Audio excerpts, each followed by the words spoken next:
Terima kasih. Terima kasih. Tes.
Biasanya tuh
berarti ini nggak usah. Optimal itu pilot nggak M itu Indonesia nggak N. Kalau di wisuda dulu soalnya dan perwakilan dari Mataram Foundation tetap disebut ya. iya tetap disebut tapi dan bu ini enggak oh enggak berarti susah kan berarti ini enggak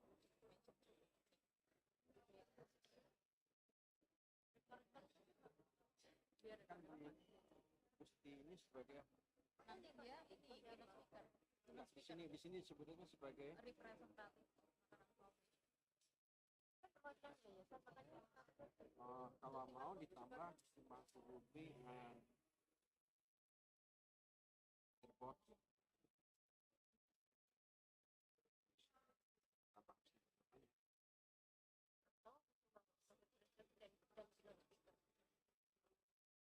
tambah itu ya enggak tadi ini kalau keynote speaker yang di awal enggak kasih urutannya ya tadi karena ini menyebut sebagai dari yayasan yang hadir kan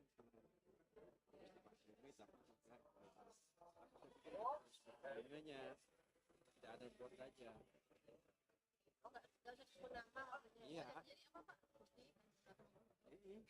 and tidak ada buat ada member bisa ada buat aja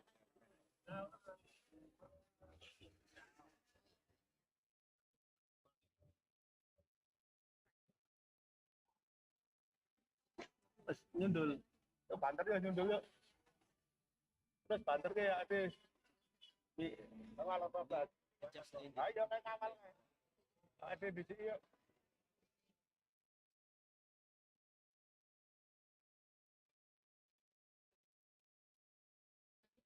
So there has been a climate change issue in the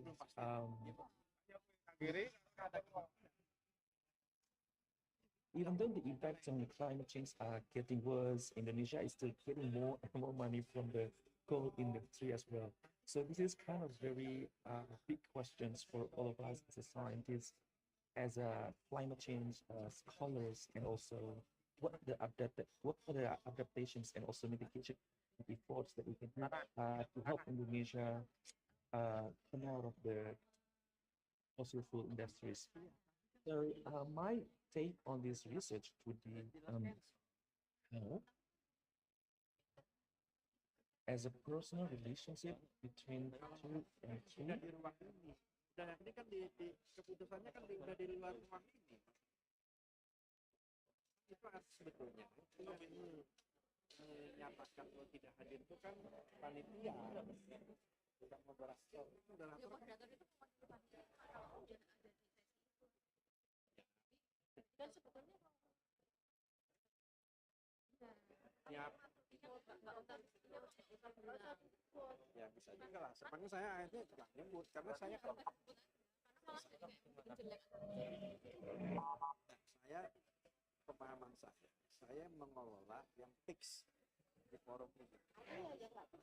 Iya saya kalau mau mengklarifikasi ya panitia mas saya. Iya, tapi artinya kalau menurut saya lebih dan lebih comfortable di forum ketika nggak usah disebut. Terangannya duit ya, duit. Sudah hadir aja disebut. Ya, gimana Pak? Ini apa namanya? Ya tadi saya tanya nih, apa kamu yang minta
Mau daging oleh Mas.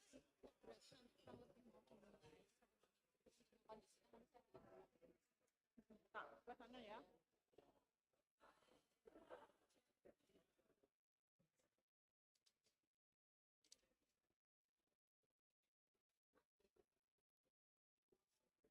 Info-infonya diinfokan yang Zoom juga gitu. Kalau kan yang sukanya dari online, karena dia udah join kok orang mulai loh.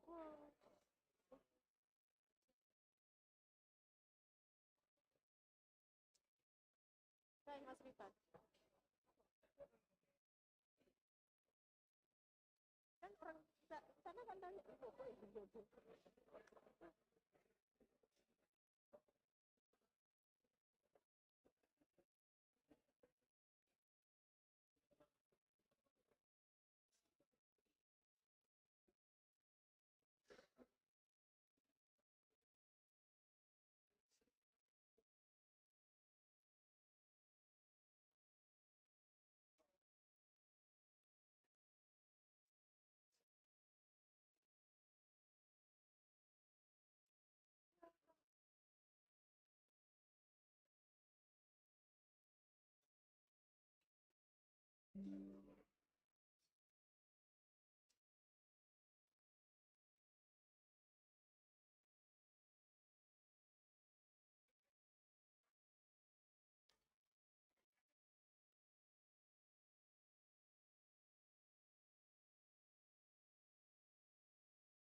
After after 2020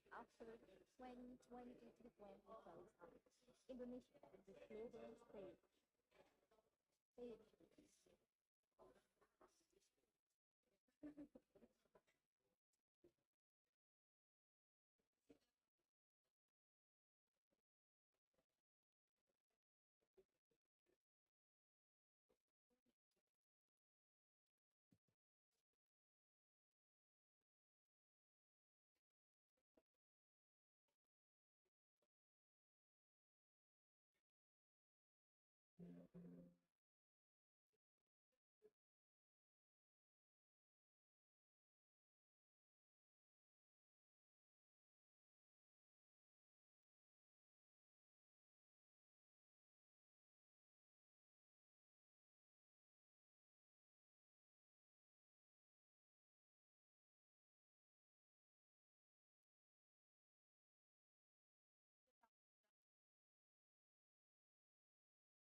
Well, ladies and gentlemen, may I have your attention, please? Our agenda is about to begin. Please have a nice seat and make sure that your smartphone is in the silent mode during the agenda. Thank you.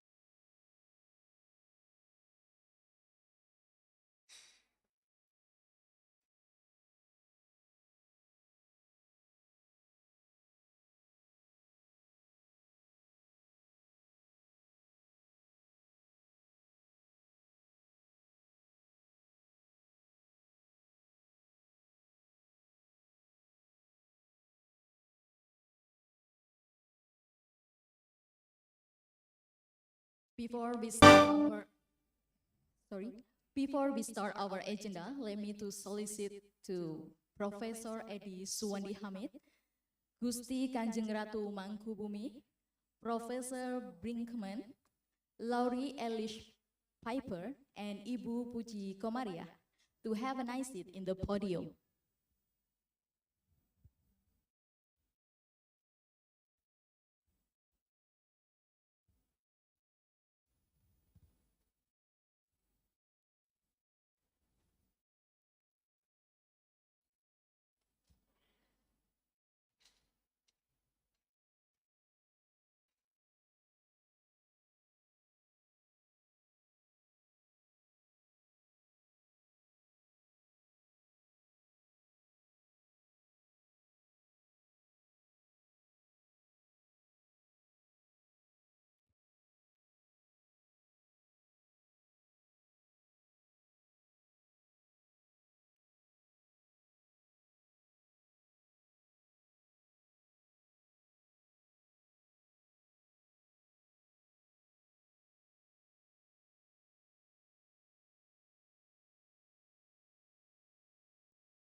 Assalamualaikum warahmatullahi wabarakatuh. Good morning, ladies and gentlemen. My name is Papa Hanifa. It is a wonderful and precious chance for me to be your master of ceremony in this international conference and call for papers that will be held in 2 days, on January 24 until 20, oh, until January 25, 2023 in Yogyakarta. So welcome to Yogyakarta, Indonesia. This international conference and call for papers is proudly organized by University of Widya Mataram in collaboration with Northern Illinois University, USA, with the theme, After 2022 G20 Bali Summit, Indonesia in the global stage.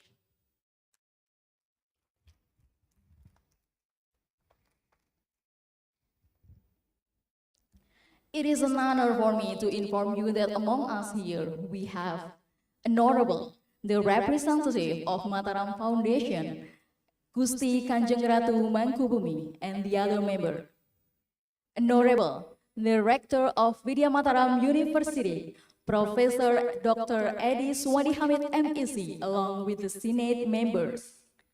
The Dean College of Liberal Arts and Sciences, Northern Illinois University, Professor Robert Brinkman, PhD, and Interim Executive Vice President and Provost, Laurie Ellis Piper, along with the team from Northern Illinois University.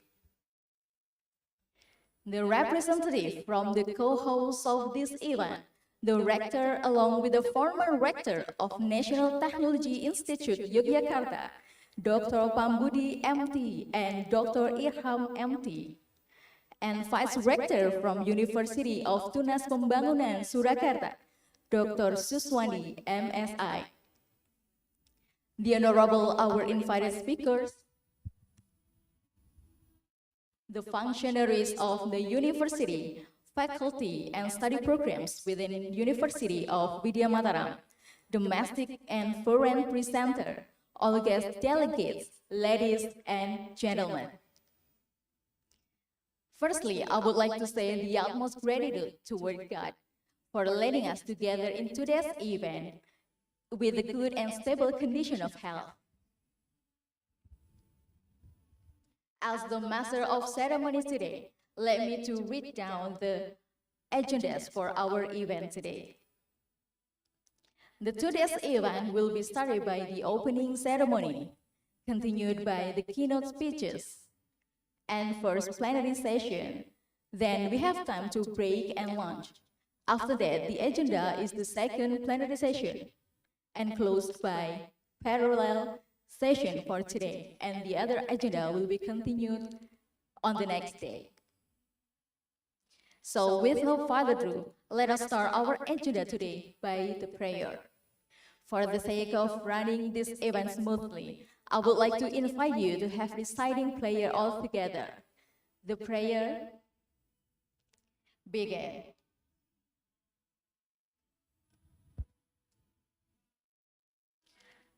Thank you.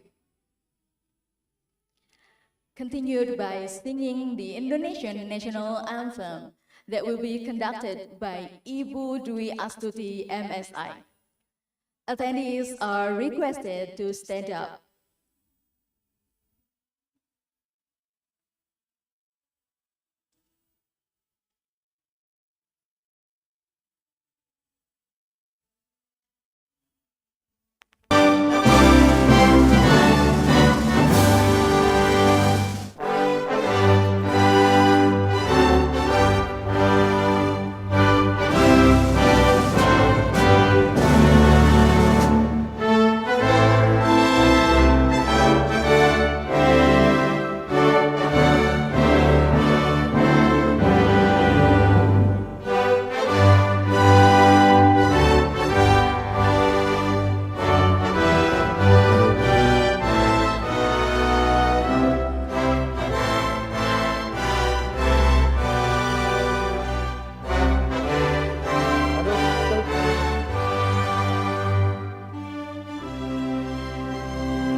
Attendees, please be seated down.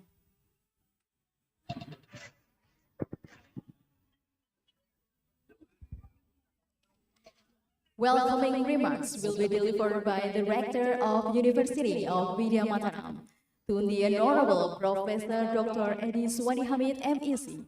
The floor is yours.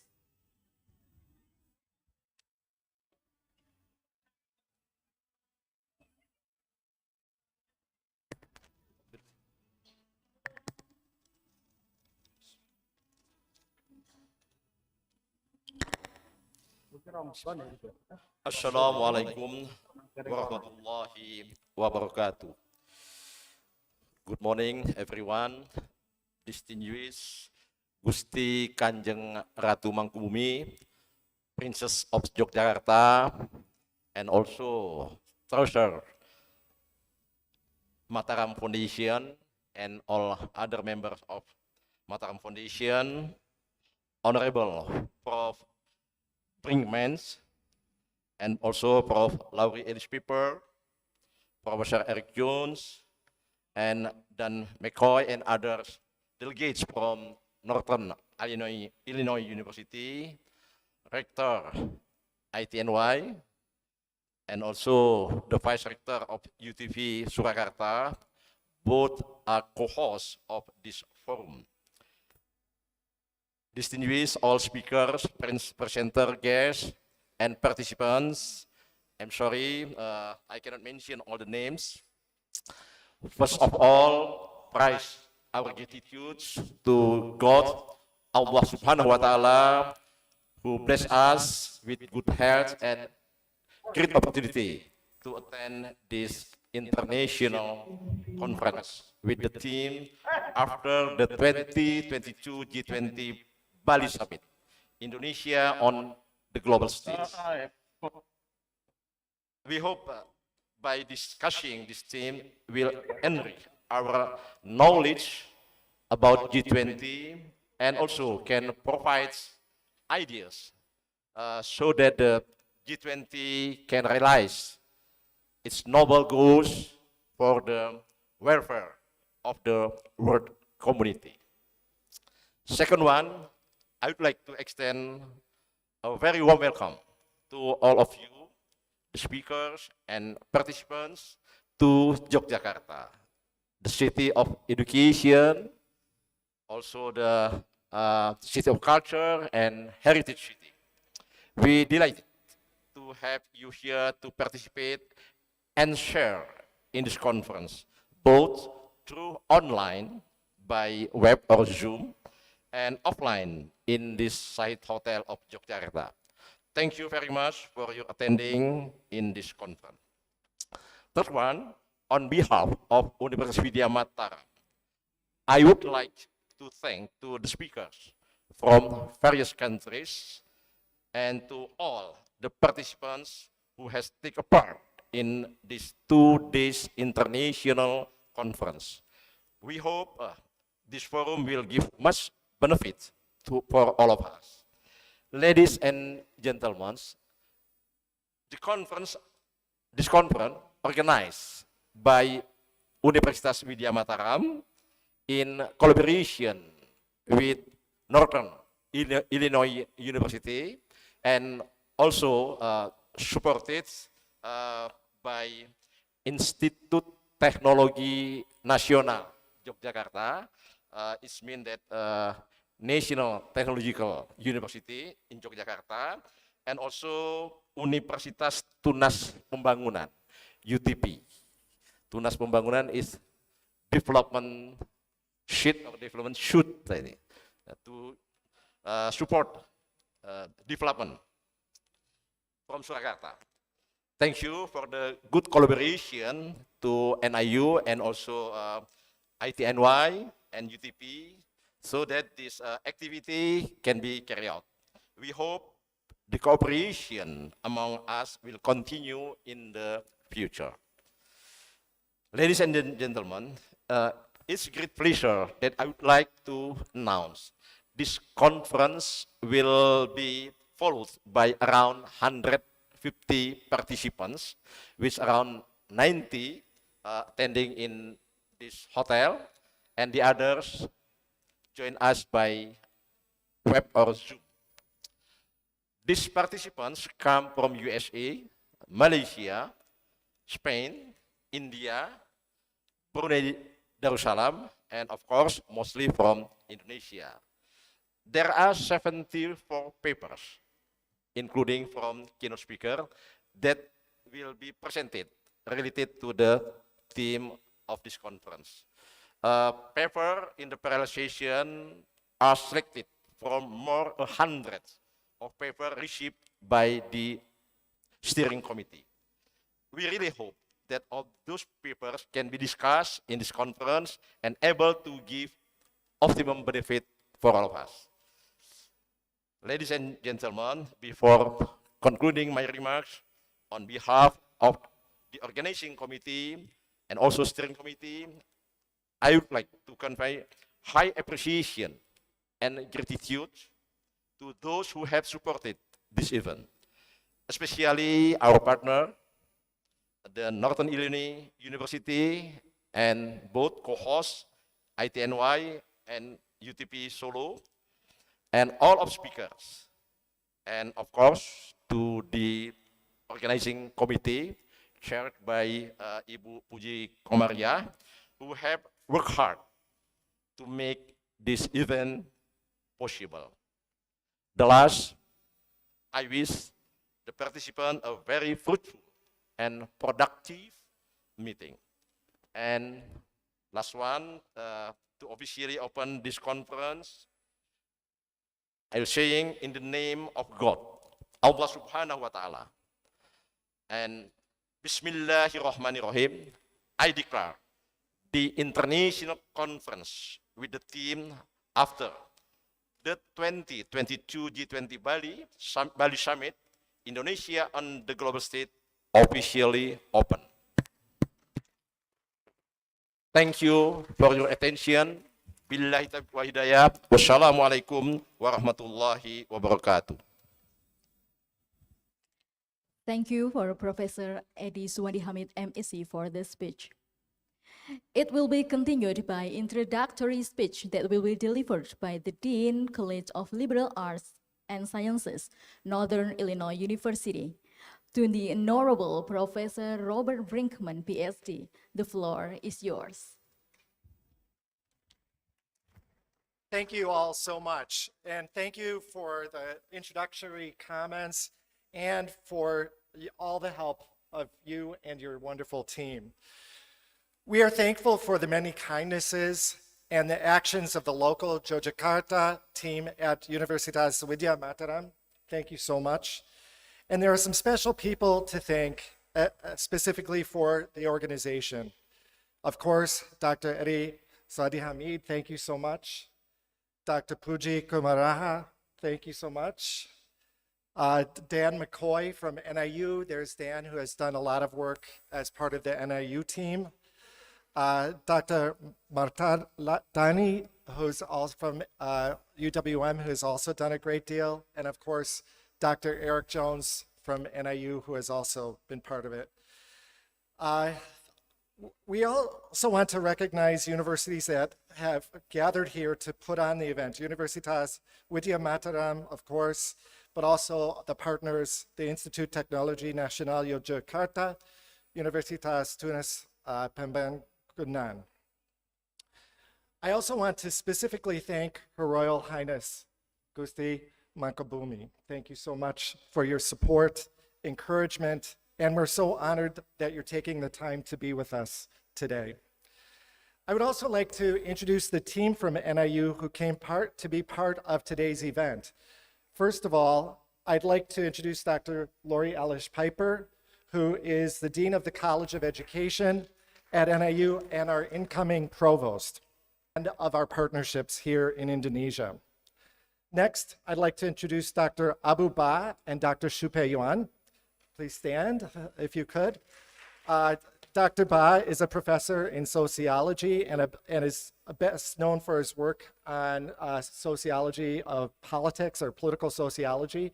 And Dr. Shupe Yuan is a professor in the Department of Communication in the area of science communication. I'd also like to introduce Dan McCoy, who I mentioned earlier, who is a PhD student in the Department of History under Dr. Eric Jones. He's currently living in Indonesia, and we're so thankful for his work here and his bridging of cultures, the work that he's done here. Finally, I'd like to introduce Professor Eric Jones, if you could stand. I think everybody knows Eric, though. He was recently granted the title, and I forgive my pronunciation, of Diang in Makassar for his extensive work in Indonesian culture and history. He's a flesh and blood embodiment of NIU's commitment to Southeast Asia and to Indonesia specifically. Diang Jones, we're very proud of you and all the honor that you have received and bring to NIU. For those of you who don't know NIU's commitment to Southeast Asia, it goes back to 1904 when NIU hosted a group of Filipino students who were warmly welcomed on campus. And our campus in Illinois became known as a place that was friendly and open to people from Southeast Asia. In 1961, we became a center of Peace Corps training and for the volunteer program at NIU, and we focused very much on Southeast Asia, and we soon became the home to a Center for Southeast Asian Studies.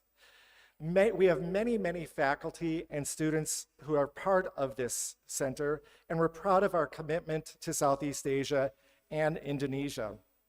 We have expertise in areas like history, anthropology, science, and so many other themes in the region. We also teach languages like Burmese and Thai and Tagalog, and we also have a range of Southeast Asian cultural assets, including a large library collection, a Burmese art collection, a Thai music ensemble, and a gamelan music ensemble. And our alumni have done their part. For example, Noripa Kanso, if I could ask you to stand up, an alumni from NIU who's living in Malaysia, a businesswoman in Malaysia. She helped raise, with her colleagues in Malaysia, over $150,000 to build a mosque near our campus, to give a sense of belonging for our students from this part of the world. We're so grateful for all that you have done in support of Southeast Asia studies at NIU. The one thing that the pandemic taught us is that friends and family matter, right? We know that is so important. We have come to understand that we need to better tend our relationships to deepen them. Last year, when we signed our memorandum of understanding with the Universitas Widya Mataram, we wanted to ensure that our relationship had meaning. Today's conference is a direct result of that growth and that work. We want to ensure that our relationship continues into the future in new ways. As such, we hope to host the next joint conference in Illinois and hope to have all of you come to be part of that.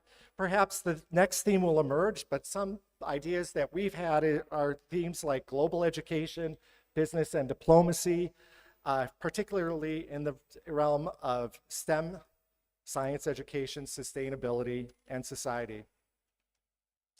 Finally, a word about the conference title. Indonesia has indeed been on the global stage as a result of the G20. We thought that a conference that reflected on the G20 and on Indonesia at this moment would be a great way to reflect on this important time. I look forward to seeing the papers and learning from all of you. In my upcoming keynote, I'll review publication opportunities that are available, and may we all have a wonderful conference, and we all move forward over the next 2 days in a spirit of openness, collaboration, and friendship. Thank you so much for being here.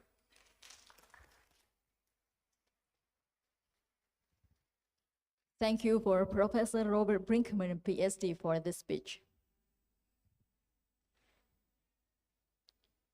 Moving right along, the next agenda is keynote speeches. The first keynote speech with the theme, The Role of Yogyakarta in the Development of Culture and Social Entrepreneurship, will be given by the one who is literally inspiring and influential, especially in social, culture, and educational movement. So please welcome Gusti Kanjeng Ratu Mangkubumi.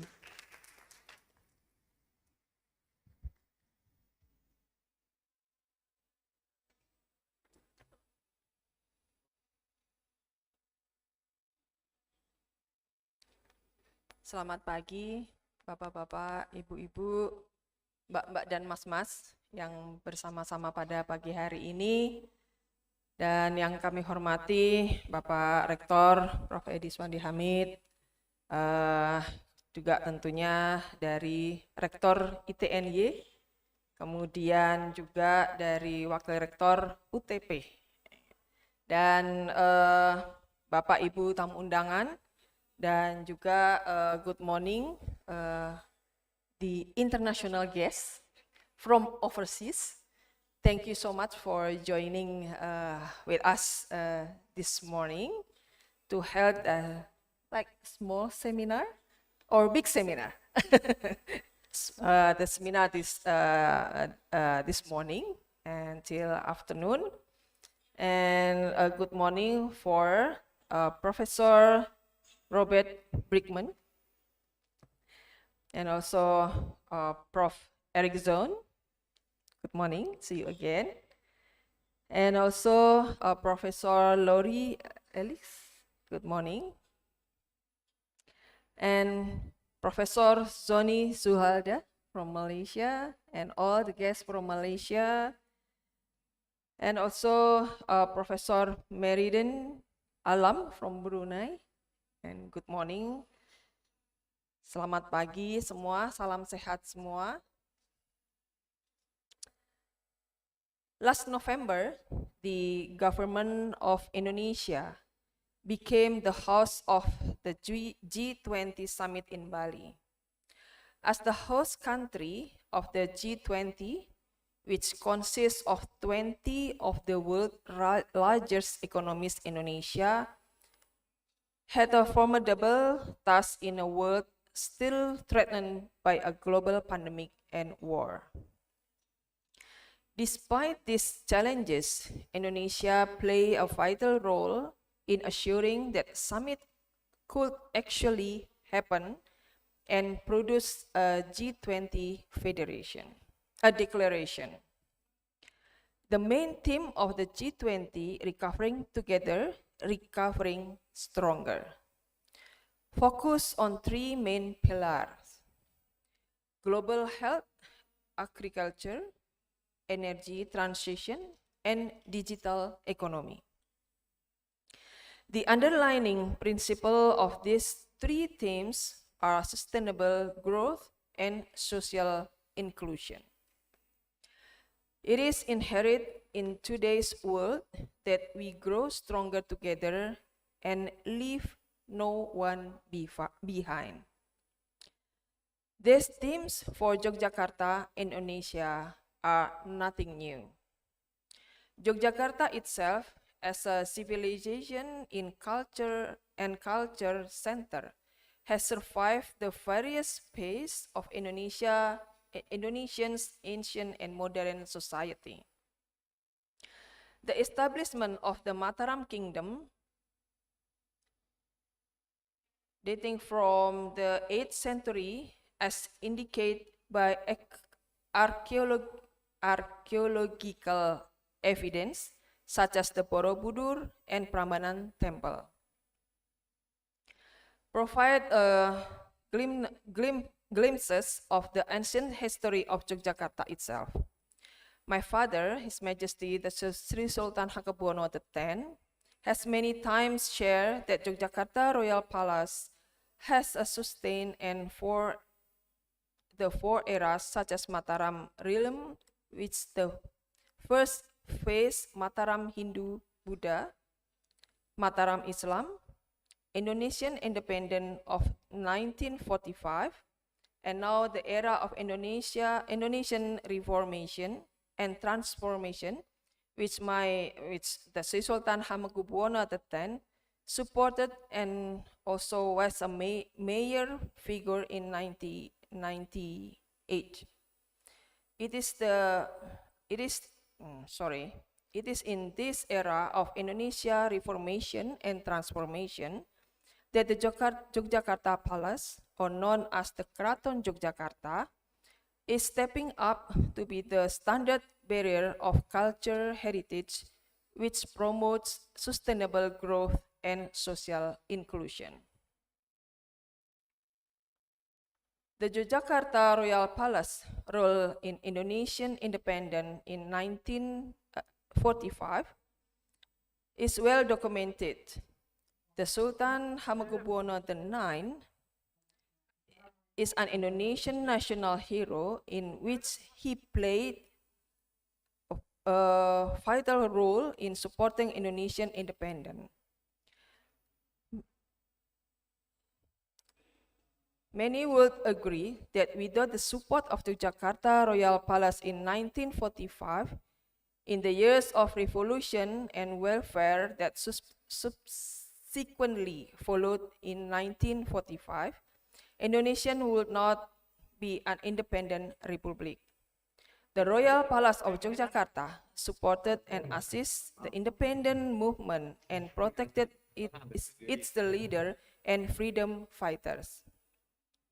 On the 5th of September 1945, His Majesty the Sultan Hamengkubuwono IX and also the Prince of Pakualam the Eighth at the time declared Yogyakarta its territory to join the Republic of Indonesia, hence providing the independence leaders Sukarno and Hatta a significant territory that was recognized by the powers in Europe.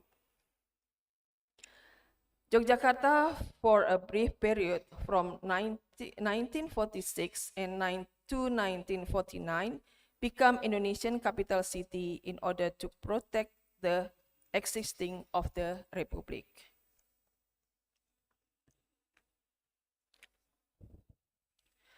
With this long history of thought leadership and in the establishment of Indonesian nation, Yogyakarta is ready to lead and promote the advancement of sustainable growth and also social inclusion as a campaign in the G20.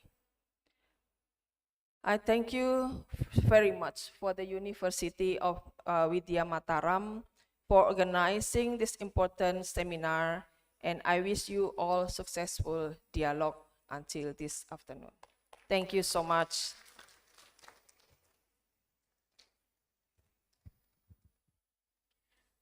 Thank you, Gusti Kanjeng Ratu Mangkubumi, for the incredible speech. Before we jump to the next agenda, I would like to solicit Professor Edi Suwandi Hamid, Professor Brinkman, Gusti Kanjeng Ratu Mangkubumi, and Ibu Puji Khomaria to leave the podium first.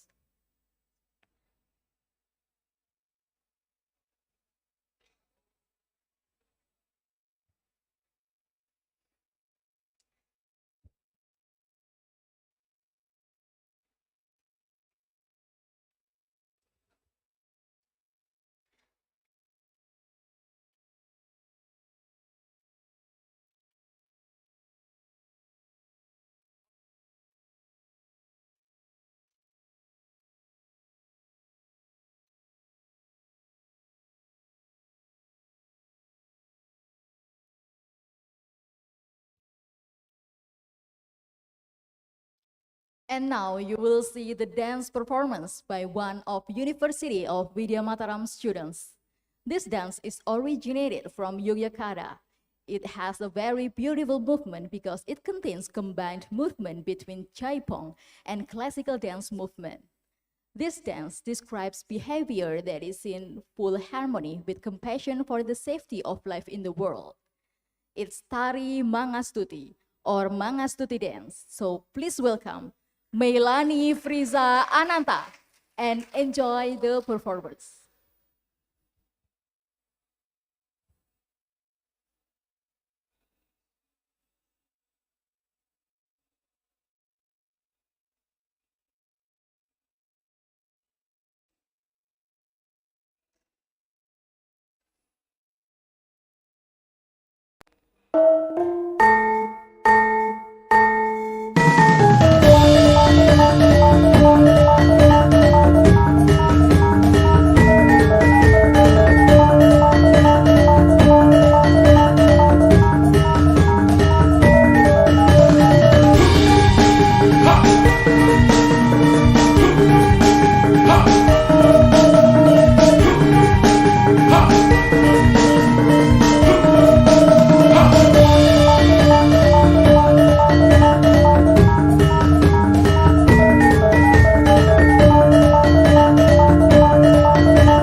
Melanie for the beautiful performance. And after enjoying the dance performance and while continuing the agenda, I would like to inform you that you can enjoy some coffee and snacks that can be taken on the corner of this room.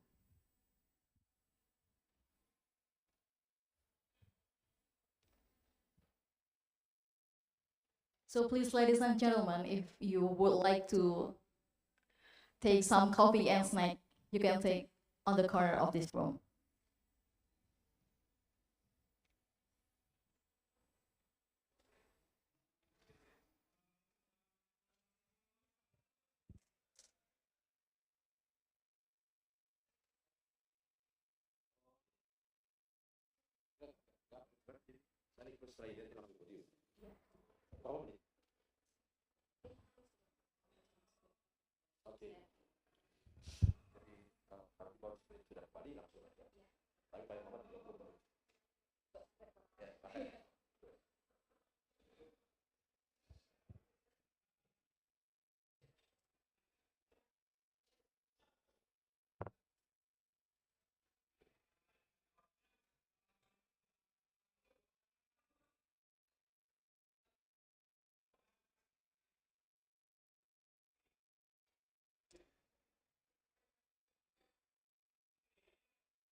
Ladies and gentlemen, let me inform you that the next agenda will be continued in 2 minutes.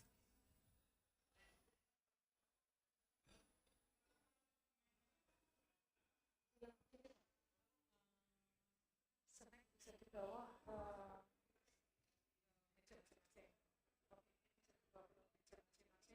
kita akan mulai acara. Ini kenapa sepi amat sih? Nggak ada musik-musik dikit kan? If you haven't finished your coffee or snack yet, you can take the snacks and coffee to your table. Thank you.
Well, ladies and gentlemen, please have a nice seat. Our next agenda is about to begin.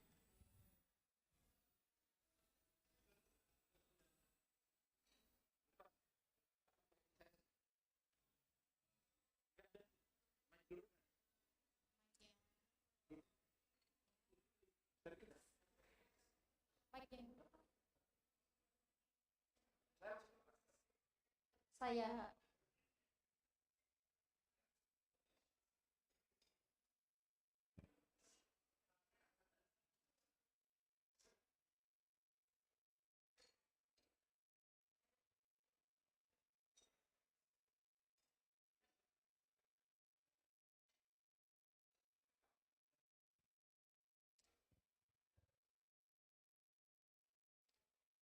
Well, ladies and gentlemen, let me to continue our agenda today. The next agenda is second keynote speech. The second keynote speech entitled Indonesia's G20 Presidency and the Impact on the Indonesian Economy will be delivered by the Rector of University of Widya Mataram, a person who is very firm and has contributed to the progress of Widya Mataram University in recent years. So please welcome the Honorable Professor Dr. Edi Suwandi Hamid, MEC.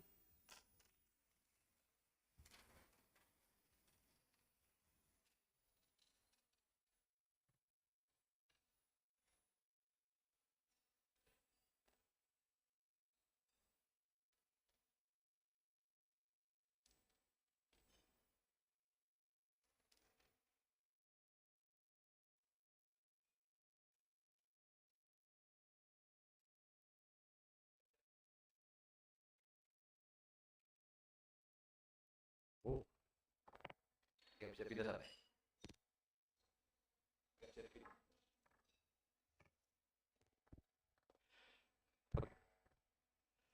Assalamualaikum warahmatullahi wabarakatuh. Good morning again, everyone. I want to give a short keynote speech, maybe less than 20 minutes. My full paper, I think, will be delivered by the organizing committee for all of you.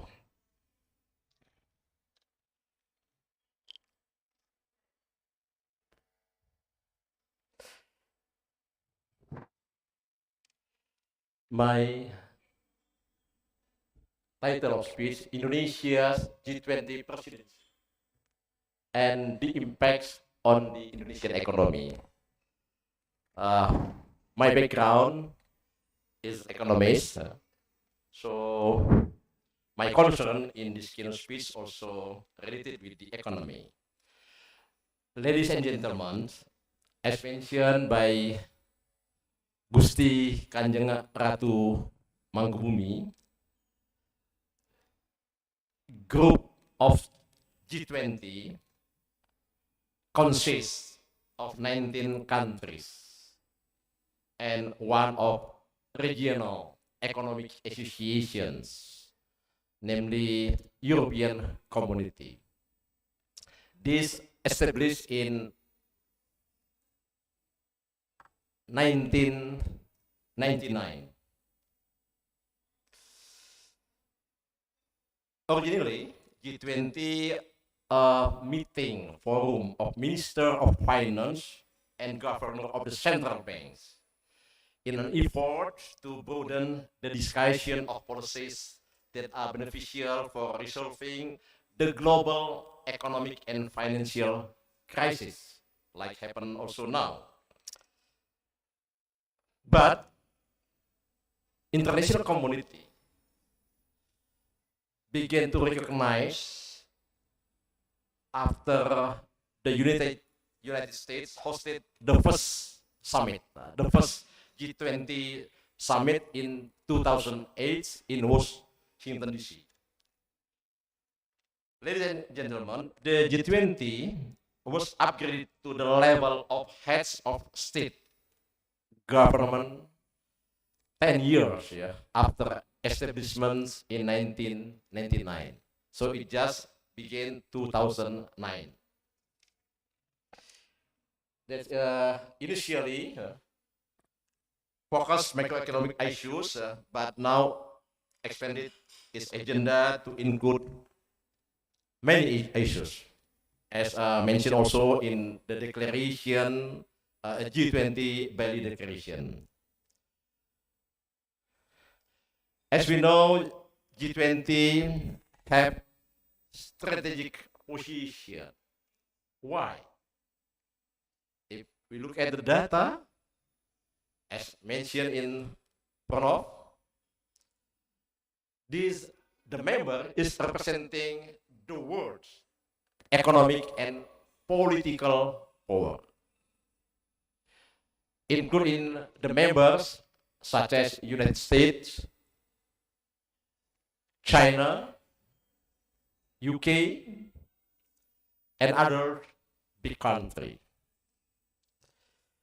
G20 representing, we can imagine, more than 80 the world's gross domestic products, and also almost 8% of the global trades. So export imports among G20 members and also outside G20 around 80%. And 65% of the global population also in G20 members. You know, the biggest population in the world in China, and second largest India, the third largest USA, and the fourth Indonesia. So whole the fifth Russia, whole the members of G20. However, G20 not strict organization. Maybe these are the weaknesses. They don't have the. It doesn't have proper secretariats. So to organize their activities, the G20 have a presidency determined by consensus by its member based on regional rotation and changes every year. And that's I told before, the G20 forum is not binding forum, so very liquid and they do the summit meeting annually. Now, what about Indonesia? Oh, sorry. And G20. Why Indonesia becomes this elite group of G20? You know, sometimes in Indonesia, the people, the public think G20 is the what do you call it? Developed country member. I think that's a mistake, sir. I think all of us know about that. But the common people think G20 in Indonesia especially as a developed countries organization. Indonesia still in position the middle income countries, maybe also the lower middle income. And Indonesia also, Indonesia membership since 1999. Why? The reason. Indonesia become the member of G20 because it's represent developing countries. Indonesia is one of the important emerging ones and therefore holds a special right to be included in the club, in the G20 organization groups.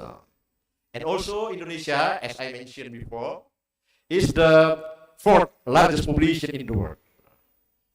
From economic perspectives, this is a very, very big potential market.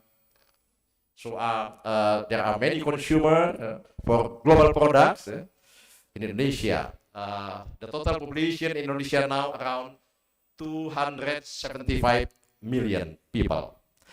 And Indonesia also Muslim country. So this potential role to praise because in the world sometimes Muslim imagine as very fundamentalist and others. So Indonesia has potential role to praise the difference between the world's civilization and to help overcome the image of divide between the West and Islam.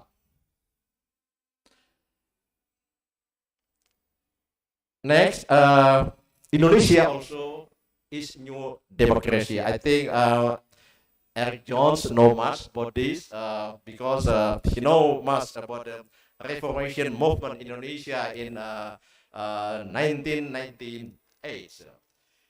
So Indonesia began as a new democracy. And now is the process consolidation on the time in 1999.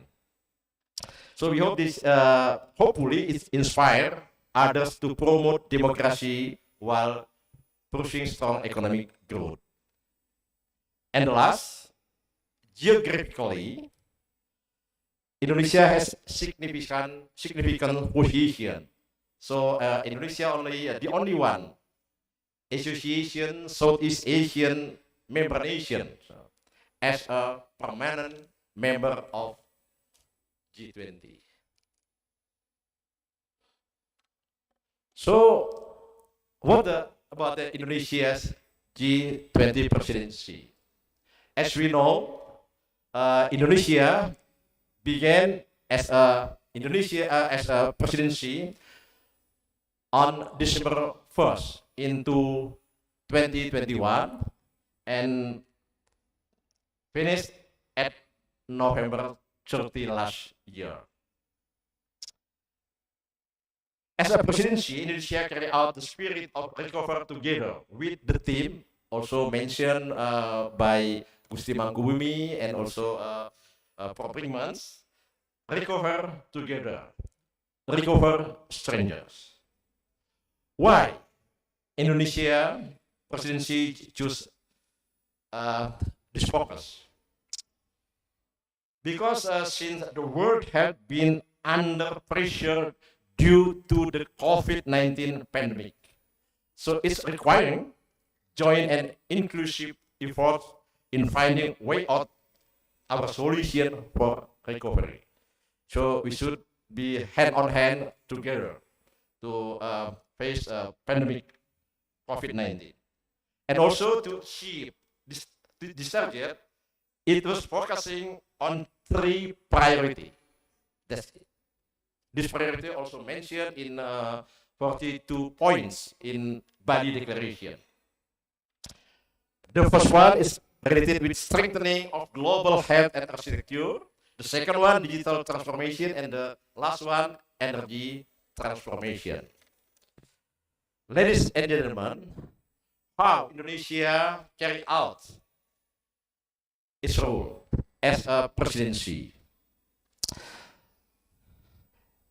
As a presidency, Indonesia was very seriousness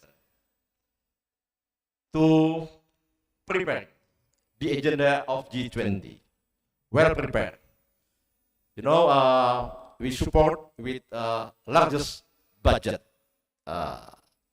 maybe around almost 700 billions, trillion, in rupiah, yeah, almost 700 billion rupiah, not in US dollar, to support this agenda. And also, this agenda involved several ministries and many agencies. You know, as a presidency, the term of G20 very famous in Indonesia. So the name of G20 is known to the public until now. Indonesia was not only well organized for the ceremonial events, from the time the guests arrived until they returned to the country, but was also well prepared for the material discussed in the 2022 G20 meeting series in Bali. Various national and also international, I think not only national, but also international meeting and forums were held to enliven the Bali G20 summit. How Indonesia carry out its roles? There are so many constraints and challenges. Maybe I want to skip some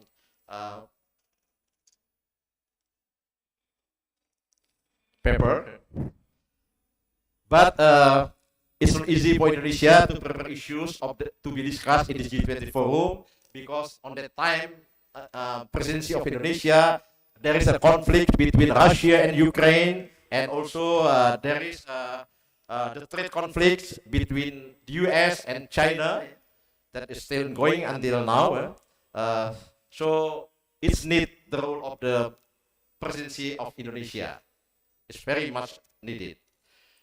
Ladies and gentlemen, but our President Jokowi, he approached some countries like Russia and Ukraine to reduce the tension of political tension on the time. There was an agreement on various global issues that haven't been discussed in the ministerial meeting and working groups. And the result, the 17 of 20 state or institutional leaders attended the international forum. This due, I think, the role of Indonesia, the role of President Jokowi, who carry out its role. And also Indonesia carry out its role related with pandemic fund. Indonesia play important role in the establishment of the pandemic fund. The pandemic fund is part of the world's effort to strengthen the global health architecture through a strong and reliable financing mechanism, so that the world can better prevent and cope with future pandemics. However, only a total of 1.4 billion has been raised to the pandemic fund. So this is still far from the target, 31.1 billion. Ladies and gentlemen, as we know, G20 meeting can create what we call the G20 Bali Declaration, but not all point in G20 Bali Declaration fully agree by the member of G20. So in some point, they use terminology most member, not use we or all member. It was also written that there were different views. So mentioned different views in the declaration related the situation and sanction for Russia due to the war in Ukraine and Russia. This makes the theme of G20 Bali recover stronger, less meaningful. Togetherness became unanimous. Even most of the points in the declaration were able to obtain agreement. Ladies and gentlemen, I want to again to skip my papers to keep the time. The question related with Indonesia. What is the impact of the Bali G20 meeting in Indonesia? We know there are so many direct and direct impact, especially in the economy. G20 meeting increase in demand for consumption and other services related to the tourism, especially in Bali. You know, now tourism in Bali has started to revive because since mid 2022, with various events related to the G20 being held. You know, hotels that were originally closed have gradually opened. The existing room and almost all have only half compared with December price. It's due to the increasing demand for hotel in Bali, especially after Bali G20 summit. The presence of many world leaders in Bali also has given confidence and courage to many tourists to start traveling in Bali. Now, G20 can become as a what we call pull factor that makes tourists to Bali continue to increase. If we look at the data related Bali economic growth, that in 2022, very high compared with average of Indonesia. In the third quarter 2022, rate of economic growth in Bali reached 8.1% year on year. What 8.1%? And also overall Bali economic growth in 2022 is estimated to reach 3.8% until 4.6%. We can imagine in 2020 rate of economic growth in Bali minus 2.47%, and in 2021 also minus in 2020 minus 9.33%, and 2021 minus 2.47%. So in 2 years, Bali economics negative growth, but last year plus estimated plus around 3.8 until 4.6%. So this is a significant effect of G20 meeting in Bali. Also, G20 attracted a lot attention to Bali in particular and Indonesia in general. This is a good promotion not only in the short term but also in the medium and the long term. The G20 events, which had taken place smoothly, safely, and also peacefully, also provide added value, showing the peace and security of Indonesia, which was sometimes taken by acts of terrorism. You know, the comment of President Joe Biden, his impression about the Bali, as quoted by Minister of Tourism Sandiaga Uno, who stated Bali as amazing, splendid, and also wonderful. This possible to have suggestive effect on Bali tourism and Indonesia as a whole. Ladies and gentlemen, to conclude my presentation, I want to read my paper. The first one, the meeting of G20 Forum in Bali has been successful.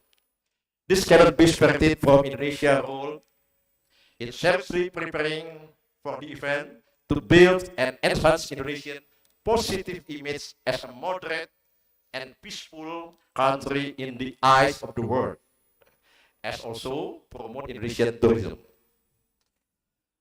The G20 Forum also produced a comprehensive declaration covering global issues, especially related to economic issues. However, this is the question, the implementation of it really depend on the seriousness of the member countries. Because the decision in G20 is not binding. The G20 forum, doesn't produce binding decision, and the forum is more friendship in Indonesia, silaturahim in nature, so that optimal result depend heavily on the voluntary commitment of each country to implement the agreement in Bali declaration. So the biggest homework is to ensure that the various commitments to produce at the G20 summits are carried out by each member, and the result of implementing the G20 agreement are beneficial to all countries in the world. Monitoring the execution of G20 agreement is crucial, considering that G20 forum is not binding forum. So this is what will determine the real success, actually, or otherwise, of Indonesia G20 presidency. Thank you very much. Assalamualaikum warahmatullahi wabarakatuh. Thank you, Professor Dr. Edi Suwandi Hamid, MEC, for the incredible speech. Well, in this good occasion, there will be handover of souvenir from University of Widya Mataram to Northern Illinois University. The souvenirs will be delivered by Rector University of Widya Mataram along with Gusti Kanjeng Ratu Mangkubumi and will be accepted by Professor Brinkman along with Professor Laurie Elish Piper. So please to Professor Dr. Edi Suwandi Hamid along with Gusti Kanjeng Ratu Mangkubumi to give the souvenir to the representative of Northern Illinois University, Professor Brinkman, along with Professor Laurie Elish Piper.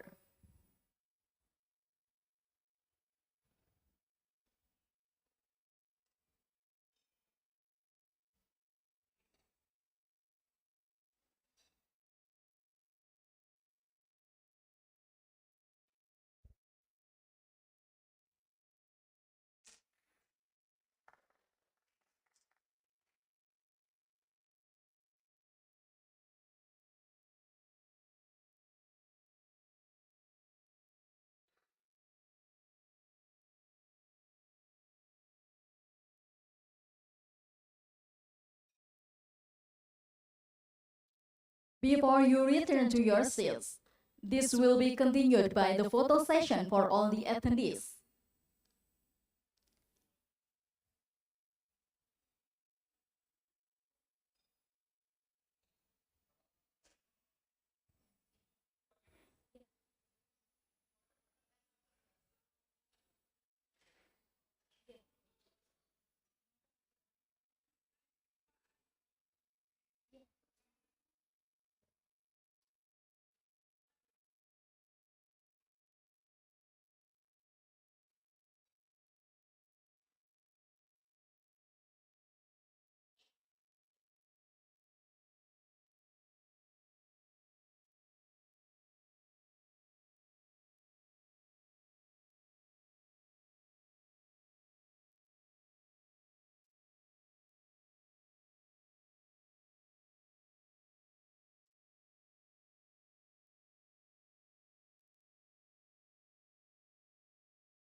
Thank you. All of you may return to your seats.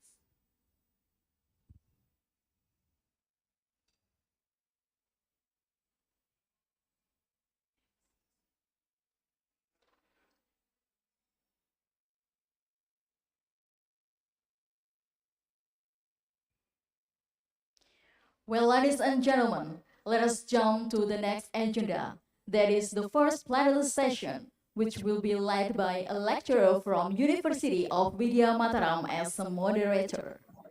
To the Honorable Dr. A.S. Martadaninor, M.A.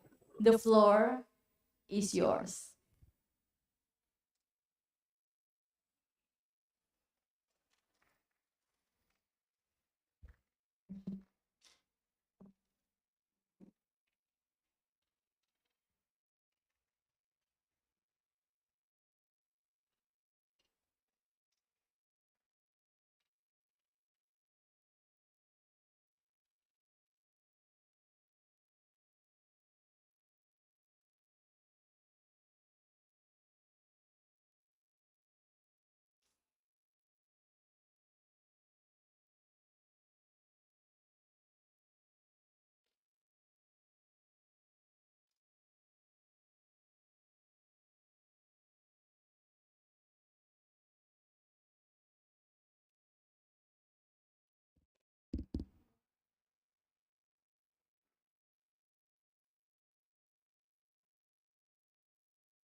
Bismillahirrahmanirrahim. Assalamualaikum warahmatullahi wabarakatuh.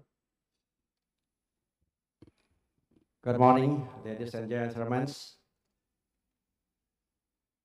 My duty to moderator for the plenary session, the first plenary session, and the themes sustainable energy transitions under central themes after G20 Bali Summit Indonesia on the global stage. Our main speaker was from Robert Redmond's PhD, and then Dr. Meridian Alam from Brunei Darussalam University. I would like to invite for the podium Professor Robert Bresman PhD.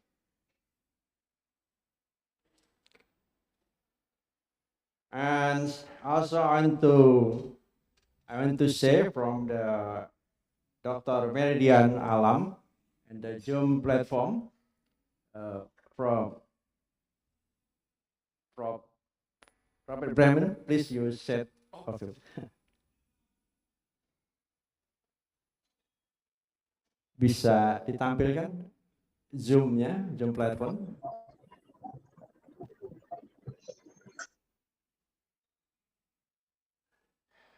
Zoom-nya bisa ditampilkan.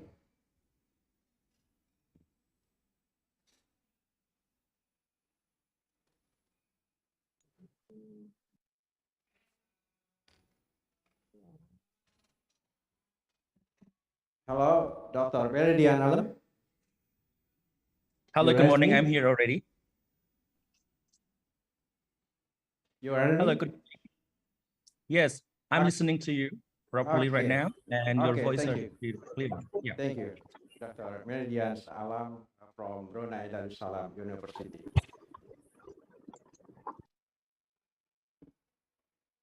Before we begin the first plenary sessions, I would like to introduce Korean Vitae from Robert Bresman.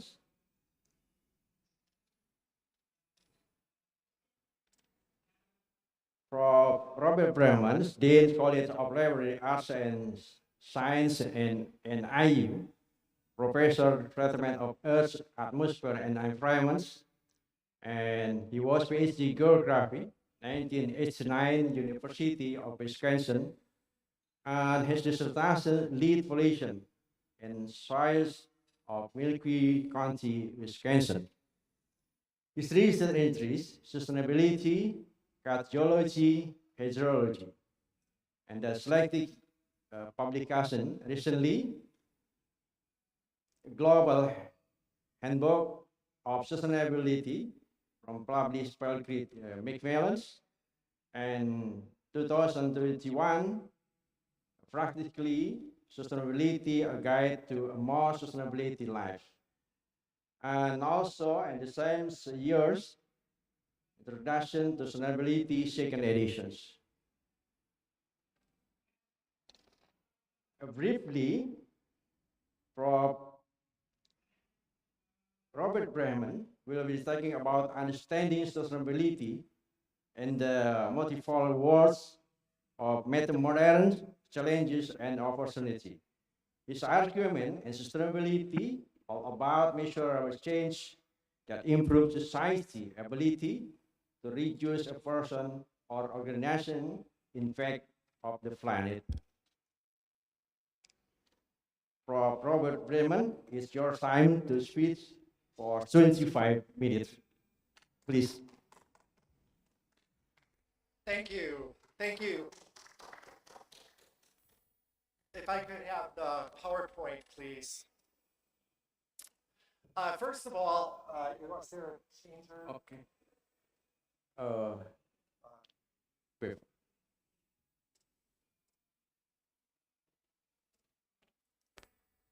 That's remote.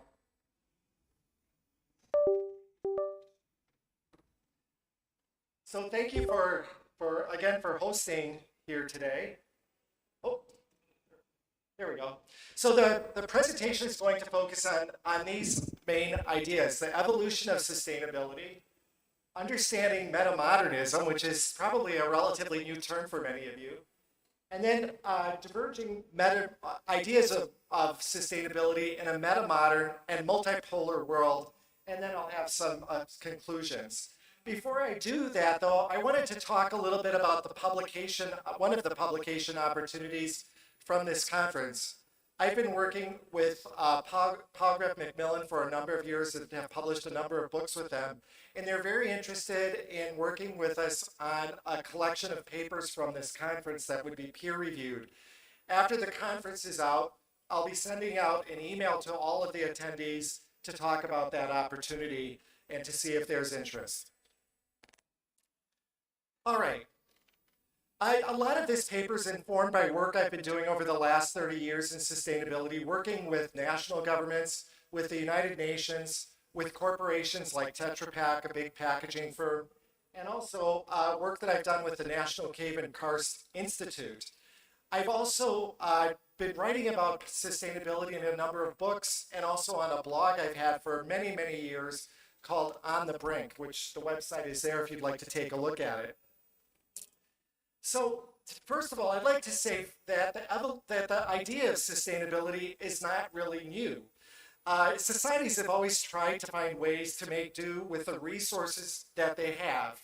For example, there's ample evidence that the ancient Egyptians were highly in tune with nature, and they developed precise records around the flow of the Nile and the cycle of the seasons. While there's evidence of prehistoric environmental decline of megafauna and important ecosystems, there's also examples of efforts to try to live in harmony with nature. For example, this fish weir, built by Native Americans in Wisconsin in North America, provided a food source without significantly disrupting local ecosystems. There were certainly cultural norms that evolved throughout history that protected local ecosystems and environments to ensure ecological protection for future generations. Eventually, though, we codified many issues around sustainability and legal systems and government services. For example, the government might be responsible, as it was in Rome, to bring clean water into communities, or the government might set rules around air pollution, as was done in Victorian England. Or the government might start to do an annual census, as was done in 1961 here in Indonesia. Of course, most of these rules and regulation focus on local or national environmental or social challenges. It wasn't until the middle of the 20th century that we began to see that our environment and social challenges were not limited by our domestic boundaries. Whole regions of the world could impact other regions of the world in negative ways. We moved from local, state, and national problems to global problems. And obviously, with the G20 agenda and the Bali Declaration, the idea of sustainability was very big. Of course, in the 1980s, it began to be clear to us that the impact of chlorofluorocarbons were great on the environment. As we all know, chlorofluorocarbons were used extensively as propellants in aerosols in the middle 20th century. They were also used as refrigerants. Unfortunately, these chemicals have a problem. They break down atmospheric ozone in the ozonosphere, which allowed incoming damaging radiation to move onto our planet. We saw increases in skin cancer near the poles, and there was significant concern over the long-term damage to the ozonosphere and its impact on human population. Thankfully, the world came together and agreed to one of the most important set of international rules ever developed, the Montreal Protocol in 1987. This was just 2 years after the discovery of the ozone hole phenomena. The protocol was designed to reduce and eliminate the use of chlorofluorocarbons over a relatively narrow time window. However, the global community saw the global problem and responded appropriately. We've not always done that. But the year 1987 was also important because it was the year the Brundtland Report was published. The Brundtland Report, more formally called Our Common Future, is a UN report that began to look much more holistically at the world's environmental problems and frame them for the first time as challenging for the long-term sustainability of the status quo. It was the first time that sustainability was used in the context in which we use it now. The report defines sustainable development as development that meets the needs of the present without harming the ability of future generations to meet their needs. Up until the time that this report came out, many of the world's environmental problems were framed solely as environmental issues and scientific issues. However, the report clearly defines the world's great problems as having environmental, social, and economic linkages. The idea of these linkages between society, environment, and economy create the 3 pillars of sustainability that we discussed today. We cannot put issues like climate change within just the idea of science and the environment. We need to understand that there are social and economic issues associated with climate change and the other great issues that we're facing. Since the 1980s, the idea of sustainability has grown significantly. Many issues ranging from sustainable economic development to recycling get lumped together within a sustainability mindset. In the United States, we've moved in a unique direction, and one area of special focus is the area of environmental justice. This is the idea that the benefits and burdens of environmental decision-making should have an equity lens. The father of environmental justice, seen here, Robert Bullard, conducted a range of research on the distribution of hazardous waste sites in the American South and found that they were disproportionately located in poor African American neighborhoods. This work led to a range of other important research on environmental justice in the United States that included studies of lead and oil industries, and which continues today with research on water issues in Flint, Michigan. Certainly, the United States is not alone at looking at environmental justice issues. A range of environmental equity issues can be found in all corners of the world. Plus, there's growing concern over equity associated with globalization and the post-colonial realignment of economic and political powers. Before moving on to the meta-modern nature of sustainability, it's worth also noting that one of the big contributions of sustainability to the global world is the idea of benchmarking and verification. We like to measure things in the sustainability field, and we have developed a range of initiatives that assess how we do our work and how we compare to others. At the grandest level, we have the Millennium Development Goals, or MDGs, which assess sustainability within dozens of attributes, ranging from things like water quality to education. Using the goals, we can compare one country to another and even use them to set priorities for particular institutions. For example, here today, we could measure how this conference or this paper is in some way contributing to those goals. Of course, the MDGs are just one sustainability indicator. There are literally hundreds of them. For example, there are several business and supply chain tools available to ensure sustainable sourcing and ethical labor practices. There are individual industry standards that may be regional in scale, such as the U.S. Green Building Coalition's Green Building Standards known as LEED. Yet with all of these measurements, we still seem to be losing ground. Greenhouse gases are increasing. We continue to see the loss of habitat in many areas. Oceans are acidifying, and we're seeing fundamental shifts in planetary cycles.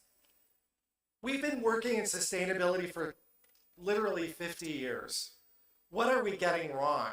Why are we not successful? At this point, I'd like to make the case that sustainability is really the first metamodern discipline. It's worth reflecting a little bit about metamodernism and how it emerged in recent years. It is truly an outgrowth of postmodernism, and so it's important to take a moment to reflect on postmodernism. Now, if you recall, in the second half of the 20th century, there was considerable criticism around positivism and the overall scientific movement in society. The critics pointed out that modern knowledge was a construct of colonial powers and was developed mainly by white men. Thus, knowledge, it was contended, was rife with sexism and with structures that advantaged the Western world. The philosophical movement that emerged from that thinking, postmodernism, deconstructed knowledge to try to identify truth. There are many examples of this deconstruction of knowledge. Perhaps the most famous of these efforts involved the field of anthropology and the critiques that emerged around the interpretation of archaeological records and the treatment of artifacts and human remains. However, even in the environmental field, it was clear that much of the knowledge that was created by environmentalists was used to support overdevelopment and the destruction of nature. In postmodernism, truth is seen as a construction. In Western popular culture, this was embodied by the work of the singer Madonna, who changed persona with each new album. There is not one Madonna that we could know, like Frank Sinatra or Ella Fitzgerald. Instead, Madonna deconstructed herself and remade herself each year. Metamodernism has elements of both modernism and postmodernism. There is truth, but there is also creation. This is a wonderful piece of art by Isaac Cordell called Politicians Discussing Climate Change. And I think it's a great example of metamodern art. Those involved with metamodernism embrace constructions of truth while also recognizing that the truth itself may not be real. Perhaps the best example of this in American culture emerged during the Trump presidency and its response to the coronavirus. The president stood with the best minds in the country in responding to the crisis, while also suggesting that the coronavirus was a hoax. The video, This is America by Childish Gambino, highlights this duality and the idea that metamodernism, that is by its very idea an optimistic philosophy. The reason that this optimism of metamodernism is important is that it leads to unrealistic actions. It's interesting to see how this plays out in the sustainability field. I think plastic recycling is one of the best examples of metamodernism in the field of sustainability. In the United States, we use lots of plastic bottles. We use them for soda, for water, and a range of liquid products. Of course, we all want to recycle plastics. Sustainability-minded citizens expect their local governments to recycle as much of their waste as possible, and we build giant infrastructures to deal with it. As such, local governments have created extensive bureaucracies and infrastructures. We recycle paper and waste metals to great success, but plastic is a whole other problem. Only about a third of the plastics that individuals think they're recycling actually gets recycled. Of that third, about 1/3 of that is shipped overseas, where it enters the recycling and waste stream of other countries. In some place, the plastic bottles that we use in the US and diligently recycle get used as fuel in local cooking stoves with associated health and environmental impacts exported. Thus, is plastic recycling a great example of how sustainability has succeeded? Not at all. The vast majority of plastic bottles in the US enters the waste stream. Only a small amount gets recycled locally. If it's not a success, why do Americans still do it? It's metamodernism. We want to feel good and be optimistic about the recycling we do. And there are so many examples of this metamodern approach to sustainability. You see the same thing in renewable energy, in water resources, and in ecosystem management, particularly wetlands. We continue to do things even though the evidence is clear that bad things are happening all around us despite our best efforts. We do so with optimism that we're making a difference for future generations when all the evidence shows that we are demonstrably making things worse. I like to contrast the two realities of sustainability with something I call surfing and suffering sustainability. Surfing sustainability is the sustainability of the West. It's the white, the hip, it's the things that we like to feel good about. But in many other parts of the world, there's incredible suffering and not real access to the resources around the planet. There is one case study that I think demonstrates the challenges of our metamodern approach to sustainability. It comes from the nation of Jamaica, and I'm going to say an unnamed Middle Eastern country. First of all, let me talk about Jamaica. Several years ago, I was asked by the United Nations to review all of the national sustainability plans that they had on file to assess their overall themes and success. It was a wonderful opportunity, and I was able to interact with the authors of the plan and the developers of the plan. The country of Jamaica, I think, made one of the best sustainability plans I've ever seen. They utilized the UN sustainability goals, but modified them to take a distinctly Jamaican framework that valued issues like tourism and clean coastal environments. It brought together stakeholders from all over the country to make decisions about the direction of the country and the values brought forward in the plan. To contrast, there's a sustainability plan of an unnamed Middle Eastern country that I reviewed. The plan was developed with the help of a global consulting firm. It had distinct targets and goals and a clear vision for the future. Anyone reading it would have found it a visionary roadmap for the nation to move forward. But the resources of the government were limited. What resources they had were focused on a conflict in that country and on providing basic services in the capital. The idea of developing the goals outlined in the report, such as green energy, were completely unrealistic given the conditions of the country. The two plans demonstrate that the world is not very realistic about sustainability planning. The United Nations encouraged every country of the world to contribute some type of, or to conduct some type of sustainability planning. They and some large international NGOs funded some of these plans. However, many countries like the unnamed Middle Eastern country, created entirely unrealistic plans that could never be achieved due to a lack of security, corruption, or funding. Yet we continue to move forward with national sustainability planning and initiatives when it is clear that much of the world cannot engage in the way developed by the United Nations. There's so much optimism. There's so much optimism around sustainability that it's almost considered a sin to criticize it. Why would one criticize plastic recycling, national sustainability planning? But it's important to recognize the times in which we live. We are in a very meta-modern world where there's optimism all around us despite the realities at hand.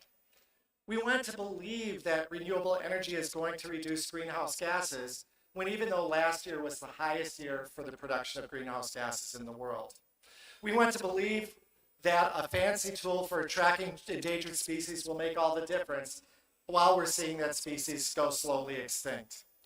We want to feel good about government agencies that are given the mission of protecting the environment while we see environmental destruction all around us.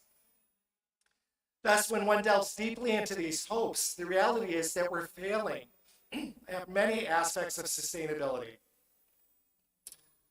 The world we live in is meta-modern. We've developed a comfort with the tension that exists between optimism and reality. We live at a time when it is more important to feel good than to actually understand if it is our intent to do that the good we're trying to do is actually doing good. While we're making progress in many areas of sustainability, the unfortunate conclusion is that we have not done enough the right way. And this gets me to the G20 and Indonesia as my final few sentences here.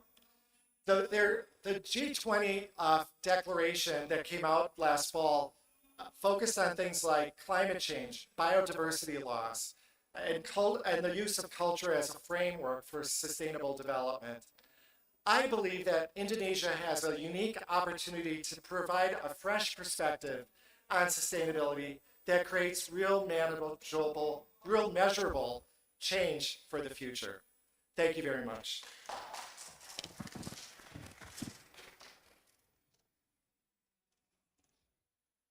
Thank you, Prof. You can sit here. Your speech, Your Excellency, but actually I'm feeling fear. And I'm thinking how many years I have each and the planet. Also your optimism. Okay, thank you again, Prof. Robert Brahmans. And now the second speaker,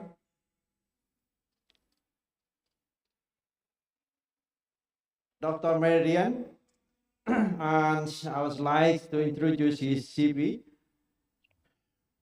Dr. Meridian is Assistant Professor of Sociology at the Department of Sociology and Anthropology, Faculty of Arts and Social Science at Brunei Darussalam University. His doctor from University of Newcastle, New South Wales, Australia. Right now, his position at Brunei Darussalam University, Faculty Admission Committee, and FISS Seminar Series Coordinator. And his recent interests,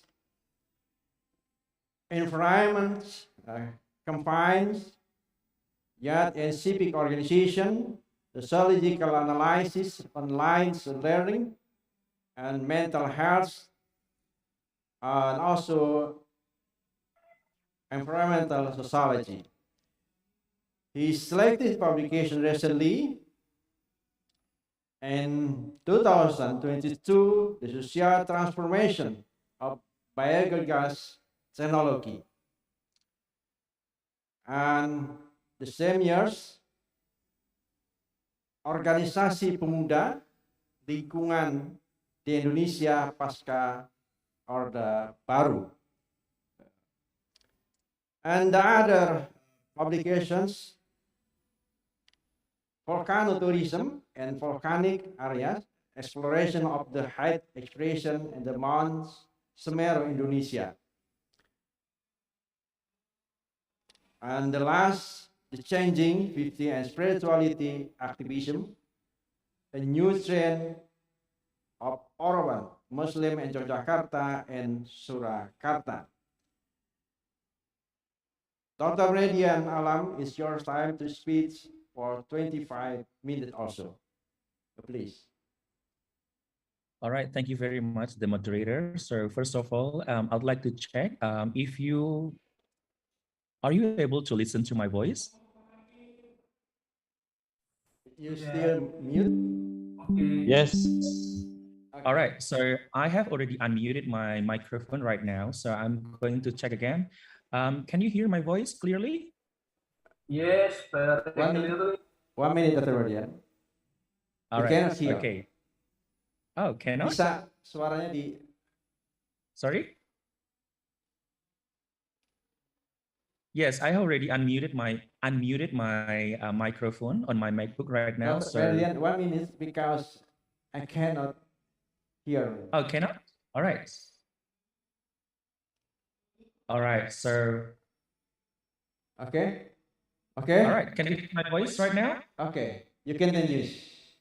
All right, thank you so much, the moderator. So I'm pleased to be here virtually, coming back to my hometown in Yogyakarta, far away from Brunei Darussalam. I'm very excited to comment on the previous speech from the Professor Rob Freeman and also the Professor Edi Suwandi Hamid on his takes on the economic perspective and also the environmental sustainability perspective on the international conferences, agreements on the G20 right now. And before moving on, I don't have any PowerPoint presentations to help me focus on my presentations, but today I will be delivering my comments, my presentations orally, so you can learn from me directly and concentrate on what I'm talking about. So first of all, that we have already know that the 80% of the world economic output and the 2/3 of the world populations and about 80% of the world greenhouse gas emissions are from the G20 members. And these things have been highlighted by the Professor Edi Suwandi Hamid. And our major contributions in this challenge is to create alternative environmental movements, environmental actions, environmental educations to tackle this kind of environmental challenges. And according to the G20 members, the environment official from the Group 20 leading rich and developing nations, they have already met in the Indonesia's beautiful resort island in Bali on Wednesday, I think last year in November, right? And to examine the climate actions and to set up like the global effects that would be after this event. However, there are a lot of concerns of the G20 meeting afterwards because the G20 is not a legally binding agreement. This is not legally approved a statement, and it's not legally treaty. So this is one of the key challenges of the G20 climate change mitigation effort, because there are so many vested interests in the G20, and each of the members are not, each of the member is not quite having strong commitments to set up clear climate change mitigations action plan in the next 10 or 5 years. All right, so as we have known that the climate change has become more obvious in the recent years, even in Indonesia, which has more than 17,000 islands and is the country with the most islands in the world. So even more, the climate-related hydrometeorological disaster in Indonesia will rise by 7% this year. Even though the effects of the climate change are getting worse and even much worse, Indonesia is still getting more financial aids for the coal industry. And then the government data shows that between 2014 to 2019, a number of state-owned banks loaned a total 19.4 billion US to coal-fired power plants in Indonesia. And Indonesia has the largest economy in Southeast Asia, so this is quite notable one where the fossil fuel industries are getting on the rise in the next few years. It is, as Indonesia is a major exporter of the coal, palm oil, and minerals, which are in short supply around the world after Russia invaded Ukraine. So after the meeting, actually, the Indonesia's environment minister, the Siti Nurbaya, mentions and highlighted that they have already examined about how to put each G20 countries' contributions to combating the climate change into actions and how to make sure that developing and developed countries are on board, common grounds to establish their climate change mitigations and adaptations goals, right? She also mentions clearly that this kind of meeting would be leading to a joint agreement with three priorities. Number one is a sustainable economy, a recovery. Number two is climate actions on the land and in the oceans. Number three is on the better use of resources to protect the environment much faster. This agreement would expectedly help make the Paris agreements on climate change happen. Furthermore, the Ministry of Environment of Indonesia highlighted that Indonesia are now in a climate crisis along with other developing nations. However, not only a climate crisis, but also Indonesia and other countries must work to get the world temperatures as low as possible. Indonesia, which is in charge of the G20 this year, has promised to cut down its greenhouse gas emissions by 41% with the help from other countries by 2030. So this is the main things that we have to well take note in this conference, or 29% on its own.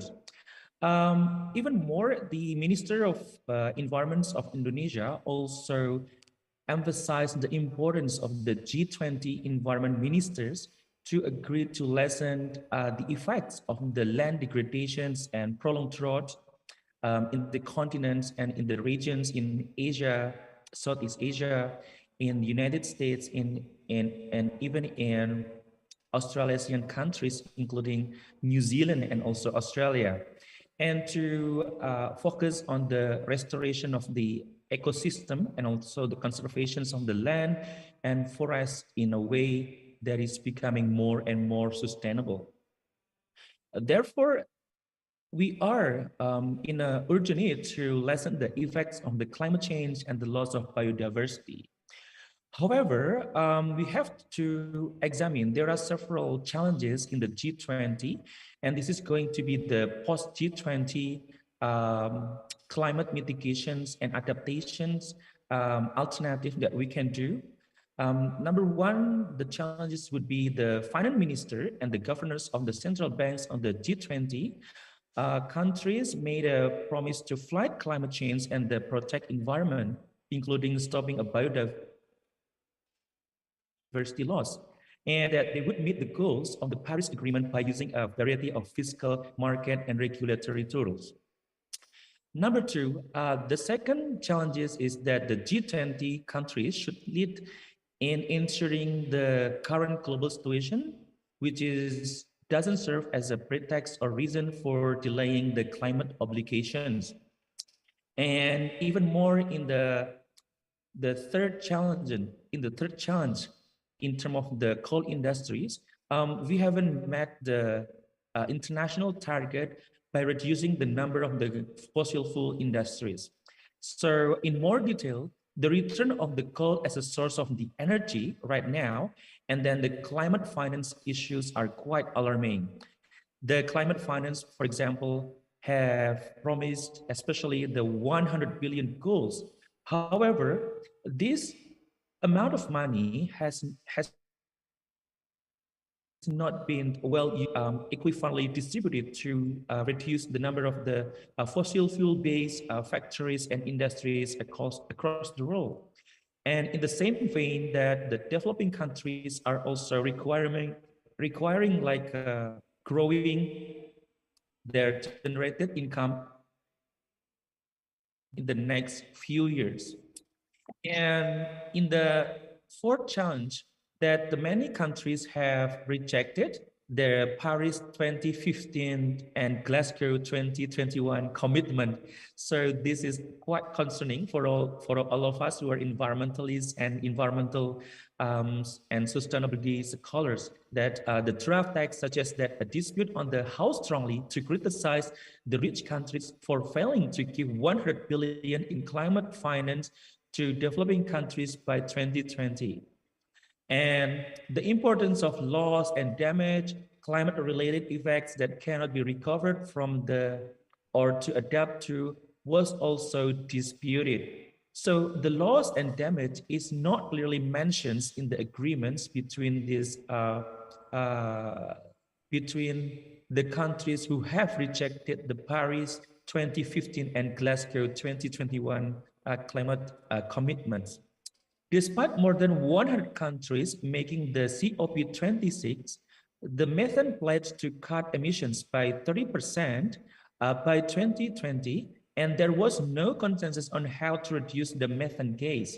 For example, China and India over there and Russia were absent during these agreements. It means that they have not clearly stated their global sort of to combat the climate change by reducing the methane gas in their home countries.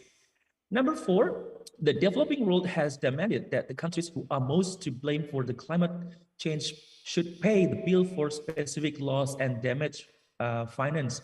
And so far, the wealthy nations have refused. And then number six, for example, the G20 has not addressed the climate change while promising to keep global warming below 1.5 degrees Celsius. Despite the fact that Indonesia will get money to switch to renewable energy, we have to be concerned that it is very unclear how much it will be paid to the poorest and most vulnerable countries in the world. Poor countries with the oil and gas resources don't even receive systematic aid to keep down their fossil consumptions. Thus, the climate change will force many nations to borrow more and more. The sad truth is that G20 countries have the largest budgets and produce 3/4 of the greenhouse gas emissions, and also they must follow their financing promises and give grants instead of loans to help millions of the poorest and most vulnerable adaptations of the countries who are suffering from the climate change, and they must deal with the losses and harms. The G20 declarations also urge the participants at the COP20 to urgently increase efforts at the conference on the climate change mitigations and adaptations. However, climate change pledges are not legally binding, again, and there is no significant reinforcement can be implemented to lessen or to reduce the effects of the aggravating weather events. So in this talk, I would like to highlight more the individual and collective and institutional alternative to reduce and adapt to the climate change, which constitute an urgent call to actions. So now we are in the overwhelming contemporary consumerist lifestyle and has led to the practically unchecked resource exploitations. For example, in Indonesia, not necessarily Indonesia, but I think this has been a global phenomenon across the world when the consumerism has been another threat to the climate change. When it happens, the natural system become unstable. And because of this, many conflicts have arisen in our today's world. Therefore, a social and political movements that seeks to preserve the environment or to improve the state of the environment is referred to as environmental movement, should be an urgent call.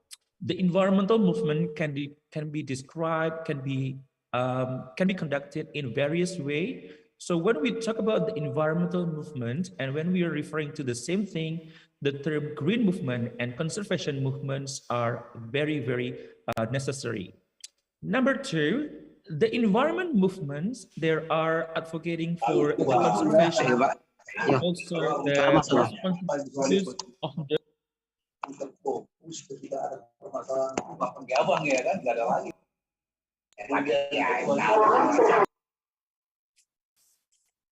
all right. And then the movements frequently place an emphasis on the safeguarding the natural world through the modifications of the public policies, along with the great number of movements that are centering on the issues relating to other adjacent issues such as human rights, public health, mental health, and also the environment. Ladies and gentlemen, there are so many wide variety of the environmental movements that we can produce in the next few and 5 years, and also ranging from those that are organized, formally institutionalized, to those who are radically organized. So the geographical scale of the numerous environmental movements across the world that are implementable can range from being small to being nearly worldwide, and we can have sort of different type of environmental actions, such as intellectual environmentalism, like what the Professor Robert Brickman is doing right now, publishing books by the Palgrave Macmillans, where I am one of the contributors in those 2 books. I believe that he has been really well expertise in the climate change and also in the sustainability crisis. So what we can do and what we can learn from the previous environmental movements. So the notion of the environmental movement has actually been developed since 1962. So for example, in the United States, there were Silent Spring book published by the Rachel Carson, and this is considered as one of the leading intellectual environmentalism, where in this best-selling book, the marine biologist, Rachel Carson, also warns about the dangers of the pesticide, the chemical pesticide. It's called as the DDT, and this book helped the start of the modern environmental movement. And then number 2, 8 years later on, the first Earth Day attract millions as an unorganized environmental movement, and 20 million people in the United States took part, and the event was so huge to show the support of the environment, and it led to the creations of the United States Environmental Protection Agency, or EPA, and other environmental laws such as the Clean Air Act.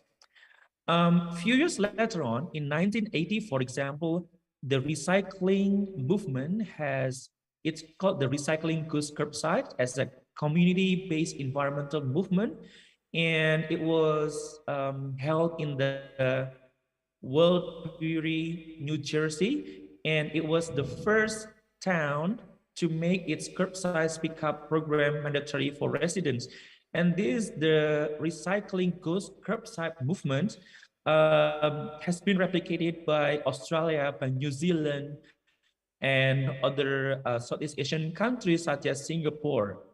And in 1985, there was an Arctic ozone hole discovery movement, and it is considered as a science-based environmental movement, where in 1985, the researchers find a hole in the ozone layer Antarctica. There is 7.3 billion square miles in size, and also the chlorofluorocarbons are chemicals that are breaking down the ozone layer, and it can turn into a very acute greenhouse gas. The United States, more than 100, along with 100 other countries, have agreed to stop using CFC over the next few years. And even in 1997, the hybrid cars gained ground as a science environmental movement in Japan, where Toyota was released, the Toyota Prius in Japan, and it was considered the first time ever that many people could buy a hybrid gas electric car, which is affordable in Japan. And many car companies now make the hybrid models, which give off about half as much carbon dioxide as a gasoline powered cars. And I guess right now in Indonesia, these hybrid cars have been widely advertised, and so many people have used this car as a alternative transportation mode to commute in the urban areas. And in 2006, the inconvenient truth shed a light on the climate change as a discourse-based environmental movement, and it was unpacked by the Oscar-winning documentary, the Vice President Al Gore, to unpack the climate change as a threat all over the country, and it has shown and demonstrated how people are to be mobilized for the global warming adaptations, and it also demonstrates how humans can contribute to the unprecedented impact of the climate change. So even more, in 2015, the Great Pacific Garbage Patch is mapped as a science-led environmental movement. So on August 2015, there were 30 ships across Great Pacific Garbage Patch, and they have collected a huge number of voluminous garbage in the largest ocean through their research trip. The patch Sorry, was Dr. actually Meridian. Sorry. Yes. Your time is over after 2 minutes. Okay. Yes. And this is my final words. And in 2019, the Greta Thunberg has spearheaded the climate generations movement in the world. So that's all are the examples of the alternative environmental movement where we are actually stuck with the with global agreements that are not legally binding, and this has been so much international concern. Thank you very much, and looking forward to the Q&A sessions. Okay, thank you. Give a applause for Dr. Meridian. Thank you so much. Your speed, very excellent and very critical.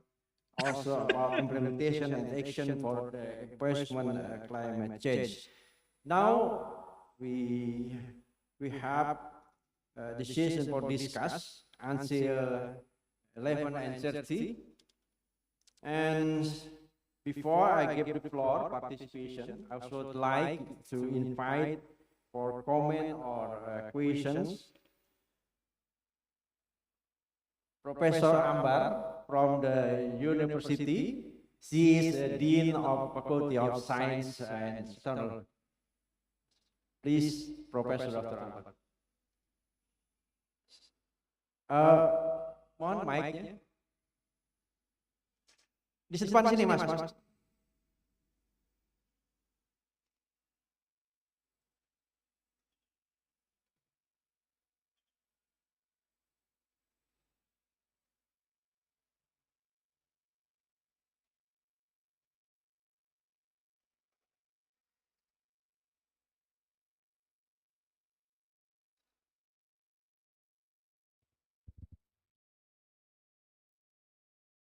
Thank you, Pak Dhani. Very nice presentation from Professor Friedman and Professor Meridian.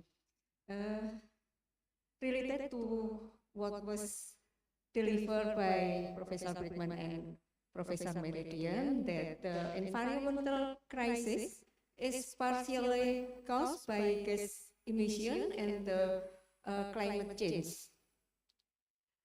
This, of course, also has an impact on the quality of food ingredients. Due to my field is food technology, so I comment about the food ingredients. Food ingredients is a major raw material to use food products. How to maintain the quality of our foods is guaranteed so that we can eat healthy food due to climate change and also gas emission. Thank you very much. Sorry, Prof. Ambar, to whom your question to address it? For Yes. Bremen or Meridian? I want Prof. Brickman and Prof. Meridian Okay. comment what I say. Okay, both of the main speaker. Okay, I would like also to give before floor Prof. Edi Swandani, Rector, maybe would you like to comment? Okay. Okay, I will keep the floor and the back. What's your name?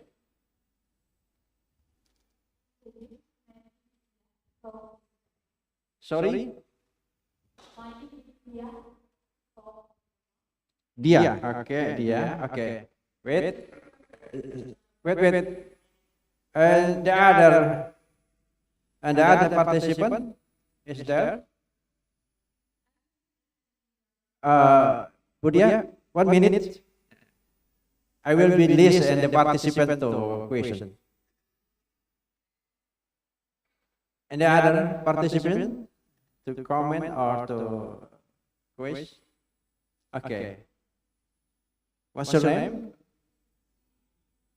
Sorry? This mic. Assalamualaikum warahmatullahi wabarakatuh. Sir, before, what's your name? Suhaimi. Suhaimi, okay. Dari Malaysia, Kuala Lumpur, Malaysia. Okay, Malaysia. I would say I don't have comments, but rather questions. Pak Suhaimi, and I would like to give the sign for Dr. Dia. After that, your okay.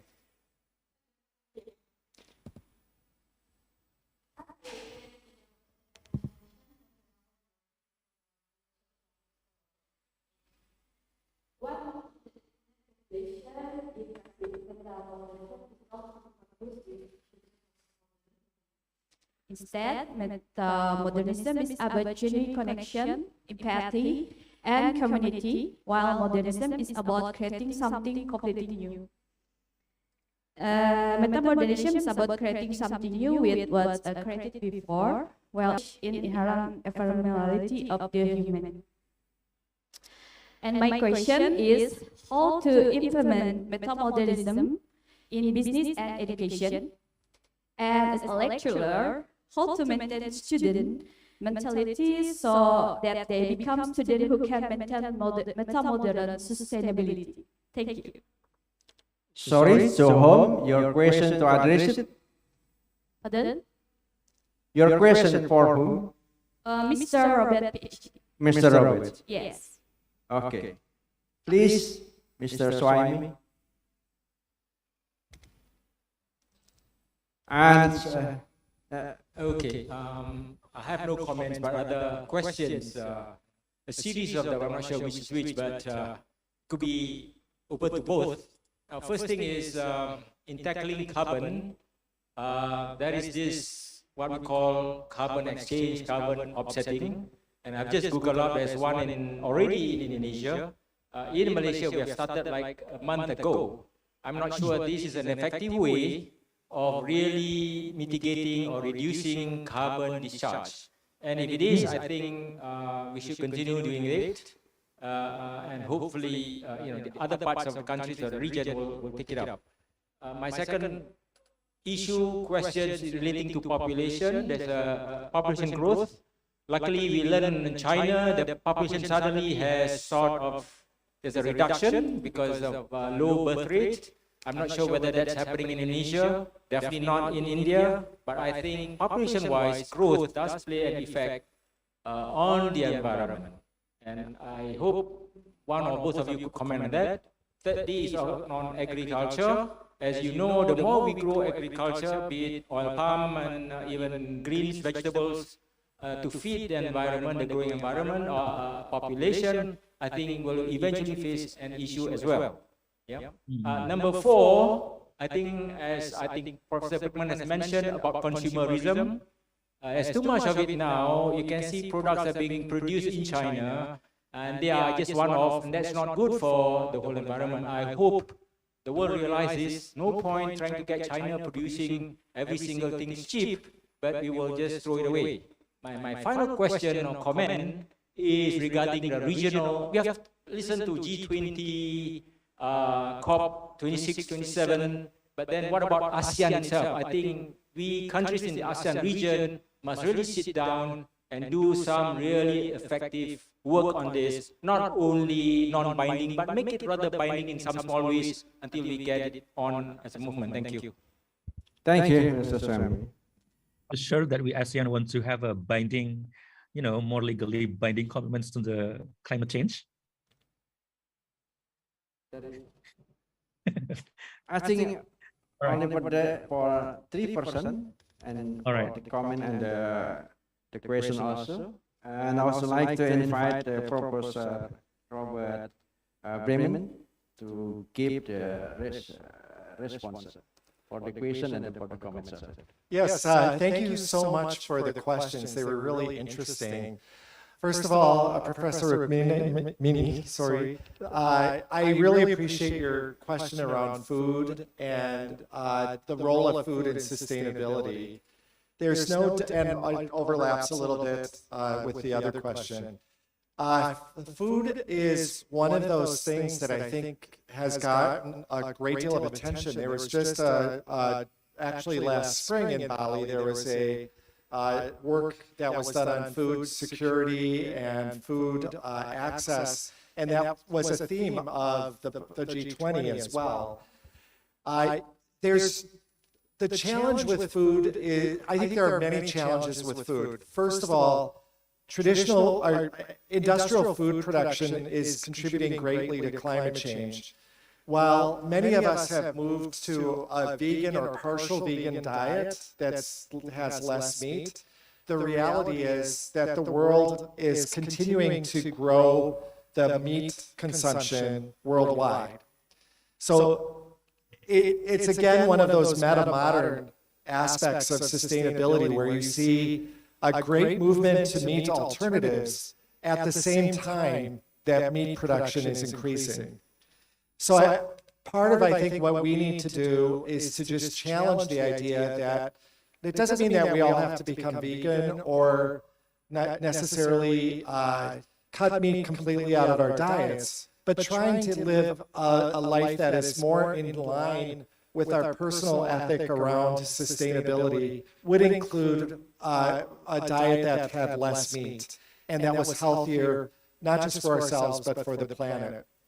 And I think one of the challenges associated with this is that the move to meat globally, and this relates to your question, has required greater intensity of agricultural land use.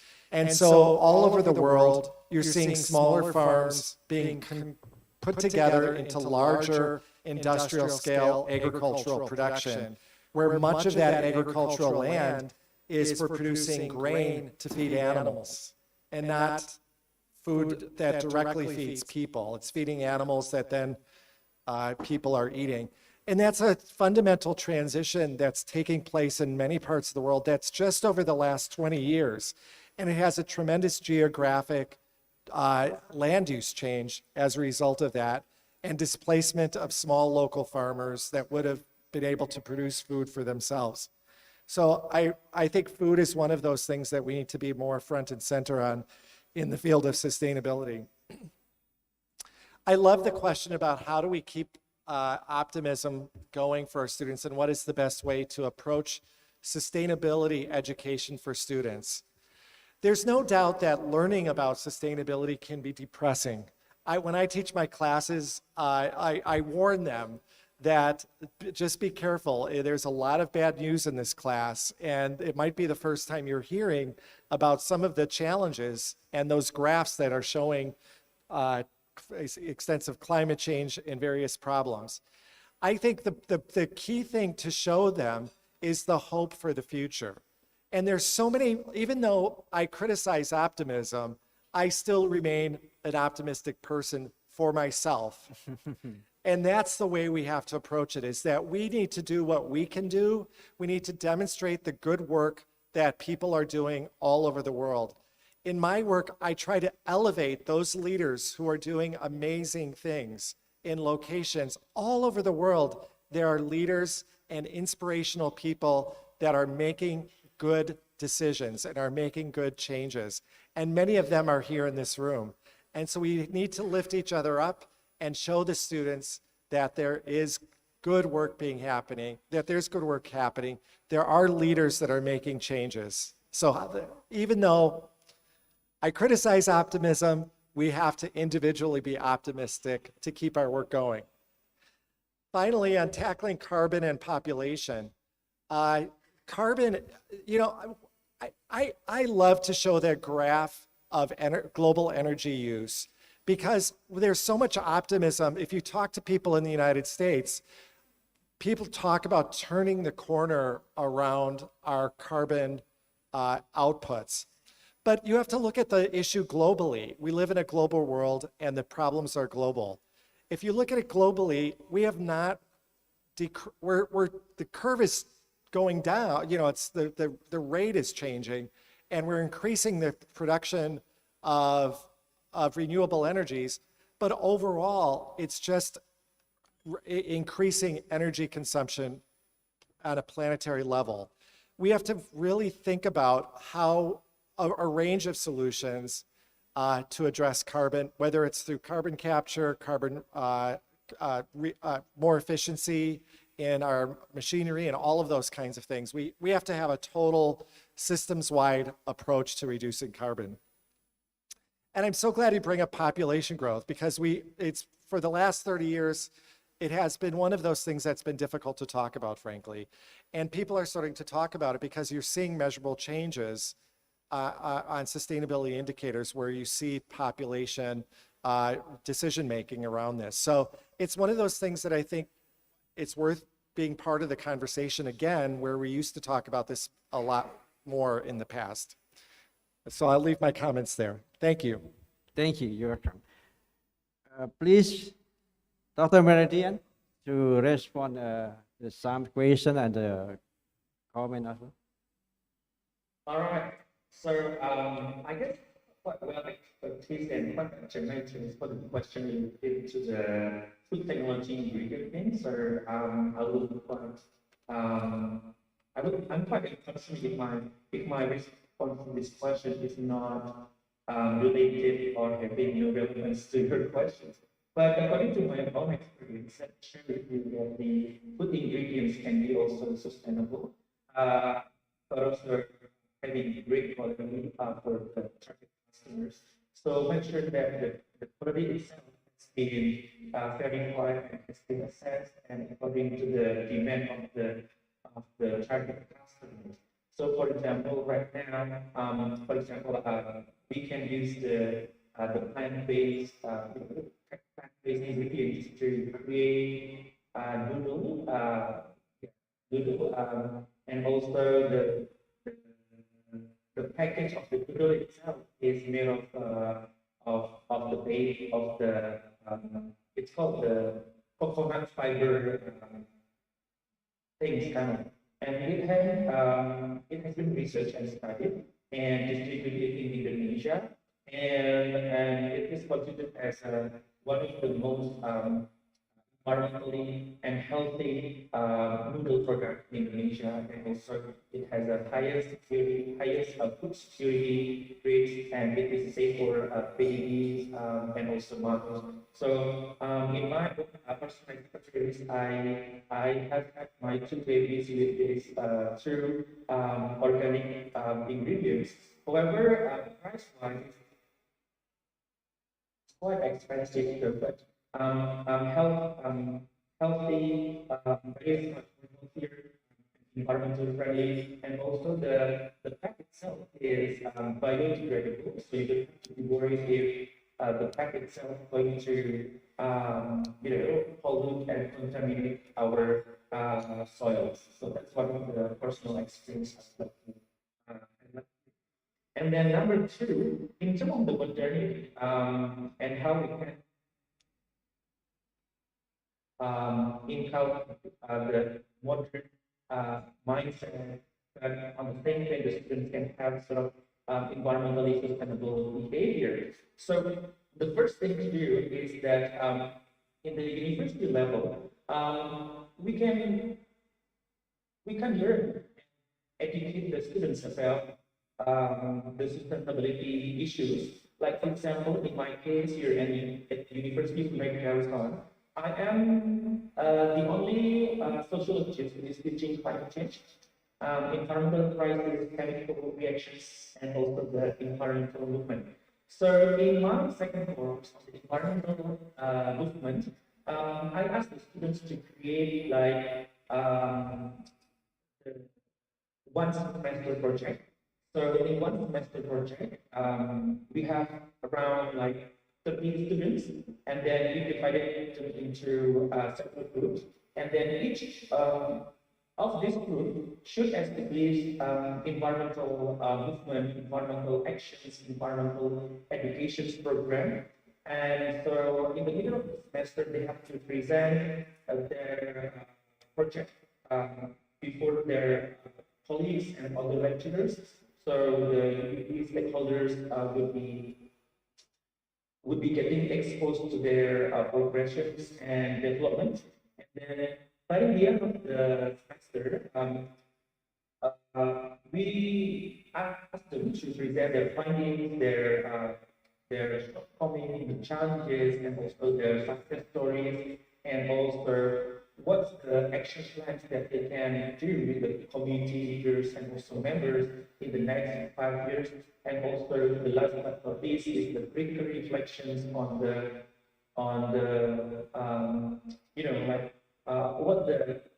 what the governments, what the universities, and even at the personal level actions they can do to materialize their actions in more impactful ways. That's number one. And number two, there is one module called the environmental problems and environmental and introduction to environment and environmental problems, which is I'm teaching this semester. So the format is quite different because this module is for the geography, environmental science, life science, biology students, chemistry students. So this is more science-based students. So each student must create sort of an individual project for one semester, and one individual project should consist of 3 individual actions to reduce the carbon footprint from their own capital, from their own asset that is available in their room. And they can do anything. Like for example, one student set up like create hybrid models or prototype for the like the groundwater like ground piping generator that is using the solar panels, and then they calculate if this equipment is distributed or marketed, how many sustainability companies will buy these products. But the important thing is that the carbon emissions, the reductions of the carbon emissions and other allied greenhouse gases that can be cut down globally by using these equipment. And also number two, another project. The students were like last semester, the students were joining 3 shops. So they set up like 3 shops selling secondhand or used dresses, like neckties and other household equipment, and to reduce the unproductive waste in the dump site. That's number two project. And then number three, for example, for the sustainable food project or food change, for example, right now, the student was developing the aquaponic project, and then the aquaponic fishes were fed by the byproducts of the of the residue of the plants that are planted. So this is like a concept of the circular economy that we already know so far. And then number two, in regards to the CDM, yes, Indonesia does have the CDM project right now, and then the CDM has been narrowed down into several greenhouse gas reductions project. One of it is a biogas. The biogas has been set up since 2010, I guess, because I did my MPhil stations on the biogas as an alternative household fuel in Indonesia, and the organizer structure has been transformed. Previously, it was conducted by the GIFOS and then the One Energy Indonesia, and also the commissioning countries of this project have been a lot, such as Denmark and also Norway, Netherlands. So in that sense, the structure of the project is that the commissioning country sponsored this project. So they they give the money to the, for example, to the TFOS as an organizing committee, and then the TFOS was setting up like 1,000 biogas across Indonesia. And from these 1,000 biogas that are successfully sold, the commissioning countries can redeem as the emissions that they have been cutting down. All right, so this is like some carbon trading under the carbon trading scheme. And there are several carbon emissions, cutting down or reductions formula. So I was the consultant of this biogas project in the past before working as assistant professor here in Brunei, and it was a really interesting project. And I really support this project because this is the things that the developed countries should contribute to Indonesia. Other project called REGG. I believe you are well familiar with this project. Reduction emission for forest degradations and deforestation. And I was doing my second MPhil project on this matter, and the project was commissioned by the Norwegian, by the Norway as a primary commissioner. And the RPDE was not solely implemented in Indonesia, but most of the countries like in Guyana, in Nepal, in India, I guess, and other Southeast Asian countries provide incentive for the local community and target indigenous people to help government reduce the deforestation and also other illegal activities such as logging and also forested trees felling in other Asian nations. Okay, Dr. Bernard, can Right, you? That's enough? Hopefully, I have no questions Okay. left. I think enough. All right. Yeah. Okay, we have time later. There is the question from the Zoom platform from Bapak Hasim. This question for Robert Brehmans. The question, how is true the effect of corruptions on the sustainability development country, and what are your innovative suggestions for the controlling the corruptions? Yeah. Such an interesting question. You know, corruption exists everywhere. It's in all levels of society and it's in all governments. It doesn't matter where. There are more and more controls around corruption because of the benchmarking efforts that are underway around sustainability. Because we're measuring more, when you measure things, you find things, right? And so, for example, there have been cases where, for example, carbon companies that will sell you carbon credits were not necessarily using their funds appropriately to store carbon or to invest appropriately in carbon. That's relatively easy to check nowadays because those companies now have developed their own way of policing themselves when requiring benchmarking from company to company. So there are a number of industry standards that are developing that provide a check on this all over the world.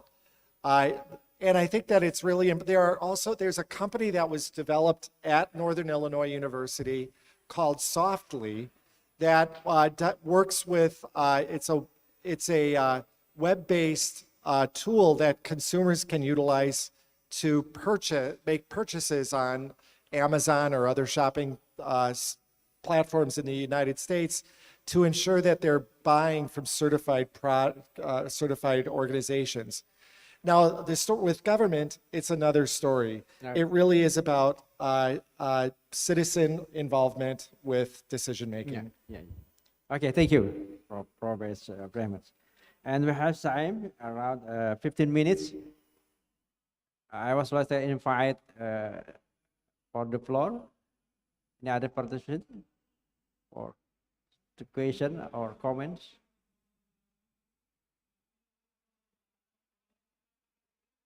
Okay, that there is no participation for the other question, and that's this session is finished and over. And then thank you for Robert Freeman and also Dr. Bredian. Thank you, sir. And I give it back to MC. Thank you. Assalamualaikum warahmatullahi wabarakatuh. Thank you.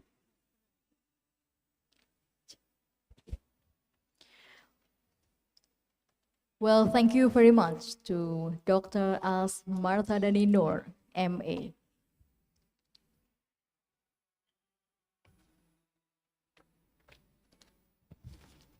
I would like to solicit Dr. As Marthadani Noor and Professor Robert Brinkman to leave the podium first before we continue this session with another speaker.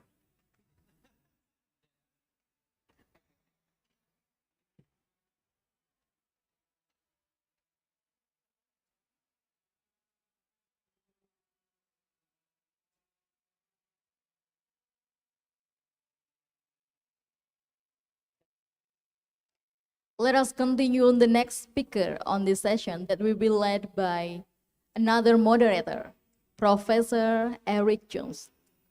To Honorable Professor Eric Jones, the floor is yours.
Good morning, everyone.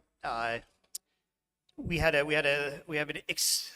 such an exciting speaker that we had a unannounced schedule change. So we're moving Dr. Lori Ellis Piper right to the top of the agenda today before lunch.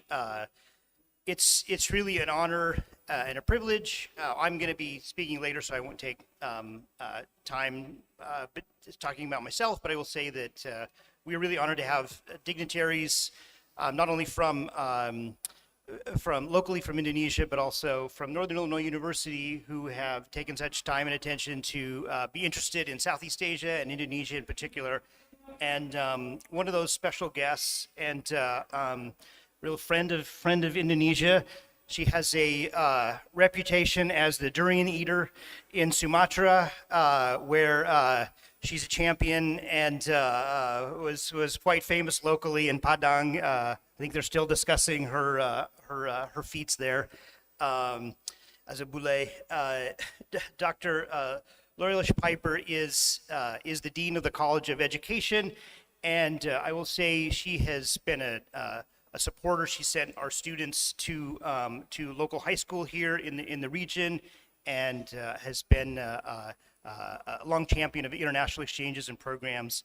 And she's also not only an educator. I think you'll see from her speech today why she's so engaging and charismatic. And it will be the incoming provost, interim provost at our university. Which is of course a very high honor. The provost at American universities are the individual that really runs the operations of the university internally, and so we're honored to have her as a special friend. Her talk today will be education as a lever for digital transformation and sustainable development. Join me in welcoming Dr. Lori Ellis Piper. Good afternoon. Good afternoon. We'll wait a moment until the slides magically appear, hopefully.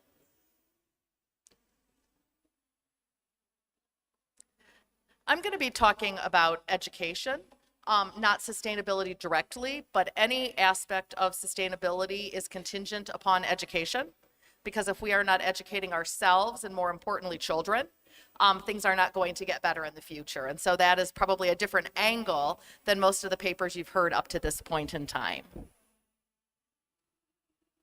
That's not me. Yeah, I'm not sure I could give that talk, but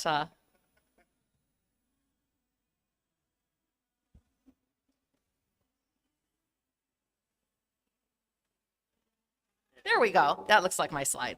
And so the reason, as I said, I'm going to be talking about education is because it is truly a foundation for anything that we want to do to address sustainability or to address the challenges that we face in our world.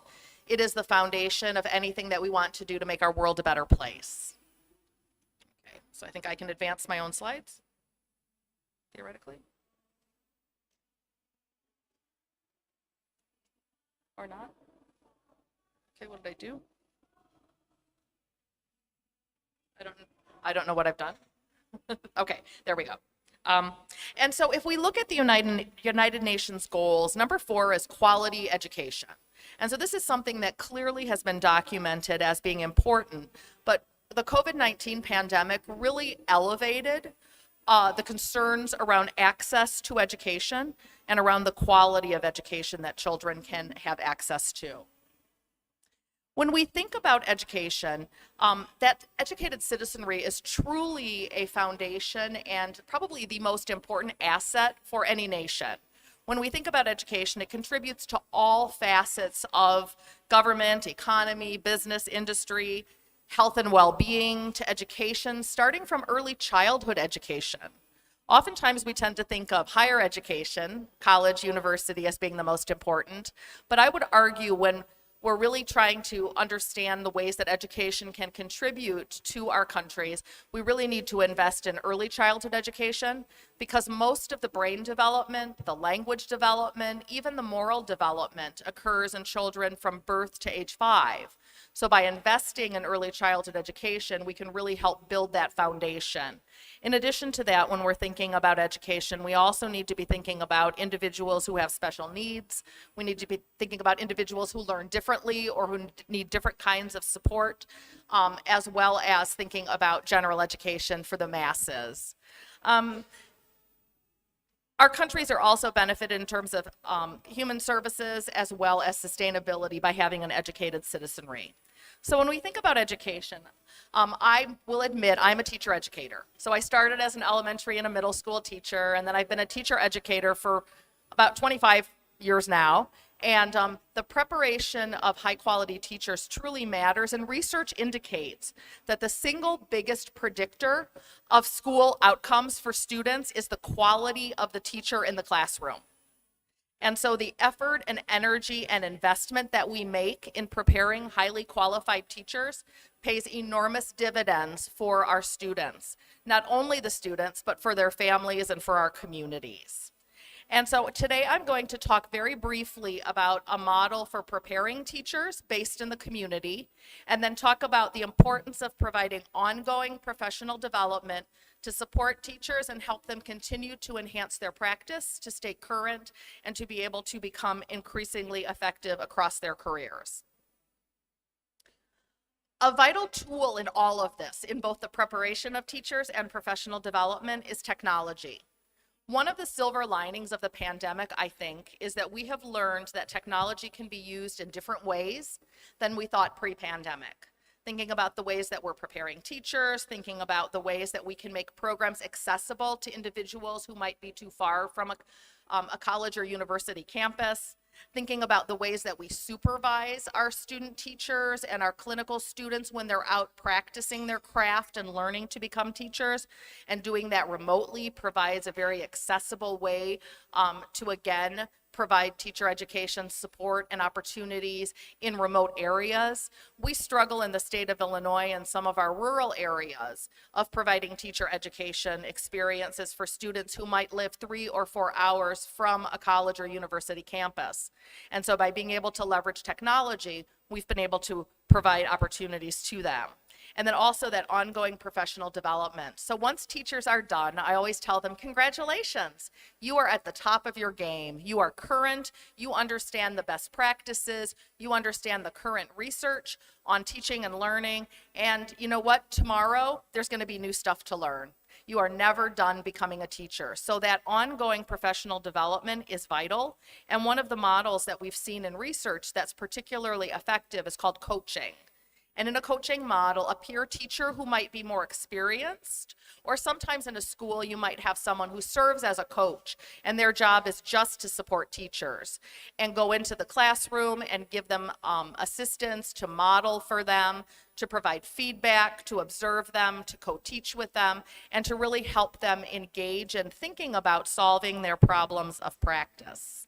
So I'm going to talk a little bit about a model that we've developed at Northern Illinois University and some of the research behind it, as well as some of the research outcomes from implementing the model. This model focuses on preparing teachers from the community for the community, and these are some of our students who are preparing to be teachers through our program called PLEDGE. And PLEDGE stands for Partnering to Lead and Empower District-Grown Educators. Basically, what we do in this particular model is we work with partners to figure out what their needs are for teachers. We're experiencing a teacher shortage in many parts of the US, and it's very acute in some areas. It's very acute in areas like special education, early childhood education, some of the STEM fields in high school. We're having great difficulty preparing teachers for all of those areas, especially in rural places. And so as we think about this model, PLEDGE, some of the key components that underlie it are a developmental view of becoming a teacher. We really believe from the beginning of the program, teachers need to have an opportunity to have aligned coursework to clinical practice, so that what they're learning in the classroom, they're experiencing and applying it in a classroom with real kids, because that's really where it boils down to making sense, is can they apply it, can they use it. We are using something that's called a grow your own teachers model, A Grow Your Own Teachers model means that it's based in the community, that you're working with community partners and organizations and agencies, and that you're providing a residency, which means you're providing that extended clinical practice opportunity for teachers to learn their craft with real kids in real classrooms. Another component of our model is that we're really thinking about cultural capital that our teacher candidates bring to the table, so to speak. And so that photograph that I showed you, those are basically what you would consider non-traditional students. Most of them were individuals who we would consider adult learners. Many of them are parents. Many of them live and work in the community. Maybe they work in the school in the cafeteria, or they work in the school in the office, or they work in the school as a teacher's aide. But we oftentimes don't think about those kinds of individuals as making great teachers, but I would argue those are exactly the people who make great teachers. Yaso's model of cultural capital really looks at it from a wealth perspective and thinks about all of the things that these teacher candidates bring to the table that allow them to learn and engage and become great teachers, and more importantly, once they get into the classroom, to understand the assets that their students bring so that they can take their students' lived experiences, their backgrounds, their cultural and familial assets, and leverage those for teaching and learning. So within this community cultural model, aspirational capital refers to the aspirations, the goals, the vision, the dreams that these teacher candidates bring to their education programs. Familial capital is just what it sounds like. The expertise, the experiences, the knowledges that they bring from their families. Resistant capital is an interesting one. This really focuses in on that idea of teacher candidates being advocates for their students and sometimes resisting the status quo or resisting approaches to education or ways of looking at students that might be deficit-based and could have negative impact on students. Linguistic capital, embracing the idea of being multilingual is vital, is critical. Many of the teachers in the photograph that I shared with you are bilingual, and that was one of the key goals of the community, was to be able to grow more bilingual teachers. And I know that for many of you, we're looking at not only multiple languages, but multiple dialects. And so by identifying teacher candidates who have those languages and dialects, they can bring that linguistic capital to the teaching and learning.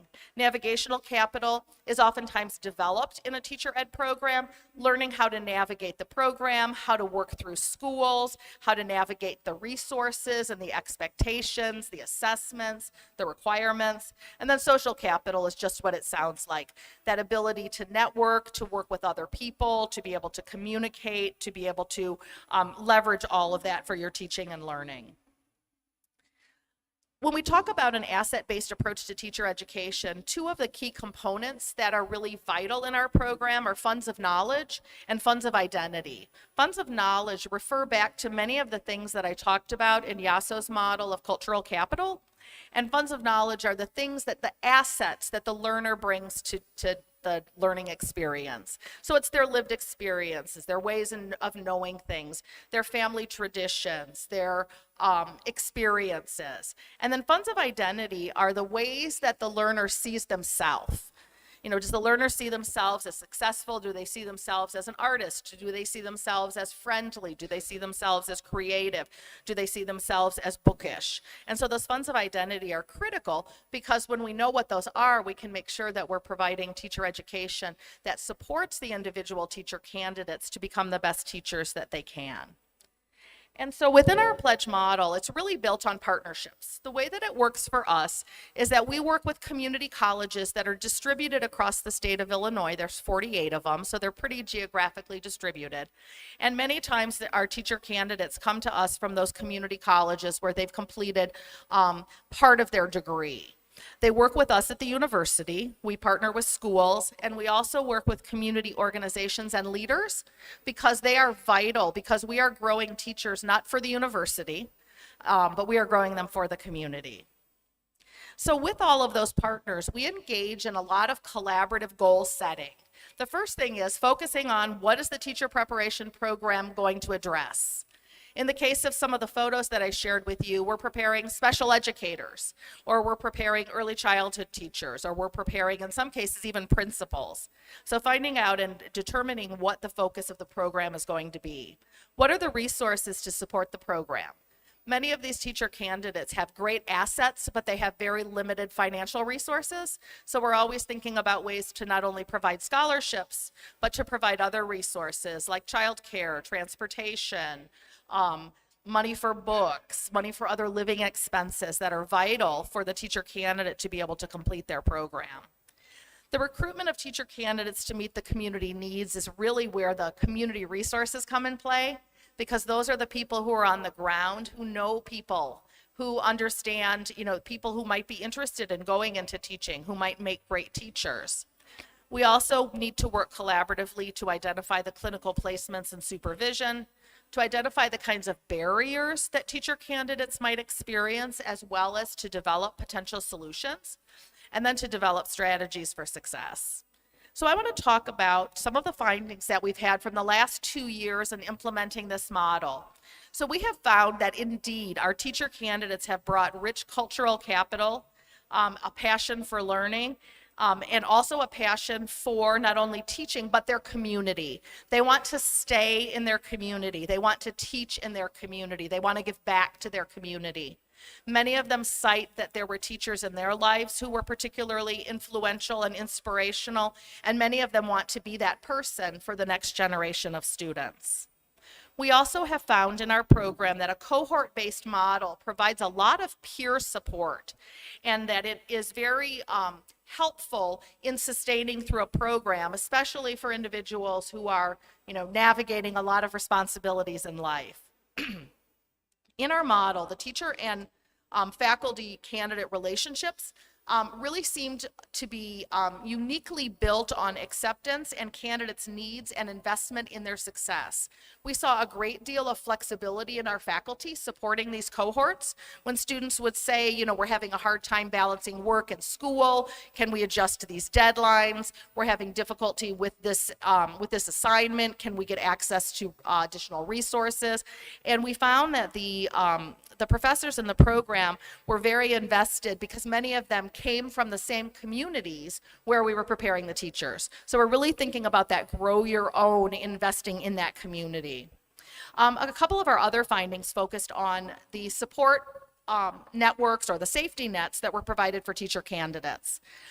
We had support for them, like I said, in terms of childcare, in terms of funding, in terms of resources like tutoring in the state of Illinois. There's tests that you have to pass to become a teacher and other important requirements that sometimes require additional assistance or support or tutoring, and we were able to provide those for them. We also found that our program, in the research that we collected, our program participants really found that they developed a sense of belonging, and that sense of belonging enhanced their commitment to not only completing the program, but to becoming a teacher. And that sense of belonging helped sustain them in the hard times and helped sustain one another in hard times. I'll share a story. We had one student who was 9 months pregnant when her student teaching began. And so she needed a different schedule, and so her cooperating teacher and her supervisor worked with her to develop a different schedule, to identify the skills she had already demonstrated, to adjust her student teaching so she could still meet the requirements, but that she could take the time off that she needed after the birth of her child. And she also talked about her classmates and how helpful they were in encouraging her and supporting her and keeping her caught up. So that program support and peer support really came together. So when we think about a model like pledge and sustainability, I want to talk about some of the key components that I think are important takeaways.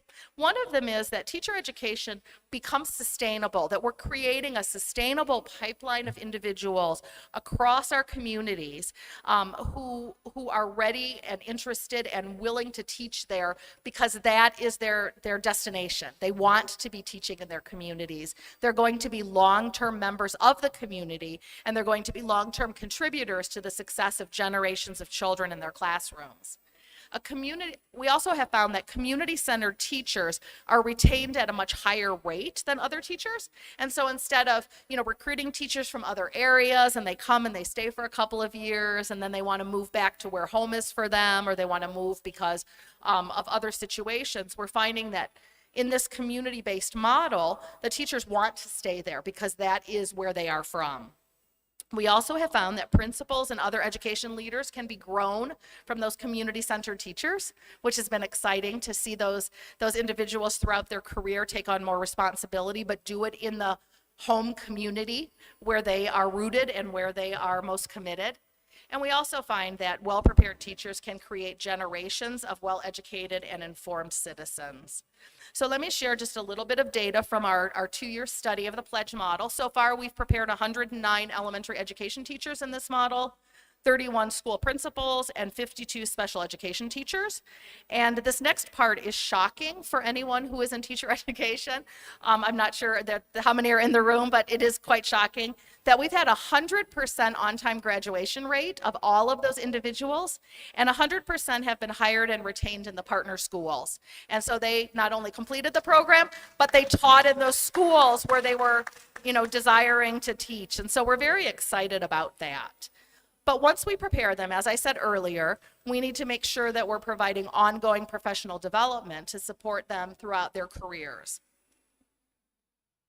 So, a quick conceptual model that we like to use when we're thinking about teacher professional development is this particular one by Desimone that identifies the core features of professional development being things that you would expect, but things that we oftentimes don't do. We think teachers are done. They should be able to figure it out as they go. But new things are developing, the curriculum is changing, the world is changing, new knowledge is being generated. And so we need to make sure that our professional development for teachers has a content focus, so that they're getting the key content that they need, that it also engages in active learning, so teachers aren't just sitting and listening, but they're doing, they're applying, they're using what they're learning, that there's coherence, meaning that what we're teaching in professional development connects to the curriculum and the expectations in our schools, the duration. Many times we think one workshop is sufficient, but research indicates it is not. So the duration, we're much better when we're getting into a situation where we're engaging teachers in professional development for at least 3 months or more, because that repeated exposure and application and deepening of knowledge and reflection and application really allows them to gain understanding of what they're learning and to be able to apply it to their practice. When we also have collective participation, where teachers are coming together, so I'm not doing this alone, I'm engaged in this with my peers. When that happens, we have increased teacher knowledge, skills, we even have changes in attitudes and beliefs that can come about from high quality, coherent professional development. That can lead to changes in teacher instruction, which can lead to improved student learning, which is always ultimately the goal that we have when we engage in any kind of professional development. And so when we're thinking about professional development, these are just a few key considerations that can be helpful to ensure that the professional development that we're providing will make a difference and will actually contribute to teacher preparation. So as I mentioned before, it needs to be ongoing. Job embedded, meaning that the teachers are able to apply and to use what they're learning in their own classrooms, that it's relevant, that it's applicable, so that they can practice their craft. When we learn anything new, the best way to learn it is to practice it in the way that we're going to use it. In addition to that, professional development for teachers always needs to be focused on student learning, because that's what it's about. It's not about teacher performance, but it's about what teachers do to support student learning. In addition to that, I mentioned a coaching model briefly before that is highly advocated for good quality professional development. Professional learning communities are another way of thinking about professional development that brings the teachers together and they share what they're learning. Sometimes they're sharing and reading a book or an article and then talking about how to apply that in their classrooms, or they're analyzing data. But it's the teachers coming together to learn from and with one another in a professional learning community. And then also, as I mentioned earlier, leveraging technology. So the professional development can be facilitated digitally. It can be facilitated to bring people together who are in very different geographic areas, for example. And so when we're thinking about that ongoing professional development, again, the key goal is it can contribute to instruction, which leads to improved learning for students.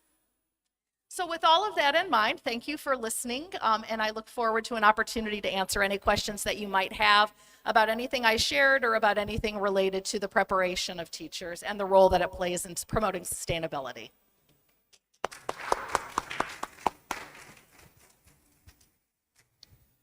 Time for questions from the audience.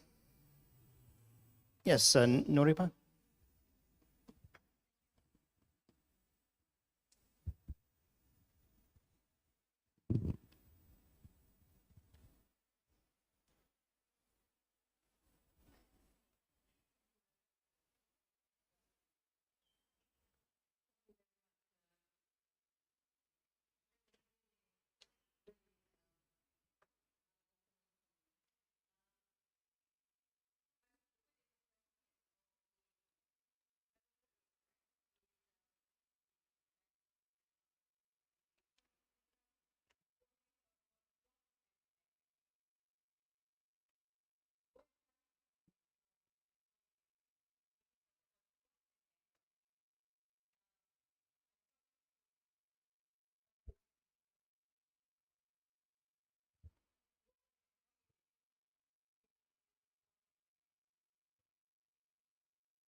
So we noted about the thanks to our neighbors, it was slightly challenging to hear, but your question was about the way that these programs how do we make them globally engaged or global job ready, global citizenry in these programs? I think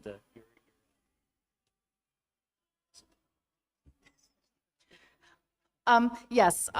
So I'm going to answer the question. I'm going to go to the beginning and then I'm going to go to the end of the question. So the first part is when we think about the preparation of teacher candidates, one of the things that we do is we really are trying to help them expand their worldview and have much more of a worldview.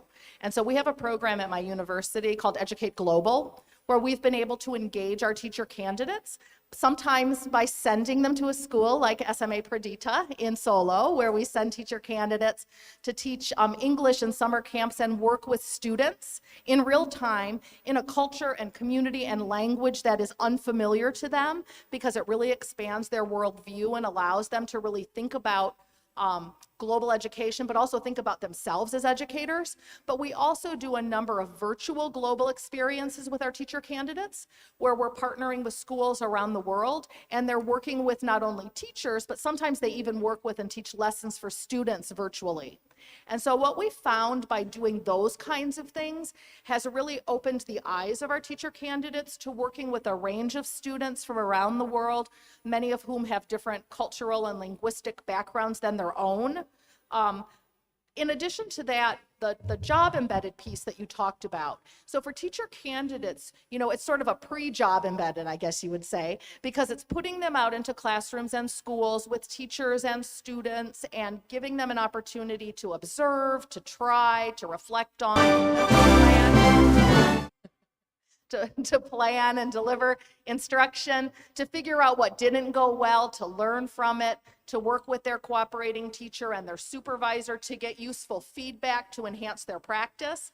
But when we think about when teachers become we call the teacher of record, when they're in charge in the classroom, that job embedded professional development is vital, because that's where they can take new things that they're learning and apply them to their own practice.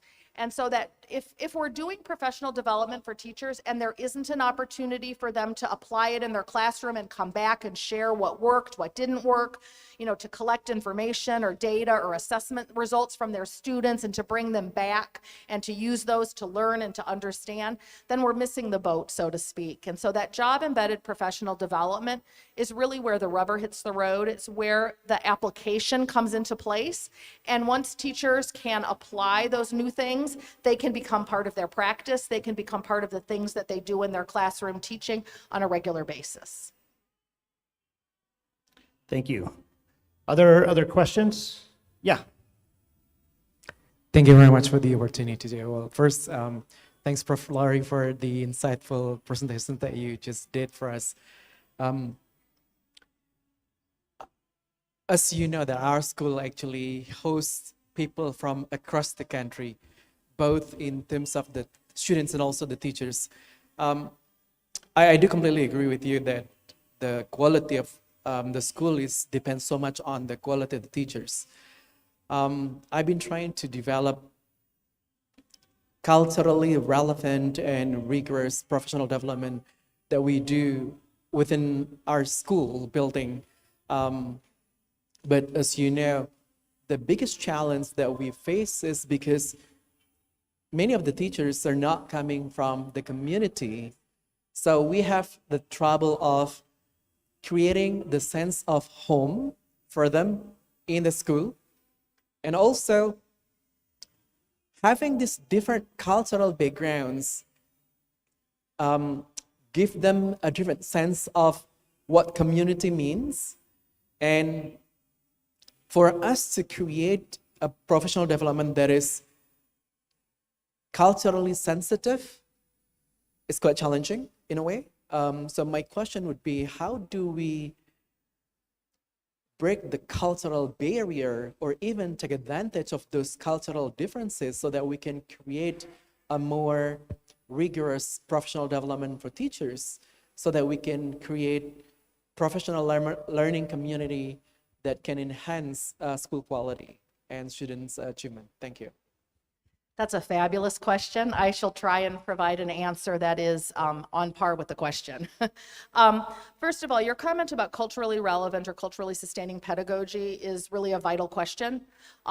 We know that when students see themselves in the curriculum, when students see their lived experience is valued, when students see that they are treated with dignity and they are respected as who they are and what they bring to the learning situation, they are much more likely to be successful.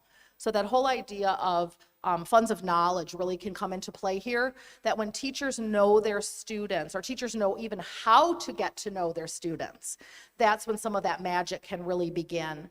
And your comment about some of the teachers are not from the community, that presents a challenge. The model that I was talking about was growing teachers from the community for the community, but sometimes if that's not the case and we have teachers who are from outside the community, it's really vital that they get to know that community and that they really approach it like an anthropologist and they really go out into the communities and do home visits, but not to tell families or communities what they should do, but to just learn from them.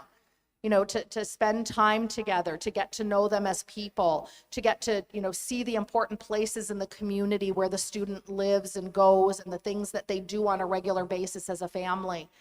Learning that can provide incredible insights that can really support teachers with helping students make connections from their lived experiences to the curriculum and also to even modify the curriculum. So when we're thinking about that culturally relevant pedagogy, it's really contingent upon teachers knowing and having relationships with their students and with one another. And that takes a lot of bravery. Oftentimes we talk about creating safe spaces in education, but I argue we also need to create brave spaces in education where I can say, I don't understand that. I'm not judging that, but tell me more about that. I have a colleague, and you know this person, James Cohen, oftentimes says, we need to replace judgment with curiosity. Replace judgment with curiosity. Sometimes when educators see something that's different, the assumption is there's something wrong with it, it's deficient, it's bad, there's a problem, rather than just saying, well, it's different, let me find out. And so being brave and asking those questions, being brave and going outside of your comfort zone and doing home visits, being brave and talking to community leaders, being brave and talking to teachers from different backgrounds who might be able to help you understand some students, is really vital to creating that context within which culturally relevant or culturally sustaining pedagogy can be implemented.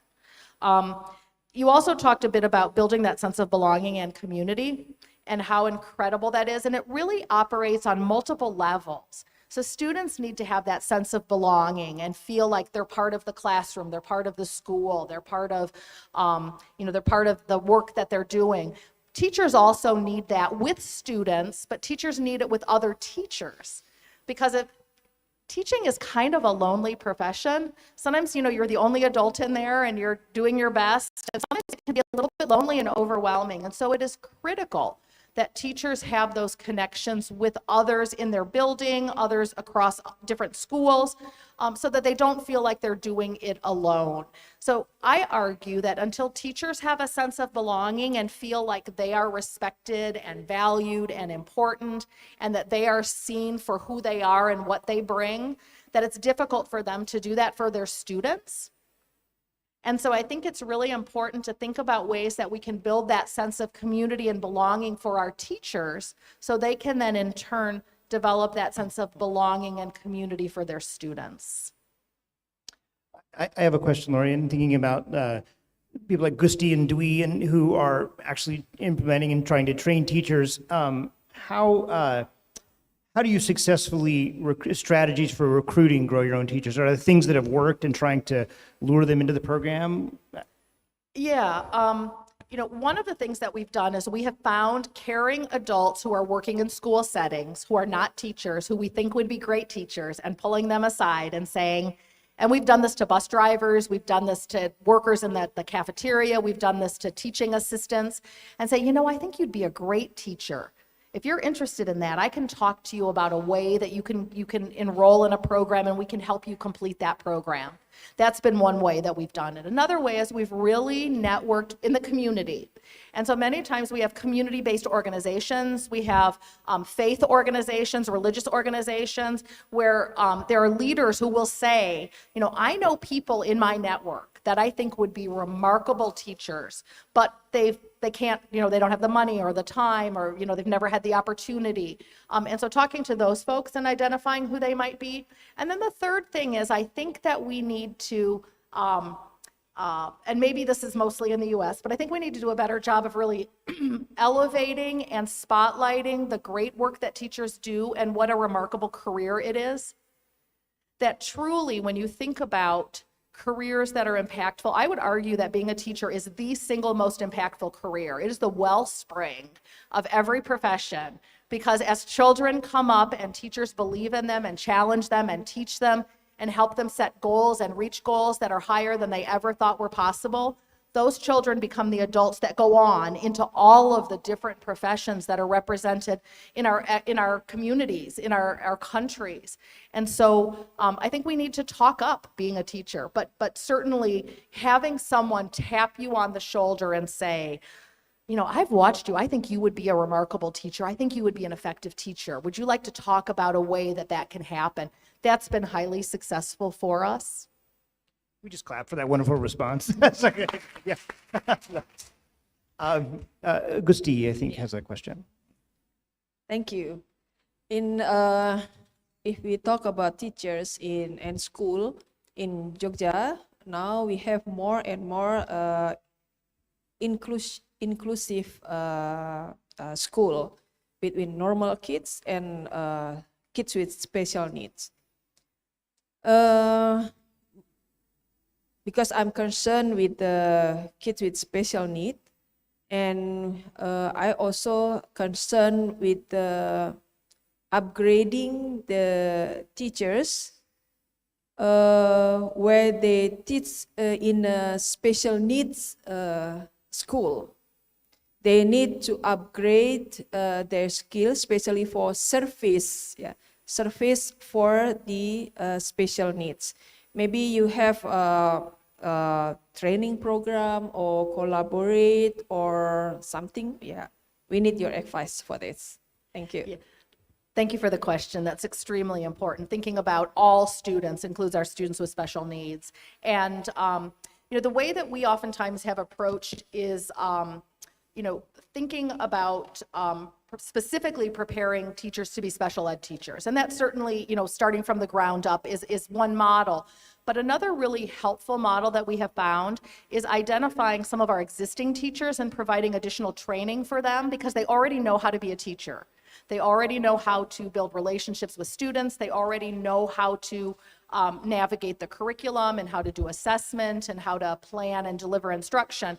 And so we have found a model where we're able to provide intense professional development in special education, allows us to transform those sort of general education teachers into being special education teachers. That's been very successful for us. Another model that we have found to be quite successful is working in a co-teaching model where we have a general education teacher and a special education teacher teaching together in the same classroom and learning from one another. But what that does is it provides that job-embedded professional development then for that general education teacher to know how to support students with special needs that might be in their own classroom. So that's another model that's been helpful. And then in addition to that, really thinking about, in special education, really thinking about this idea of, creating inclusive classrooms and opportunities. We find in my programs that many of our special education teachers themselves had struggles or challenges or maybe even special needs in school. And so they many times are uniquely qualified to understand the struggles that students have. And so we have found that, if we have someone with a learning disability or someone who is dyslexic or someone who has, other diagnoses like ADHD or even being somewhere on the autism spectrum, that many times those individuals as adults can make remarkable special education teachers because they understand the challenges from the inside out. And they have learned enough about themselves as learners that they many times are some of our best students because they have really been able to spend time to learn about themselves and ways that work for them in growing and developing and pursuing a career. And then lastly, we have been fortunate in many of the special ed teachers that we have prepared, we have been fortunate to identify people in schools right now who are working to support special education students. And so again, finding people in the school who have a real heart for students with special needs and tapping them on the shoulder and saying, we think that you have the potential to be a great special education teacher. Here's a pathway or a program that we'd like to engage you in. So I think there's a whole array of approaches depending on where the schools are and what their needs are. But those are some of the general approaches that I think could be used to try and help prepare more individuals to be special education teachers to support those students with special needs. Thank you. We have maybe a final question from our virtual audience on Zoom, and they ask, well, first they say they couldn't agree more with your valuable opinion, so I'll take that compliment. The quality of teacher currently in Indonesia is being interrupted by the presence of technology due to the e-learning process without the presence of a teacher in front of their students. Students now depend on the technology rather than their lovely teacher. And they say, how about that? And I guess I would add, what has COVID taught us that we thought we knew about e-learning, and now what have we learned? Yeah, that's a big, complicated question. I'll try and provide a complex response. We'll see how I do. So the first thing that I want to say is that we oftentimes talk about COVID causing learning loss. I don't like that. The reason I don't like that is that we had lost learning opportunities. It wasn't that teachers and students didn't want to learn, it's that we were, I would say, relatively unprepared to deal with the pandemic and to try and scale up online learning, virtual learning, when most of our teachers had not been prepared for that. Students were oftentimes in situations where they didn't have consistent access to technology or didn't know how to use it or didn't have private, quiet spaces where they could engage in that learning. And so I'd really like us to think about lost learning opportunities because that places the blame on the situation, not on the people involved in the situation, and language matters. I also think that we need to, and this is something I talk a lot about to our teachers in my area, that we need to understand these next several years that children coming into our classrooms are coming to us with very different educational experiences than what were typical 5 years or 10 years ago, that they had these lost learning opportunities. And so therefore, many of them are going to struggle not only with the content, but also maybe with social skills, maybe with, how to behave and interact in the classroom. They're learning all of this because they were in a different situation. And so I think we also learned that technology has some great uses for teaching and learning. It's really good at some stuff, and it's not very good at other stuff. And so I think we need to be really honest with ourselves in schools and think about how we are using technology, but we need to make sure that we're using it in ways that make sense. So for example, my area of expertise is reading education. Teaching 6-year-olds how to read on Zoom during the pandemic was about the worst thing that anyone could have invented or could have done. We need to give ourselves grace and patience and say, that didn't go well, but these kids are now 8 years old and they still aren't reading. Let's engage them in reading instruction. Let's not place blame and say they aren't where they should be. Let's say this is where they are today. We're going to start here, and we're going to work to try and accelerate their learning forward, but we know that in that type of situation, the technology is not the best way to do that. We need to do that in person. We need to do that in small groups. We need to do that so that we can, be in the same space and interacting with students. And so I think that we, as a society, we are quite reliant on technology. And the pandemic, I think, made us more so reliant on technology. And so I think we need to just be honest, and I think we need to have those conversations with our teachers, with our families, with our students to talk about, some of that real learning is best in person, is best, face-to-face, and that the technology can be a great way to practice what we're learning. It can be a great way to apply what we're learning, but oftentimes the technology is not the best way to do the actual teaching and learning. Well, join me in giving applause for Dr. Lori Ellis-Piper. And now it's lunchtime, is that right? Do I give the, and it's in the back? Bagaimana? Do you want to give the lunch announcement? Makan terus.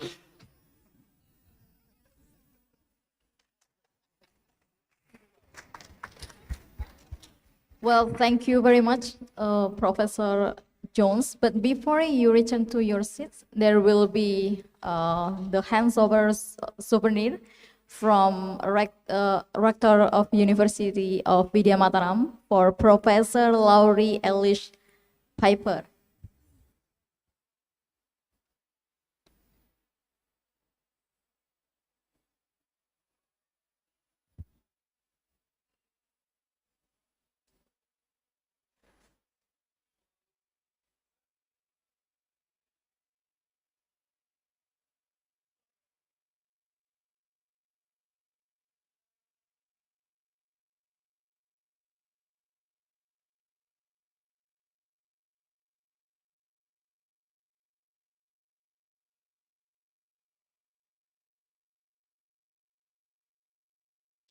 And after this handover of souvenir, for Pak Dhani and Professor Brinkman, would you mind to join the photo session with other speakers?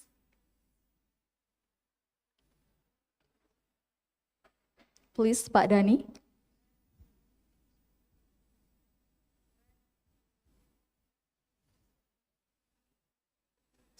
It's okay.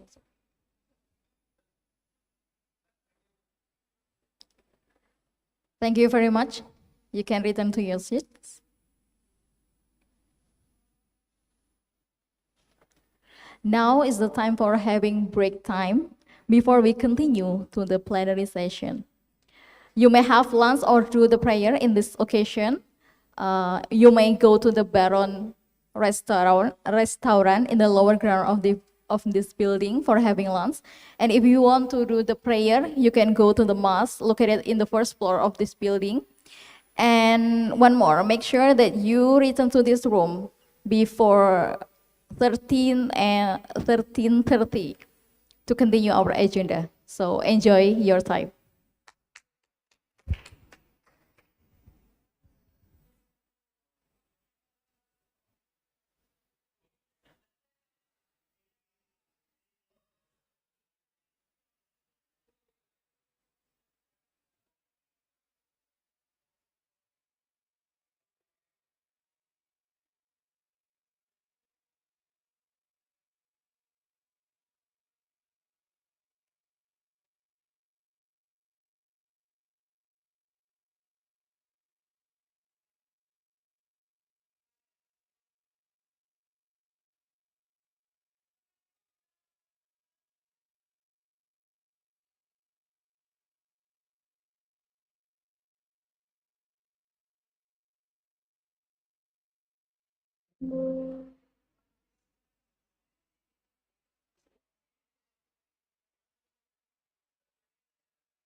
Itu lah, Mas.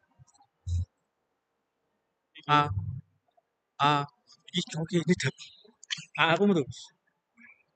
Ah, Rayuan. Ah, apa tuh? Nanti akan monitor oh, durung gunengan. Itu lah, Mas.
Macam boleh je.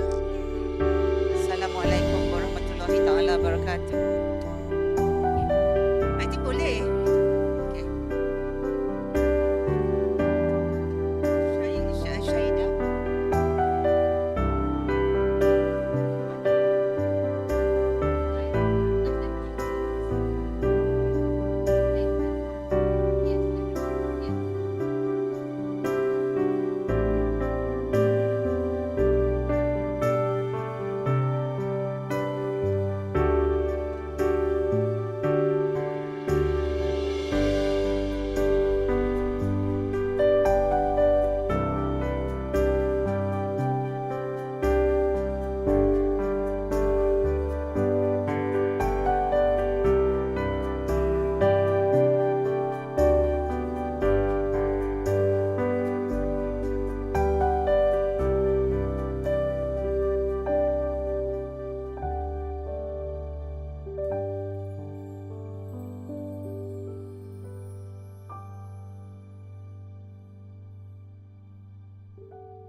they should place a monitor over here station, right?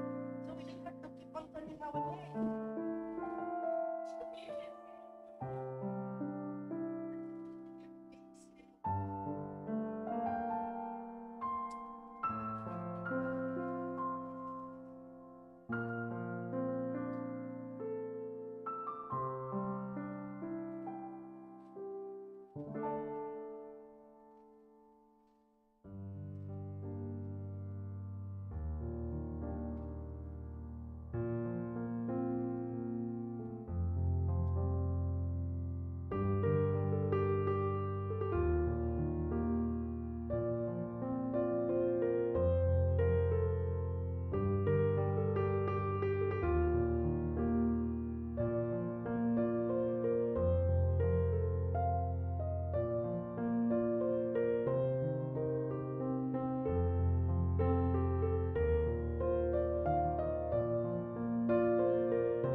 Well, ladies and gentlemen, I would like to inform you that the second plenary session will begin in 2 minutes.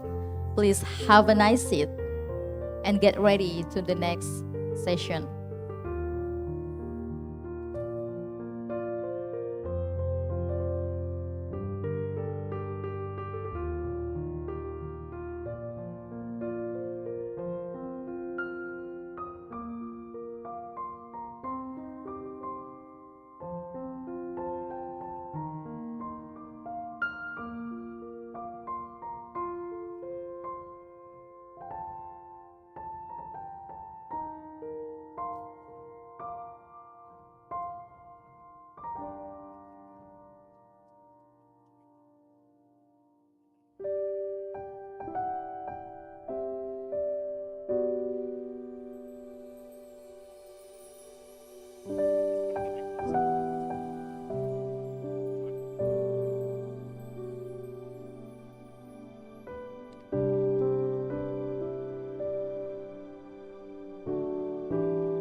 Mohon perhatian Bapak Ibu sekalian yang masih ada di luar ruangan untuk segera dapat memasuki ruangan karena acara selanjutnya akan segera dimulai.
Well, ladies and gentlemen, let us continue our agenda for today. The next agenda is the second plenary session that will be led by a lecturer from Northern Illinois University, USA, as the moderator. Once again, to the Honorable Professor Eric Jones, the floor is yours.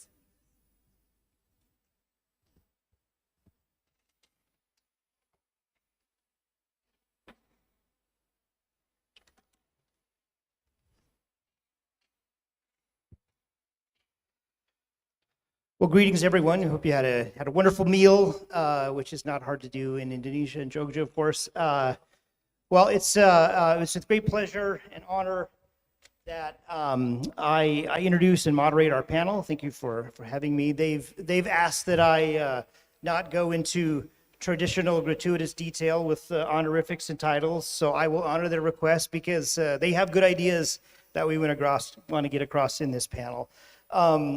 Today's title is Technology for Good, How Technology Can Help Allocate Green Capital Efficiently to Drive Sustainability. We'll hear first from Dr. Noripa Kamso, who's chairman of Arabesk Malaysia, then from Ms. Nurul Shahida, who is co-founder of Pantas, and then Dr. Huria Al-Islam, CEO and founder of HGC Indonesia. Join me in welcoming Dr. Noripa.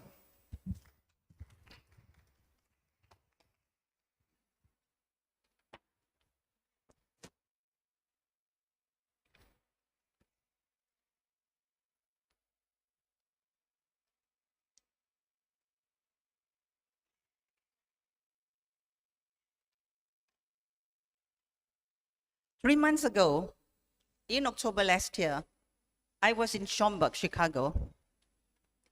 I was in a perfect storm where I was awarded the Distinguished Global Alumni 2022 Award by College of Business, Northern Illinois University. That's not the story. As I stepped down from my acceptance speech, there was this professory, intellectual, handsome-looking white American gentleman who came to my table and spoke. Apa kabar? He said, we will be having a roadshow in Indonesia in January next year. Would you like to come and join? And within the same breath, I said, yes. So that was just like yesterday, and here we are in Yogyakarta, Indonesia today. What a beautiful world when we can use moments like that and like this to reach out for a broader worldview. Many thanks to the market-savvy Daing Marewa Professor Dr. Eric Jones and also Professor Robert Brickman for making this happen. Ladies and gentlemen, good afternoon. Kabare. Not too late to wish everyone Happy New Year 2023. I'm so excited to be back for the second time in more than 27 years in this mystical, beautiful, world-renowned city of Yogyakarta. I'm a sixth-generation descendant from Java. So Java is close to my heart. Iso ngomong Jawa.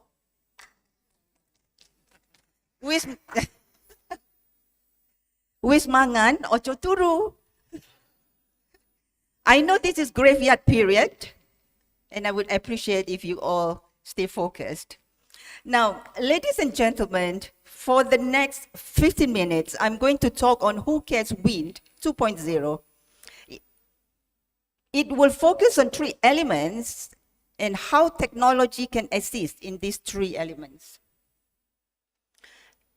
Number 1, next slide. Number 1, I'll cover the 10 global risks. Number 2, I'll cover the mega trends that transcend into the generational societal layers. And the third element is the importance of data assets throughout this layering of risk. Ladies and gentlemen, the 2004 report, Who Cares Win, introduced the acronym ESG. It was endorsed by 20 financial institutions led by UNGC and United Nations Secretary General Kofi Annan, and got traction when PRI was launched by Global Compact in New York Stock Exchange in 2006. Who Cares Win connects the financial markets to the changing world. But today, I revisit the topic, Who Cares Win, and escalate it to 2.0. So it's Who Cares Win 2.0. We will arguably attempt to connect not just financial markets, which has commendably ballooned to 18,000 participants in 80 countries, but connect the global businesses and their global supply chain to ESG by using technology as a tool. We will attempt to determine how technology can help allocate green capital efficiently to those who cares. As the topic says, technology for good. And this is the topic for the panel today. So number one, we are talking about the 10 global risks. Next slide, please. Last week was World Economic Forum in Davos. The Global Risk Paper, the 13th edition presented last week in Global Economic Forum was presented. The insightful report was done through an executive opinion and not an expert survey, which means these are opinions from corporate leaders like your panelists here. To debate the aspirational topic of Indonesia on the world map, allow me to start from ground zero of 2023 and then link this global risk presented in World Economic Forum in Davos with those three pillars established in G20 in Bali. So, what was the findings of the top 10 global risk?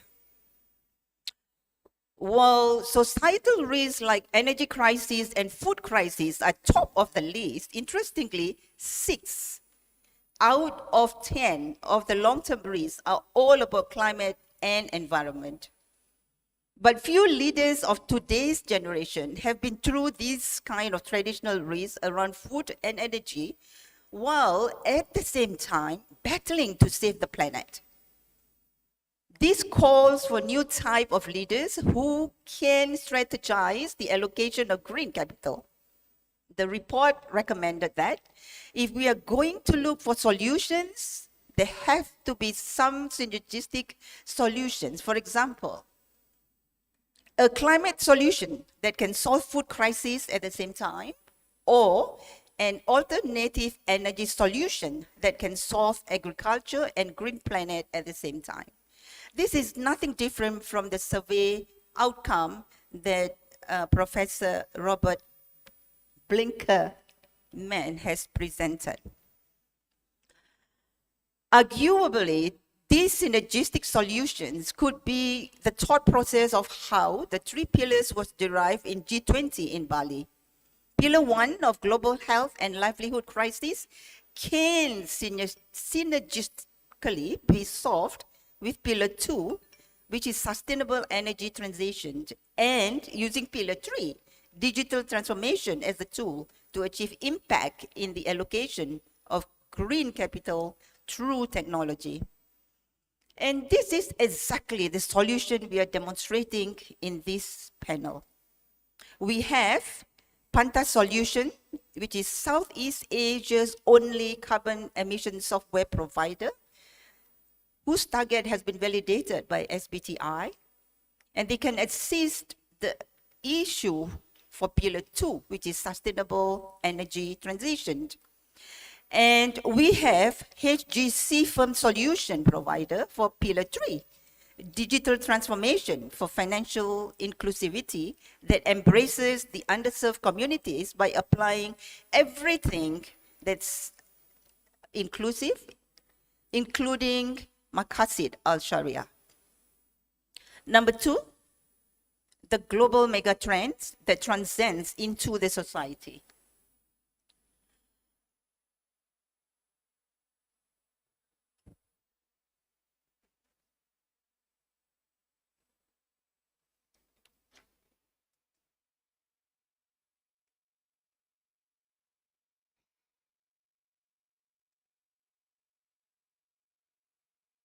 Can I click?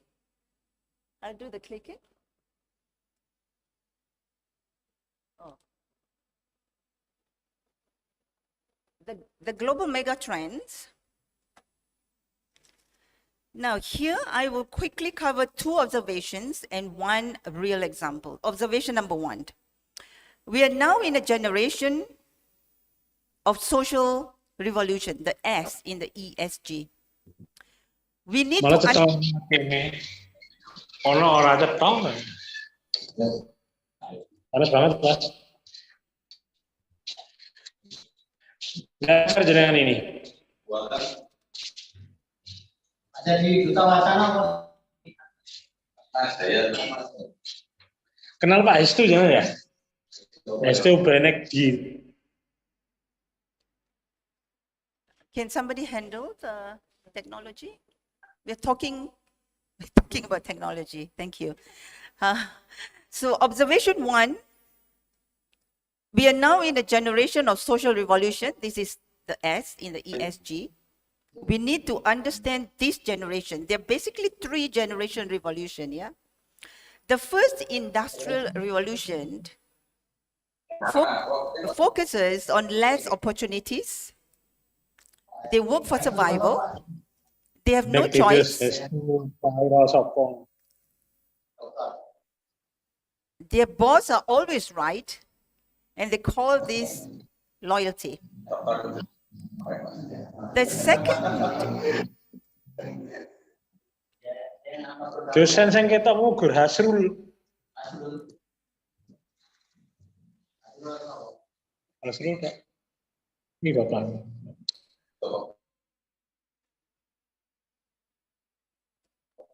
Oh, sing Dewi ki Widya to. Sing kan pertama. Selamat cucune kamu sapu kita. Landok pakai kaya wis. Ya difoto tidak.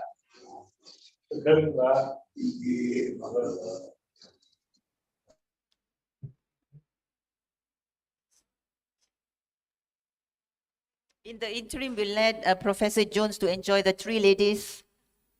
You're very fortunate to have 3 ladies next to you. This is called diversity. And when you talk about sustainability and ESG, you need ladies. All right. So we talk about the 3 generational revolution. The first is an industrial revolution, where there's less opportunities. People work for survival. They've got no choice when they choose work. Boss are always right, and they call it loyalty. Now, the second revolution is information revolution, which is our generation, the baby boomers, my generation. So it's not for survival, it's for standard of living. So loyalty never really exists. Our generation has got many choices, even information is free. Now, today is social revolution. Already their standard of living are taken care of by their parents. And this generation have got everything from car to telephone to holidays. Today, they just look for quality of life, work, their role and opportunities, the rewards, and towards improving the quality of life, which means protecting the planet Earth. So this social revolution needs to be met at workplace. The S that can impact green capital allocation and investment decision making. The S that can impact the global supply chain and thus impacting the financial performance of the public listed company you're investing. And the S that has been used by Tesla employees in social media.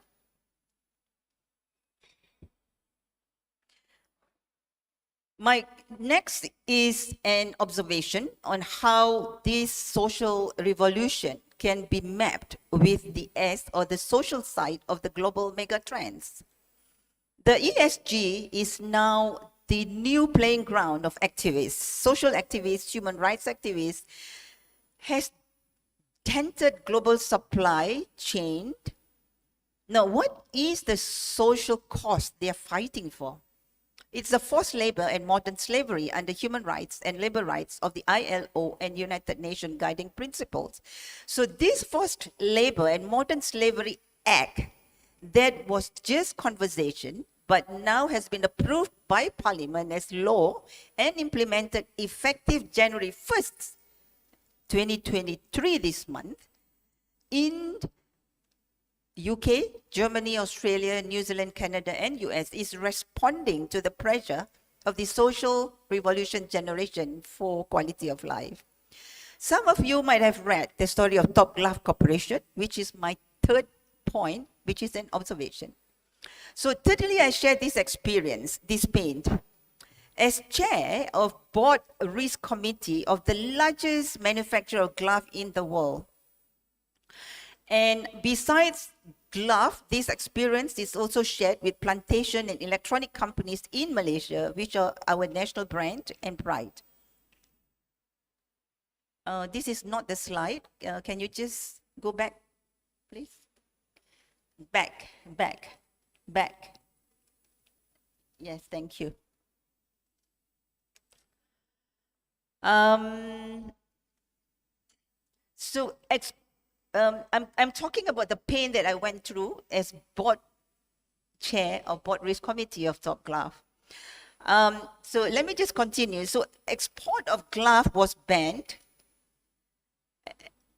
So export ban was imposed on the shipment of gloves from Top Glove Corporation to US in March 2020 by CBP, Control Border Protection of US, which is timed at the beginning of COVID lockdown. Then in July 2020, 4 months later, despite the company's independent consultant showing green on the 11 ILO indicators, we were shocked to be slammed with WRO, with this withhold rights order by CBP of US on alleged forced labor. Basically, we were guilty before proven innocent. We have done many good things in the ESG, but the world lives in a black box of lack of trust and lack of transparency. So despite validation by global social auditors, most of our shipments at US ports were seized. We lost most, if not all, of our US customers. In 2019, the US market sales was 1 billion pieces of gloves, and US was 23% of our market share. It actually went down to 8%. We learned that allegations are human bias and has wasted resources in Top Glove, which impacted the allocation of green capital. Interestingly and sadly, this experience of story is demonstrating that ESG today operates in a black box that lacks trust, transparency, accessibility, and traceability. First step is data. Without data, we don't know where we are. We will be shooting in the dark. We will drain resources unnecessarily. We have unclear strategies and tactics. And this we must avoid in our solutions for G20 pillars. The third element I want to talk about is the importance of ESG data assets in mitigating risks. Thank you. My wish when I was going through the pain in Top Glove at that time was technology for good.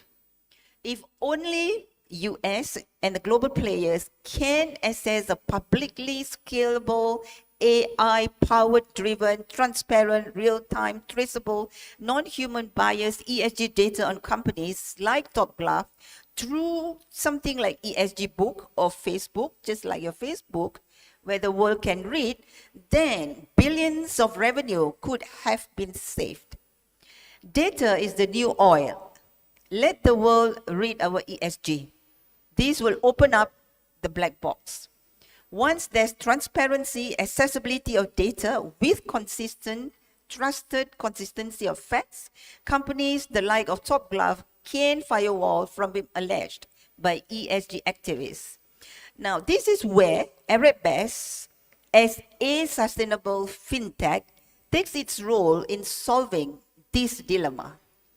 In order to build trust and alignment among businesses, companies, investors, and regulations, and to allow to measure progress on sustainable development, Arabest has created a platform called ESG Book to shape the future of ESG data. The new coordinated approach to Arabest ESG data is based on 3 disruptors in the technology era. 1, it's based on ESG, 2, on artificial intelligence, and 3, on data asset.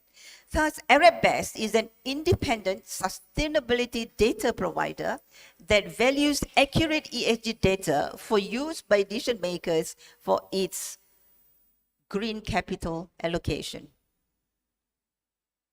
In conclusion, well, I would say we are encouraged that leaders are focused on the global risk, which I mentioned earlier, issues in G20, and leaders are very aware of the need for making some of these decisions today.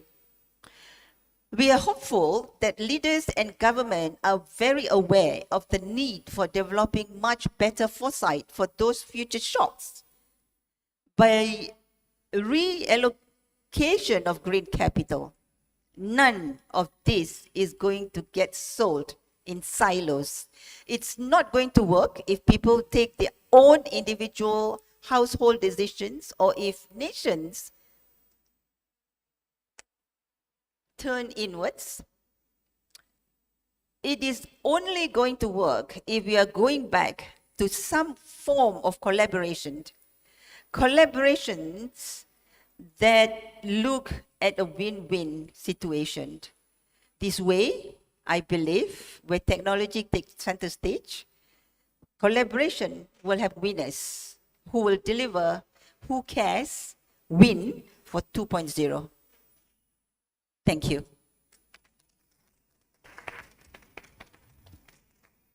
Thank you, Noripa. Our next presenter is Ms. Nurul Shahida, a co-founder of Pantas.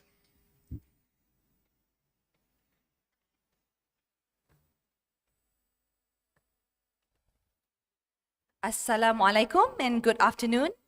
Thank you so much for giving me this honor to speak alongside such inspirational women that have made such an impact in this world. I am looking forward to continue working closely and learning from them. Now, the topic that I will be speaking on today is called Just Transition for SMEs, Small Medium Enterprises. As we focus on the allocation of green capital, it is imperative that we prioritize and ensure that small, medium enterprises are not left behind. They are the heartbeat of every nation, and it is our duty to ensure that we prioritize them and we include them as we set policies and plans in motion. For today, do we have my slides? Thank you. Next, please. Maybe I can. Do I press here?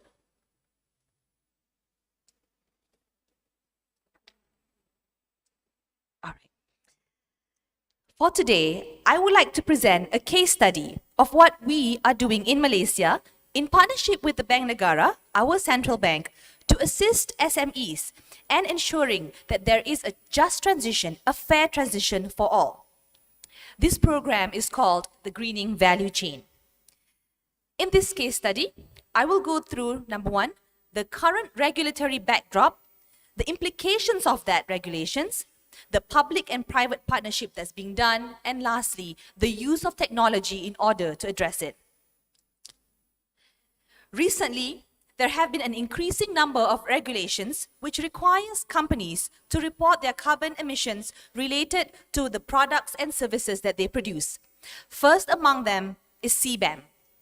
It is a carbon border tax which is imposed on imported goods based on the carbon emissions generated as a result of its production. On the 22nd of June 2022, Council of the EU proposed the Carbon Border Adjustment Mechanism, CBAM in short. What is it? It is the world's first tax on the carbon content of imported goods. What does it seek to address? Now, CBAM seeks to address the issue of companies shifting their production to less regulated markets, and it aims to equalize the price of carbon between local products and imported ones. CBAM will start with a 3-year transitional phase, first starting as soon as October of this year, and it will be fully implemented in January 2026, where importers will have to start purchasing the carbon certificates equivalent to the weekly EU carbon price. So as you see here, Malaysia, or in this region, we will be hit during wave 2. A lot of the products that we export to the EU will be taxed if we do not start accurately reporting our carbon emissions. The impact of CBAM and how does it impact the SMEs? When we spoke to the Bank Negara of Malaysia, they were very, very concerned, and time is of the essence. Why is that so? CBAM is estimated to be impacting 80% of the SMEs with a total of 87.7 billion ringgit worth of Malaysia exports, as EU is Malaysia's 5th largest trading partner. With EU's implementation of CBAM, along with the proposed expansion to include other industries, as you've seen, exporters and their suppliers will need to remain vigilant, as the requirements mandate them to accurately calculate and report their embedded emissions, which is Scope 1, which is their indirect and direct emissions, as well as their Scope 3, which is in their supply chain in the near future. Now, as a result, if they are an exporter again to the EU, they will need to start reporting, and if they fail, they will be in the threat of being cut off from the supply chain. Again, time is of the essence. Additional to the EU, on November 10th, the United States federal government announced a new proposed ruling requiring any US federal government suppliers to disclose their emissions and climate-related financial risk data and to set science-based emission targets reductions. Now, this will come into effect next month. What does it mean? If you are an exporter or if you are a supplier to the United States government, let's just say you supply pencils to them and the size of your supply is about 50 million, you are required to report your carbon emissions resulting in that via the Carbon Disclosure Project or SBTI. To put it another in context, the size of the US federal government spend annually is about 600 billion US dollars. So 50 million is just a drop in the bucket, 0.01%. In order to prepare our companies and their suppliers, the Greening Value Chain program was born. At COP27 this year, during its Finance Day in Egypt, Bank Negara Malaysia launched the Greening Value Chain program. The goal of this program is to assist Malaysian SMEs in implementing impactful long-term change to green their operations. Pantas provides an integrated and simplified carbon accounting software solution to the SMEs at no cost. SMEs can now access competitive financing, including Bank Negara Malaysia's 2 billion low carbon transition facility at a maximum cost of 5% per annum for 10 years. I would like to pause here. This low carbon transition facility was actually launched in February. However, the take-up rate was close to zero. The reason being, SMEs are not well equipped with the knowledge or the tools to be qualified for greening or green-related financing. So therefore, using technology for good, using our carbon accounting software, Pantas will enable them to get access to that. Buyers, SME suppliers, and financial institutions can measure, monitor, and manage these carbon emissions accurately. We will be working closely with strategic partners such as Arabesque to provide technical advisory and also knowledge on climate change. How does it work? For listed companies, they subscribe to Pantas to manage their carbon emissions. They're able to collect, track, and manage their Scope 3, which is their emissions from their supply chain via Pantas. They're able to decarbonize their supply chain without negatively impacting their SMEs. For the SME suppliers, they now will be able to calculate, manage, and disclose their GHG emissions via the software at no cost. They will then also be able to receive better payment terms from their buyers or cheaper financing from the banks. They will be benefiting from the Bank Negara's low carbon transition facility that I had also mentioned earlier, on top of getting technical training and advice. For the banks, they'll be able to provide green receivables and financing or working capital backed by relevant sustainability data and monitoring via the software. They will be able to take advantage of the backing and guarantee from Bank Negara Malaysia's low carbon transition facility. This is how it works. Again, this is a case study of what we are doing to address this. We're going to a top-down approach whereby there's a carrot and a stick. The top-down approach will be our client, Husan, would request their suppliers to start calculating and using pantas to calculate their carbon emissions. Doing so would not only address the regulations that CBAM has put into effect, but also they'll also continue to be their preferred supplier, and they'll have access for free to the carbon accounting software. They'll also be given technical advice and training on climate change, and lastly, the carrot would be the access to the low-cost financing. We're also currently working with a bank in Thailand who's ready to replicate this program in their country, and I'm very confident that we'll be able to find a partner here in Indonesia to do the same. We are committed to ensuring that there is a just transition for all in order to achieve a sustainable green economy. Thank you very much.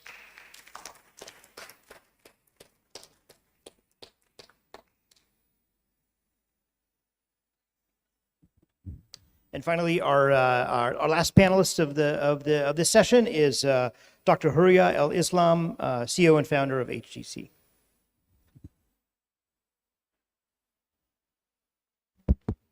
Thank you very much. To borrow Datuk Nori password, the handsome moderator. I'm going to use I'm not that tall to use that. Bismillahirrahmanirrahim. Assalamualaikum warahmatullahi wabarakatuh, and good afternoon, everybody. Alhamdulillah, alhamdulillah, nahmaduhu wa nasta'inuhu wa nastaghfiruh. Wa na'udzu billahi min sururi anfusina wa min sayyiati a'malina. May yahdihillahu fala mudilla lahu wa may yudlilhu fala hadiyalah. Wassalatu wassalamu ala asyrafil anbiya'i wal mursalin sayyidina Muhammadin wa ala alihi wa ashabihi wa man tabi'ahu bi ihsan ila yaumiddin. Rabbi shrah li sadri wa yassir li amri wahlul 'uqdatam min lisani yafqahu qawli, amma ba'du. To be quite honest, this is the first time I'm actually giving a presentation as such a small crowd, which is quite a change, and somehow make me a bit nervous, because then I mean like, oh hell. And you know, unfortunately, these beautiful, mashallah, amazing ladies face the same challenge I'm facing now. You guys are here after the heavy lunch. Good one too. So yeah, everyone must be sleepy right now. So I hope what I'm going to share here will actually wake you up. You will be listening to it, because Indonesia has just started with digital banks here. You have so many traditional banks calling themselves digital banks, but they are not really. They are just digitizing their existing services. So what is it that this lady is going to share today? Trying to wake everybody up, trying to get people at the back, please. I mean, like, I wish if I can speak Indonesian in this forum, I would, but then we have other gentlemen for which we have to respect them, and therefore I will continue to speak in English. Digital bank. Maybe by a show of hand, how many of us here think digital bank as disruptor? Disruptor? Anyone? No? 1, 2, 3, 4? Only 4? 5? That's it? No? Seriously? Oh well. How about, do you think it's a must? Show of hand, please. Otherwise, I will assume everyone is sleeping. Cik, you angkat tangan disruptor juga, emas juga. Okay, anyway. Well, that's what we are going to discuss, because fintech was thought to be the disruptor, not banks. Banks, you see myself, I met beautiful lady today, Shupe, and I told her, well, as I was a little child, I would like to be a lecturer. I was a lecturer. I started my career as a lecturer, ended up as a banker for so long. So until recently, since 94, I don't live in my beautiful country. I've been living in 3 different countries abroad. In 2017, I came back because President Jokowi decided to issue a decree without even asking whether or not I want to come back to my own country. But here I am now. You are seeing me here. So yeah, banking has been my life for the past few decades. Many friends of mine, bankers, they've been complaining about fintech. Ni macam ni lama-lama boleh bankrupt lah. You know, they're afraid of losing business to the fintech. Of course, obviously, it's not even a fair competition.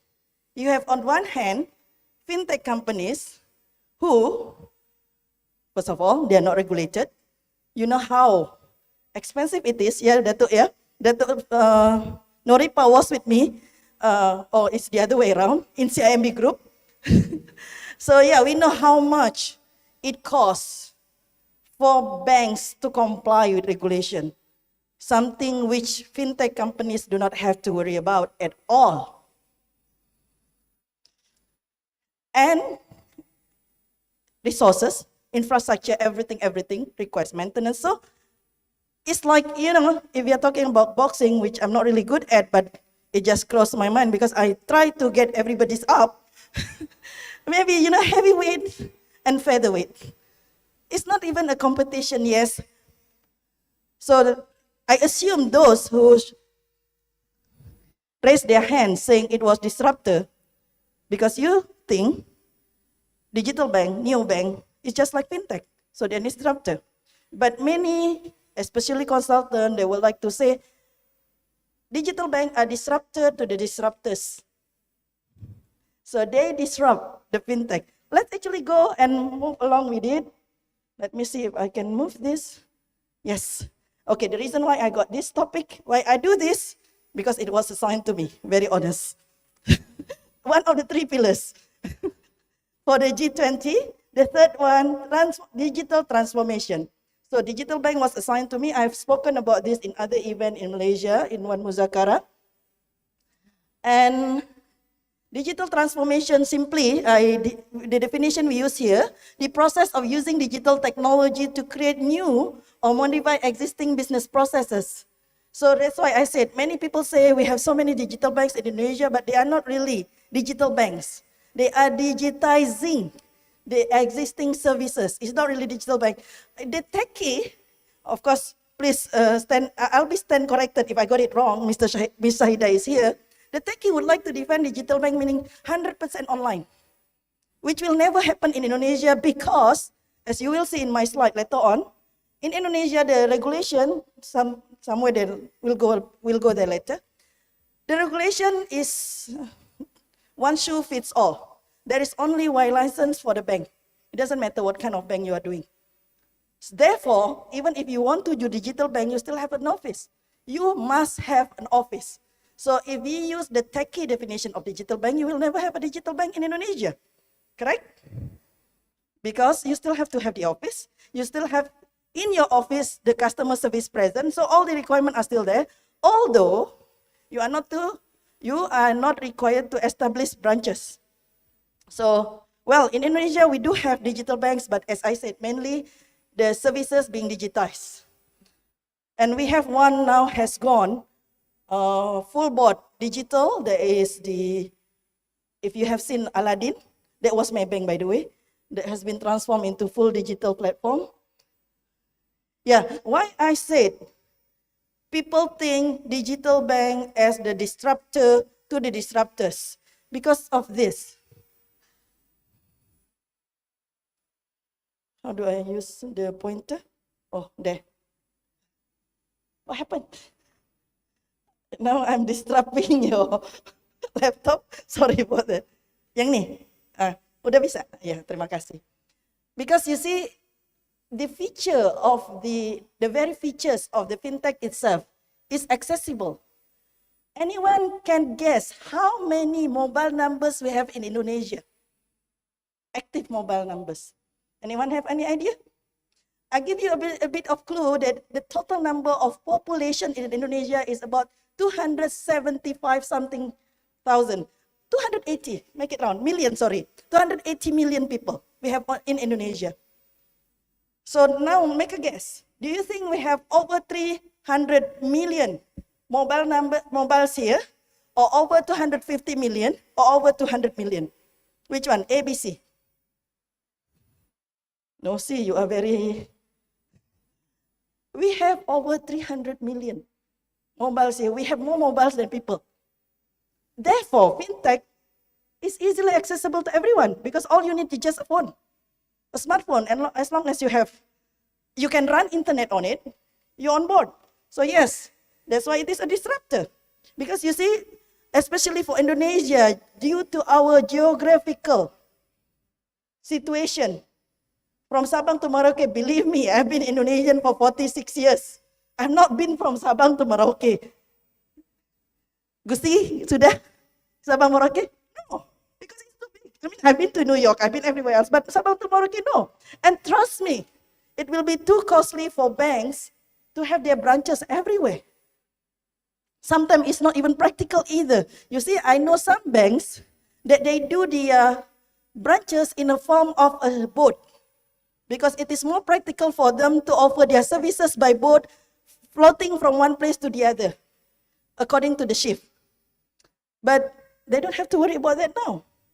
I used to be with Badan Pengelola Keuangan Haji, so I know people who had to actually take 2 days to go to a bank to register for Hajj. Imagine. But now with this, that's why it is called disruptor. It's accessible as long as you have a mobile. Here in Indonesia, you go to Tokopedia, you go to all this marketplace, you second hand, so cheap. You don't even have to buy a new one. Then efficiency. When you go to a bank, what the first thing you expect to do? Take a ticket. Sit, if there is any place to sit, and wait. But when you do it through the fintech or digital bank, you can do it anytime. You don't have to wait. Efficiency of time, efficiency of service. You see, when you come to the bank, sometimes they even ask you first, what do you want to do? I want to do this, A, B, C. Oh, okay, you take this ticket and that ticket and that ticket. Because there are 3 different people who will be actually addressing your needs. But when you deal with technology, efficiency, it doesn't matter. Then again, cost.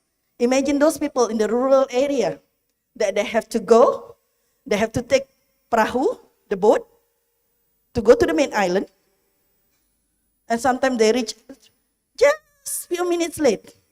So they have to take hotel to wait until the bank will open tomorrow. Yeah? Imagine the cost just to get to the branch.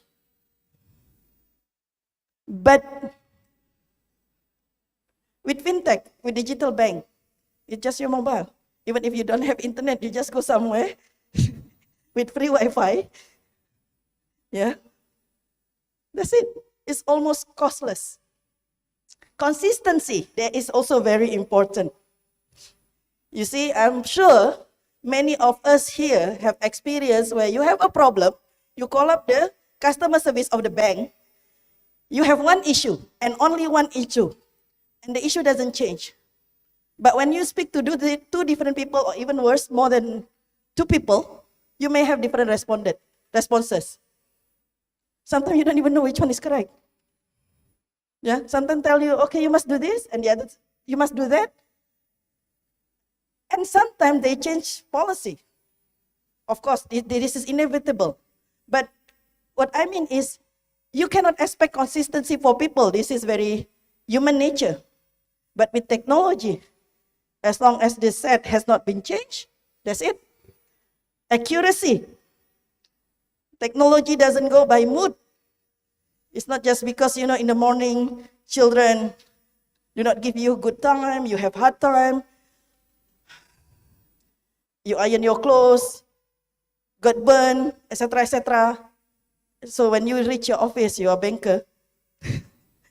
Whoever see you, oh, bad luck. But with the technology, it doesn't matter. Whatever information that has been keyed in, you'll get the same response all the time, and definitely it's accurate. There will be no human error involved there. Inclusivity, that is even far more important, because now everyone can do banking. Yeah, banking in whatever level that you need it, because not everyone need checking services. Not everyone need a few billion, or in Indonesia we call it million, kind of financing. Most of them, they just need what? 5 million, 10 million, 15 million, or some they just, even less than million. Everyone can, I mean, like you want to borrow 5 million, you come to a bank, see how they react. 5 million bukan million ringgit ya, atau 5 million rupiah. Because it will cost them more to process your paper than to give you the 5 million financing. They will give you that look. But the fintech company, digital bank, they don't care. Because it doesn't cost them it costs them almost nothing to serve you. And then flexibility, of course, in terms of flexibility, 24 hours, 7 days a day, 365, they are very flexible, no working hours, no limitation. There's no working hours, there's no closing hours for them. So therefore, you can see here, it has been projected by 2027. Over there. We are already here now. The digital payment has exceeded 40 billion USD in Indonesia alone, by the way. And we have so many choices here. We have OVO, we have GoPay, we have what? Wow, there, he knows better. He's a millennial. I'm not. I just only two. But it has been projected that it will go more than 3 times by 2027. Indonesia alone. Yeah, look at that. Look at the figures. And the average transaction value per user will also increase quite significantly. And the market largest segment will be digital payment. It is digital payment already. It will continue that way. The number of users is expected to almost 250. So like almost entire Indonesia. We have about 250 Muslim in Indonesia right now. 250 million Muslim. So like by 2027, the same number will be the digital payment user. And similar trend you can see worldwide. So I have the data here. Feel free to take a look, and if you would like to have further details, further information, feel free to contact me. I'm not going to read one by one. Because of that, it was not surprising that Bill Gates once said, society needs banking. Society needs banking, but they do not need banks. Whether or not you agree with that, we'll come to it later on.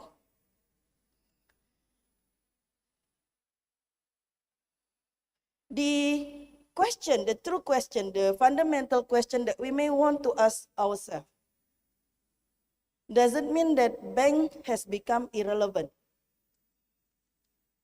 Actually, I said it many times before, but let me actually try to get someone from the back. Mungkin punten yang pakai jilbab abu-abu di belakang. Mbak cantik.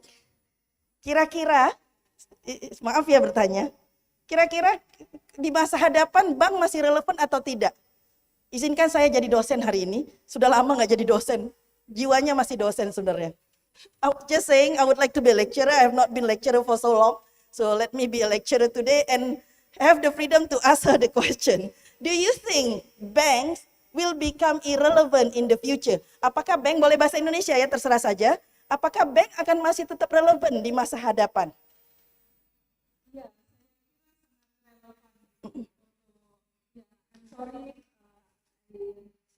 Nggak apa-apa, nggak apa-apa. Saya orang Indonesia, Mbak. Jadi monggo. Oh ya Allah, Mbak Puji. Kata Mbak Puji ini memang Bu Huria kacau. WA tahu-tahu nembak aja ya. Silakan Mbak, silakan. Bu Puji silakan. Kenapa kira-kira relevan karena? Ya, tidak lagi membawa cash money sehingga bank untuk melayani kita digital, melayani kita untuk segala macam keperluan kita. Ini bank sangat diperlukan. Ya. Ini Pak Rektor juga Enggak, kalau Pak Rektor nggak berani saya. Jadi Ibu Puji, saya jadi ini ya devil advocate rule sebentar ya.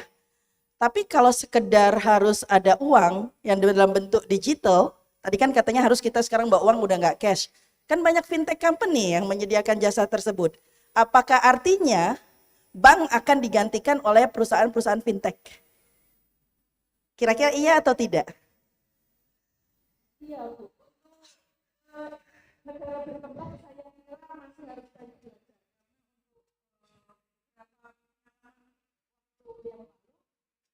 Ternyata banyak kejahatan-kejahatan yang dilakukan oleh mohon maaf untuk perusahaan-perusahaan Fintech. Ya, terima kasih.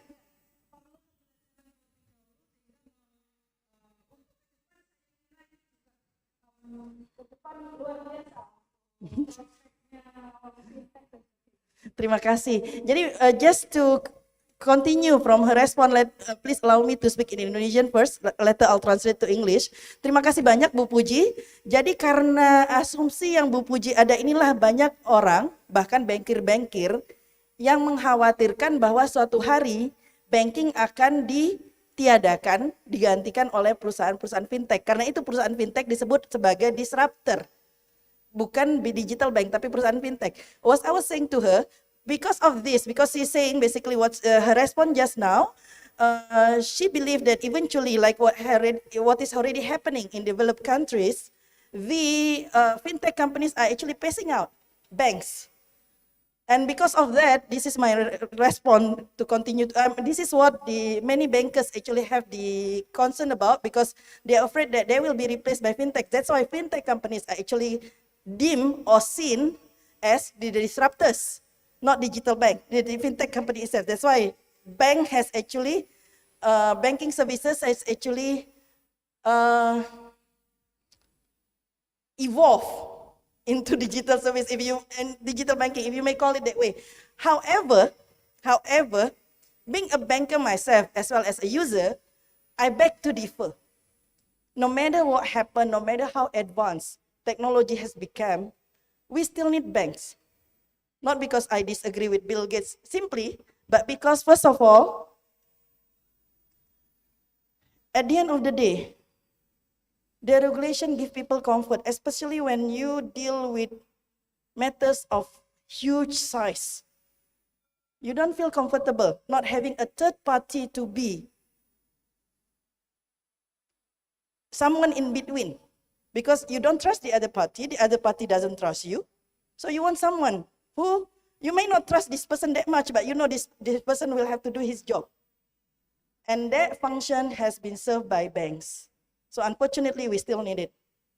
Yeah, either by bank, or that's why cryptocurrency was introduced. The idea is to have the blockchain, sorry, not cryptocurrency, blockchain was introduced. The idea is not to have one entity as the regulator, but having everybody to actually ensure there's no revocation, there's no someone who can actually go back from the contract, etc., etc. But the point is be it an entity or many of the users, there has to be a person who is playing that role. And that's why we still need banks. Because you see, when it comes to big, maybe the society is not ready yet. I could say that. And then size matters. You see all those fintech company. Will you feel comfortable for the Indonesian, for example, to put 1 billion rupiah in your e-wallet? And for you, Malaysian, or some from the USA, Mr. Handsome Enric, will you be comfortable to put 1 million USD in your e-wallet? Well, I mean, I'd like that challenge. I'd like the opportunity to try. So, yeah, if you're offering. But more importantly, even if you feel comfortable, most of them, they don't allow you. Yeah, there's always limit. But most importantly, we don't feel comfortable. Size matters. we do feel comfortable for the convenience. We don't mind, even if we lose, because convenience prevails, so you don't mind. Of the risk that you are taking, there's a risk when you use actually those e-wallet. Someone can hack. Of course, it's not easy these days because technology has been advanced, security has been improved, but someone can hack. And someone can, and it's unlike when you have real asset like, property, cash in your deposit whatsoever, although I'm not going into the economy aspect of it, it's a fiat money whatsoever. I mean, like I'm teaching myself in Jakarta, but let's not go to there. We are talking about physical as opposed to virtual.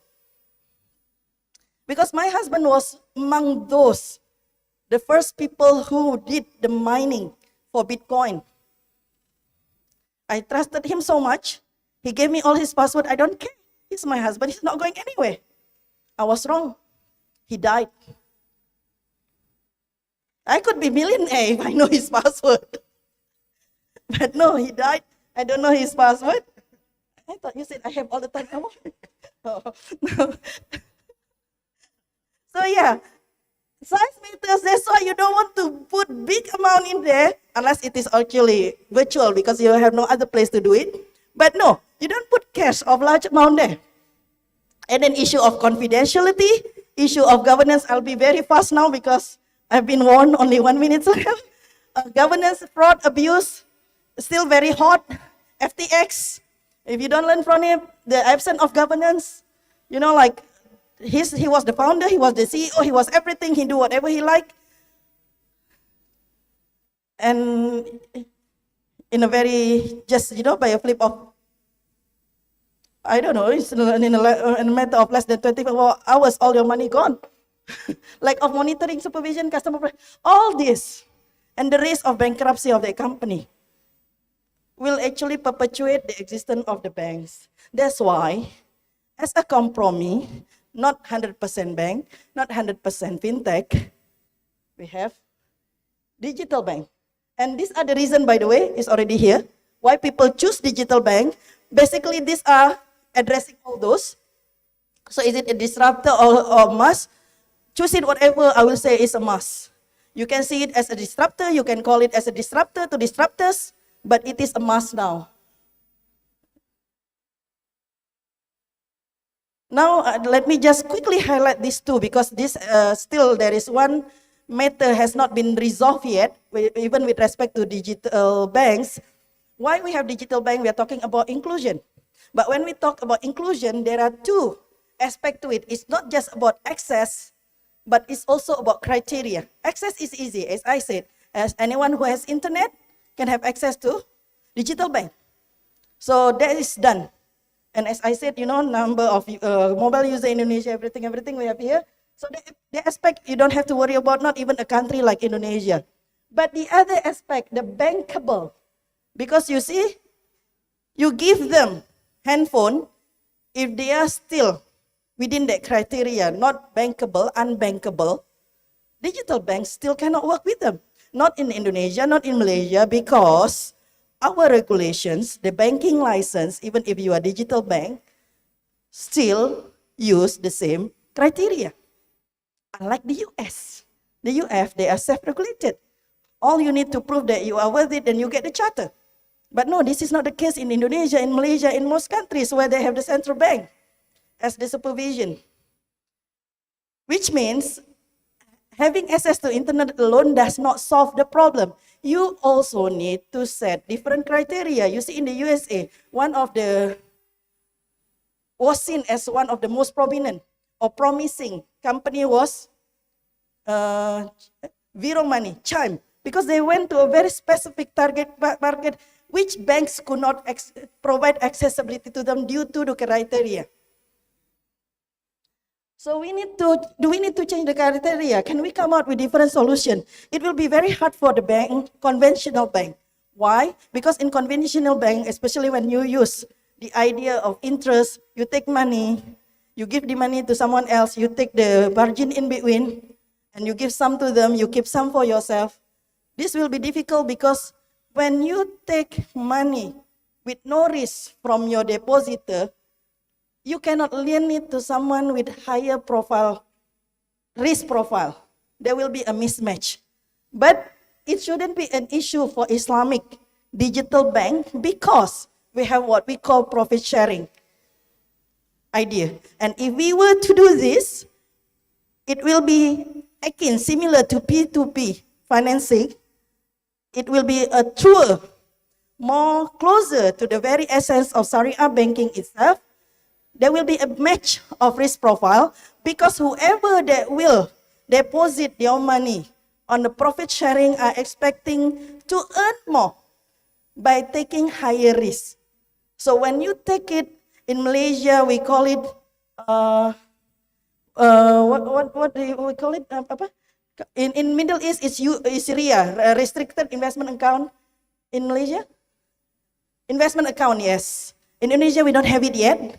But if you have this, you actually collect deposit on the basis of restricted investment account. They have this regulation in the Middle East, and investment account in Malaysia, and we should have it in Indonesia. And you actually take this deposit and lend it to certain segment which are not within the criteria of bankable right now, but you come out with certain parameter, new one, designated one to reach those underserved and unbanked, then it's a match risk profile. Beautiful. And it will lead to better inclusion, improve governance, because now unlike those neobank, unless those fintech which are not governed, you are still a bank and you have proper governance and you have a proper, even back when deposit criteria and the funding, the lending criteria match, and improve risk mitigation. You can, as a bank, you will have to take insurance whatsoever, so both sides, all the three parties, in fact, will be better protected. And with that, I conclude my presentation. Thank you very much. Assalamualaikum warahmatullahi wabarakatuh. Thank you, thank you. We can open up the panel to questions from the floor.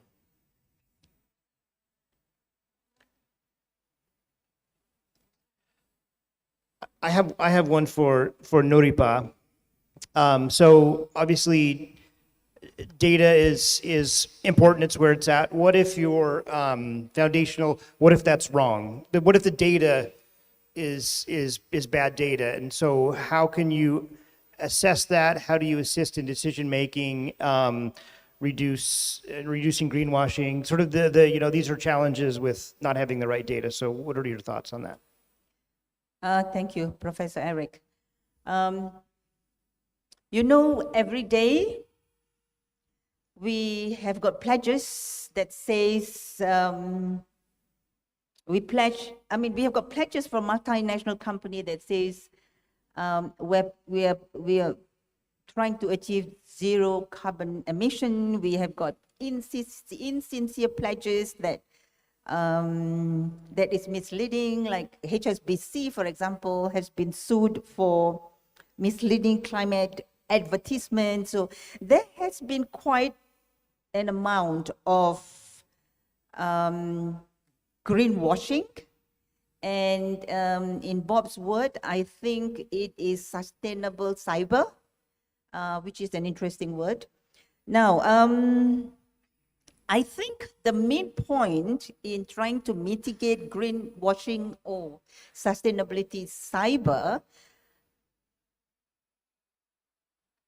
is to have technology and a few tools to collect data that leaders and government can continue to use. Everything starts with data. And I mentioned just now, data is the new oil. So wrong data, not only wrong strategy, but also is a waste of resources and waste of green capital allocation. So there are independent data providers like Arabask that uses big data technology, artificial intelligence, and machine learning, who can provide ESG data that is accessible, comparable, transparent, and real-time. So with trusted sustainability data and with a coordinated approach, the economy we create will be covered with a trusted ecosystem. So with such, with so much of transparency, greenwashing would be easily traceable. Thus, people will not dare to greenwash. We have to note, even in COP27 and COP28 coming up, and note that even in the United Kingdom, there is already an anti-greenwashing rule book. So to follow is the best way for us to maintain resilience.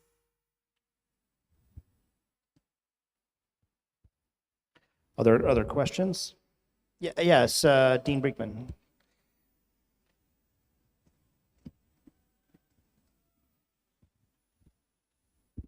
Yes, thank you for 3 really great presentations. They're so different, but so interesting. First of all, whoops, I lost my notes here. One second. Here we go. Datuk, your work is so fascinating in your desire to promote a broader understanding of data and how we can use it for the better. I'm curious what you see this looking like in 10 years. Now, if I could ask a question to each of you and then I'll sit down. In addition, I am so interested in the Pantas, in your work in that company. It sounds like that work is internal business to business. How do you see this making its way to the public, to provide that verified information to the public? And finally, Dr. Al-Islam, I'm curious, you discussed a little bit about Bitcoin, and Bitcoin has taken over so much of our conversation around modern finance. And there have been a number of sustainability critiques of Bitcoin. I'm curious what your thoughts are on that.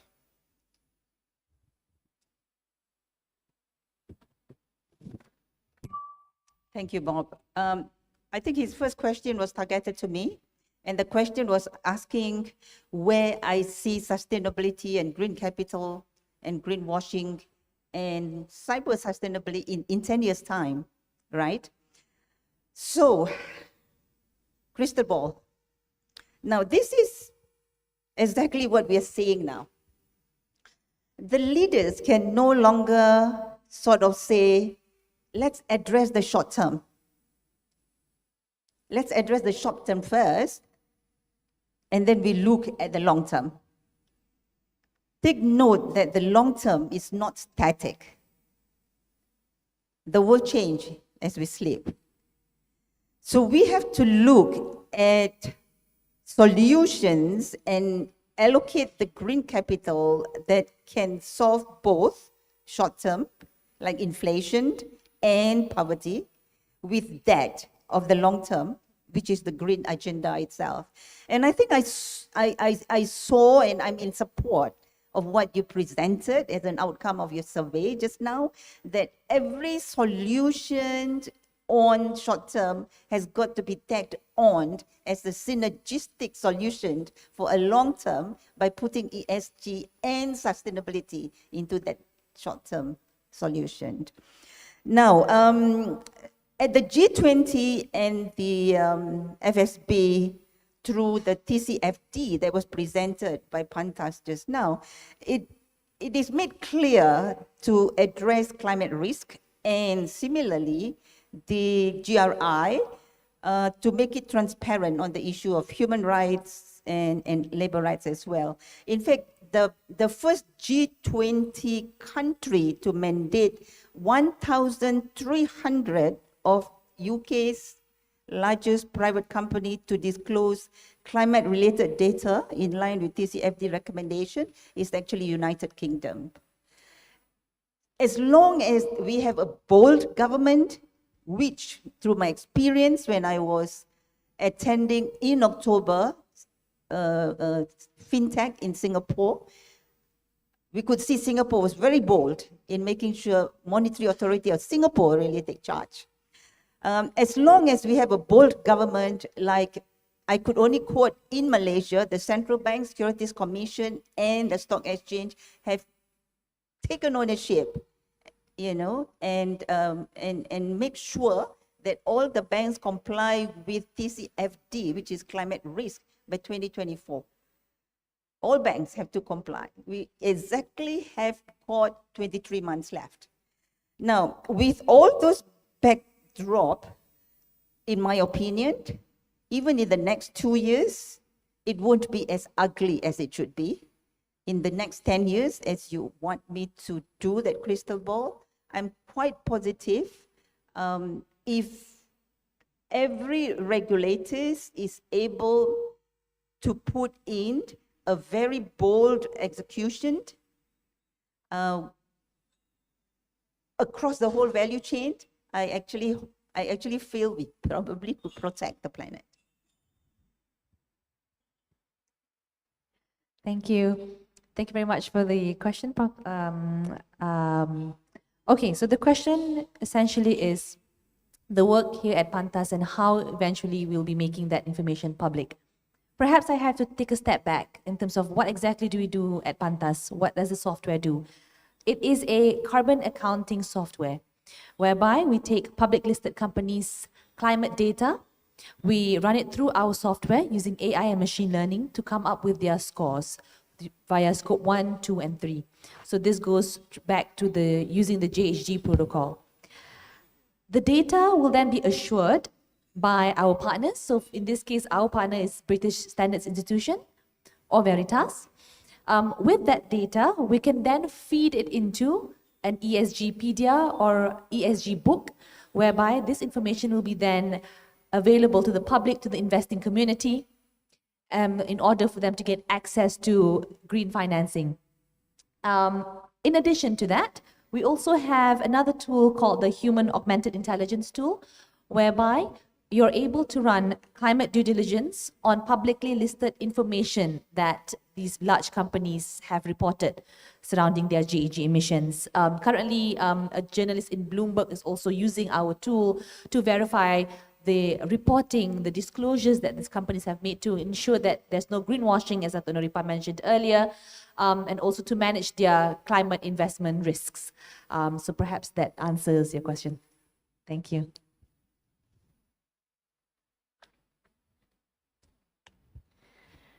Thank you very much, Prof. Robert.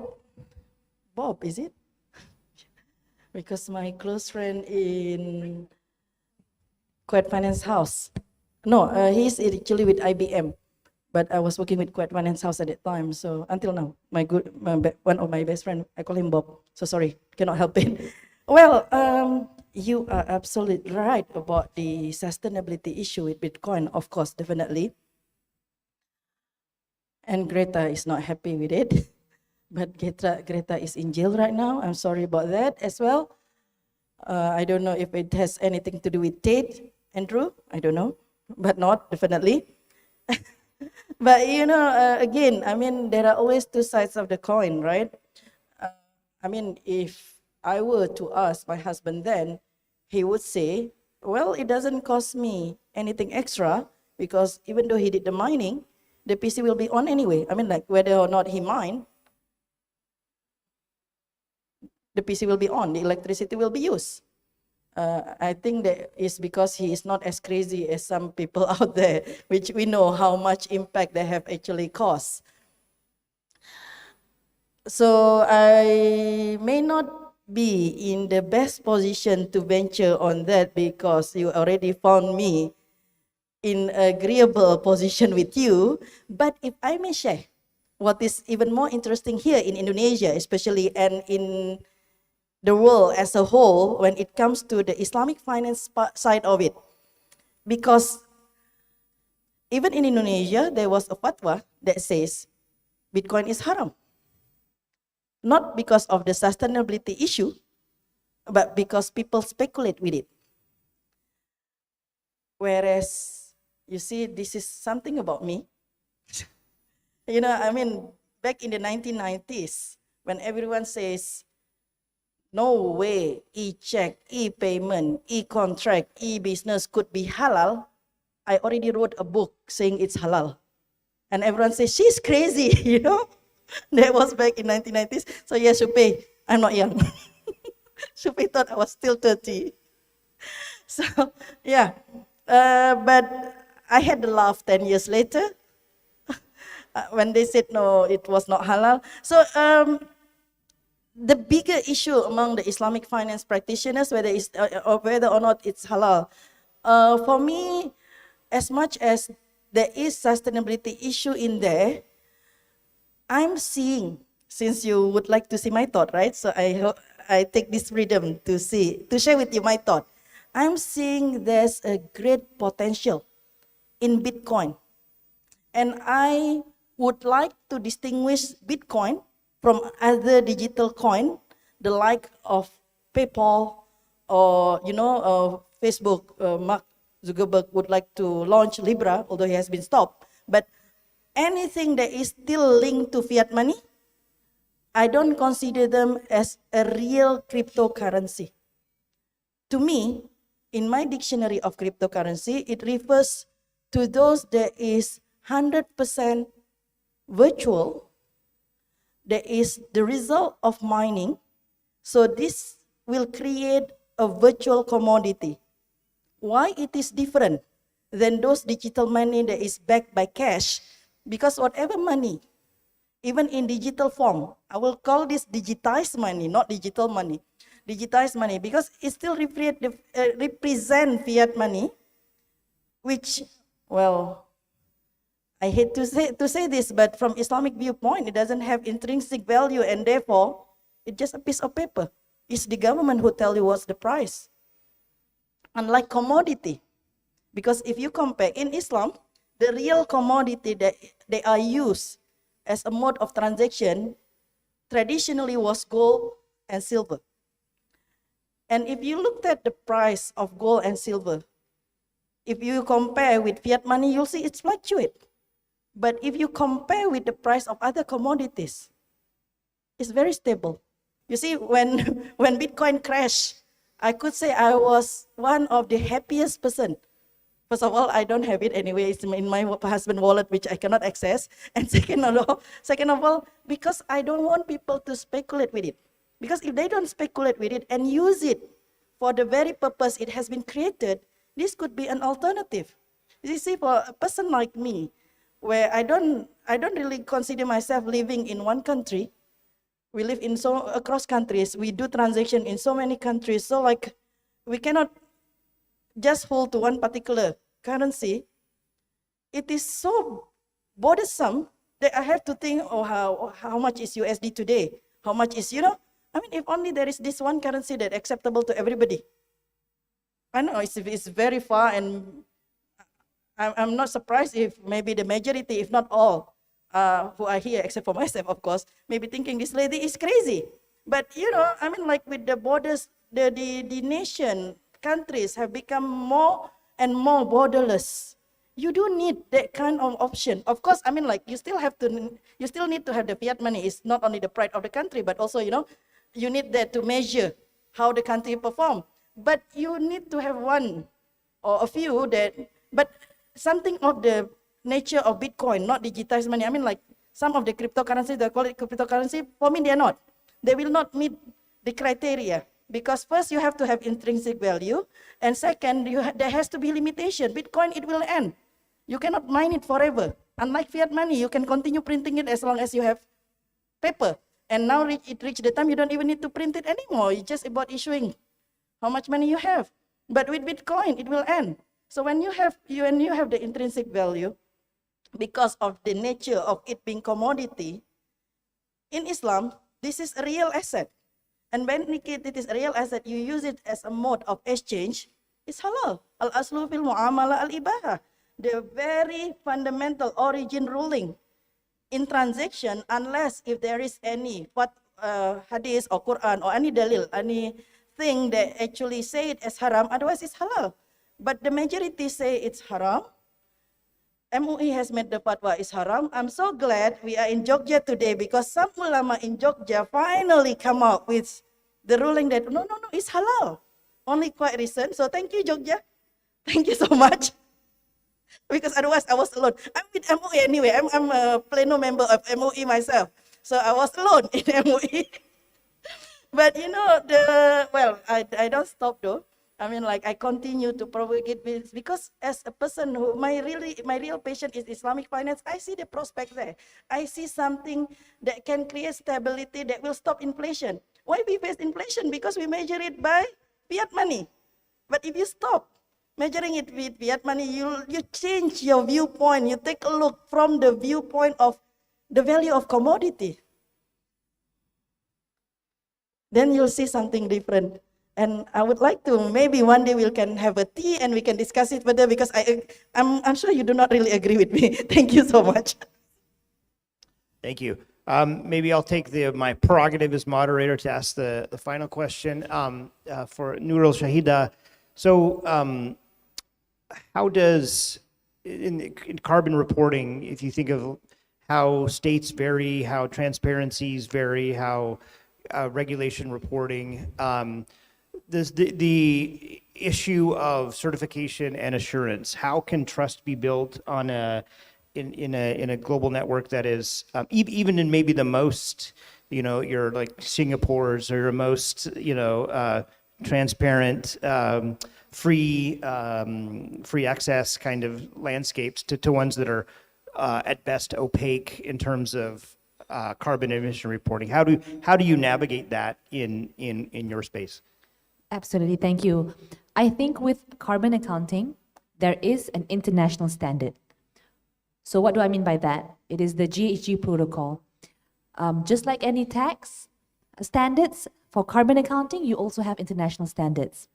Your question about assurance, about validation, about verification of those information, that is where a strong partnership with a trusted assurance partner is essential.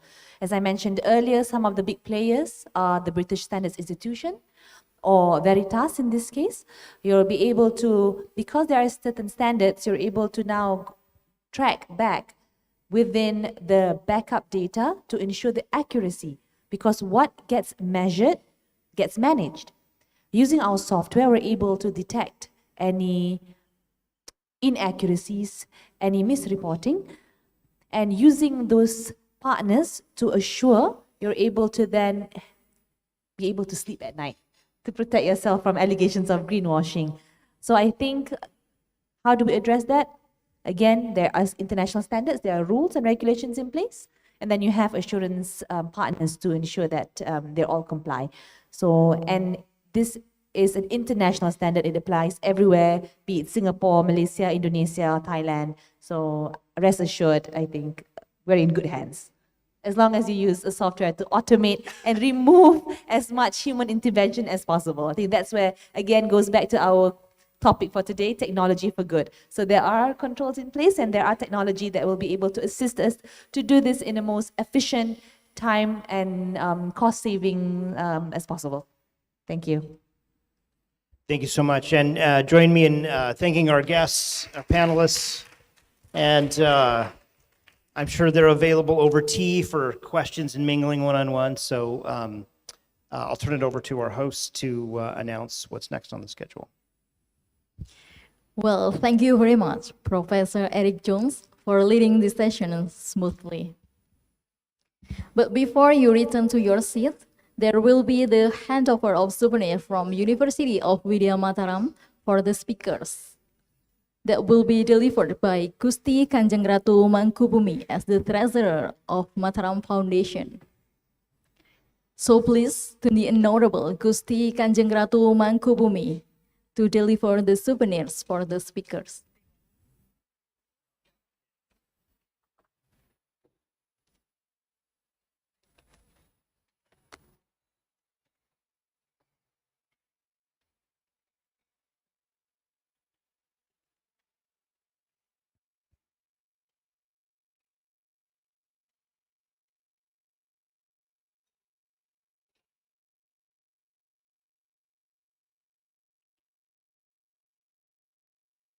Gusti Kanjeng Ratu Mangkubumi would like to deliver the souvenirs along with the rector of Widya Mataram University. So, Professor Dr. Edi Suwandi Hamid.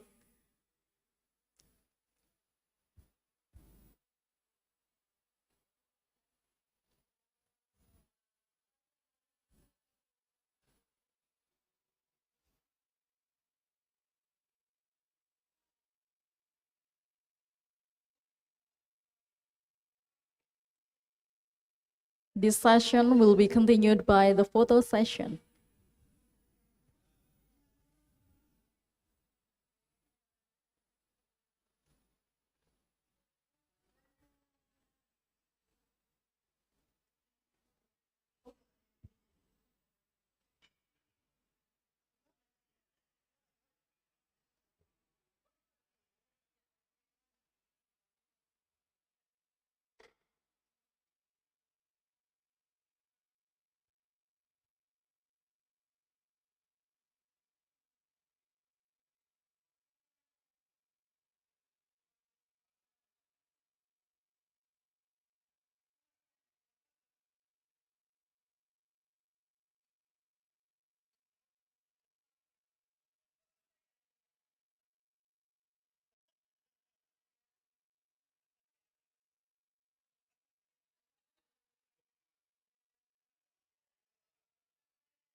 Then there will be the photo session with all attendees. So please, the guests, delegates, the presenters,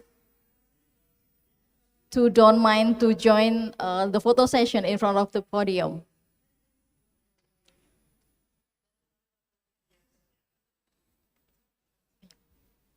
Baik, untuk para hadirin, Bapak Ibu sekalian, baik tamu undangan ataupun presenters, dimohon untuk maju ke depan untuk melakukan sesi foto bersama speakers. Silahkan Bapak Ibu.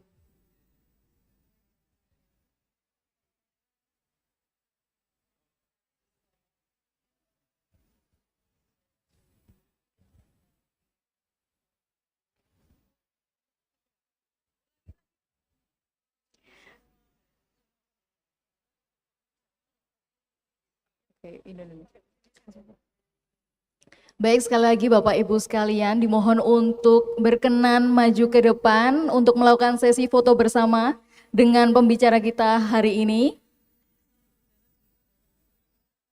Untuk pembicara, dimohon untuk berkenan naik ke atas podium, dan untuk peserta atau hadirin sekalian,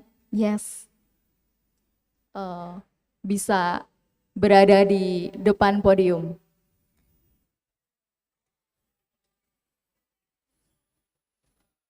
Dan juga Gusti Kanjeng Ratu Mangkubumi dimohon untuk berkenan naik ke atas podium. Beserta Ibu Inge Gunawan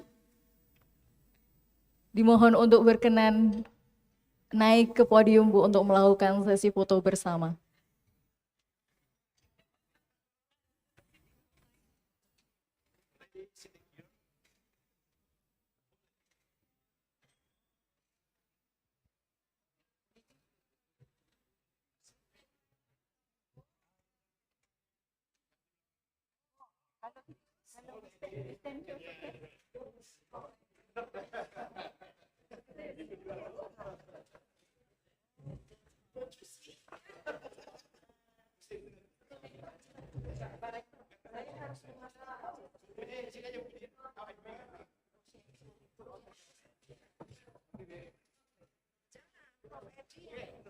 Pak Cahya mohon dibantu untuk mengkondisikan posisinya.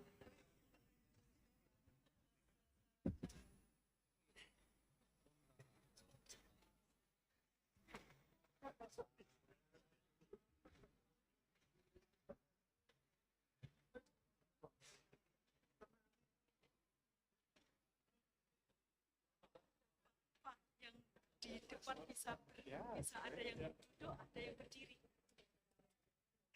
Untuk Bapak Ibu yang berada di depan podium, mohon dikondisikan Pak Cahya untuk bisa sebagian agak merendah, sebagian berdiri. Silakan.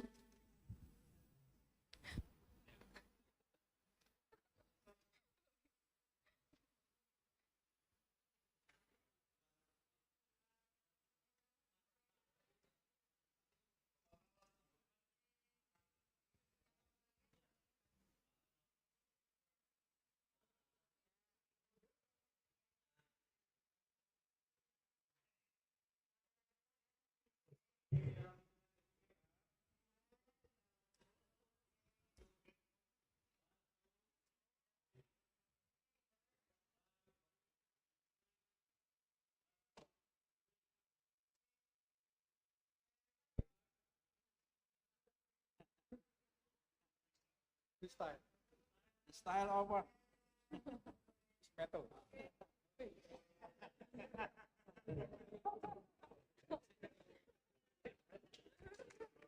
Thank you very much. You can return to your seat.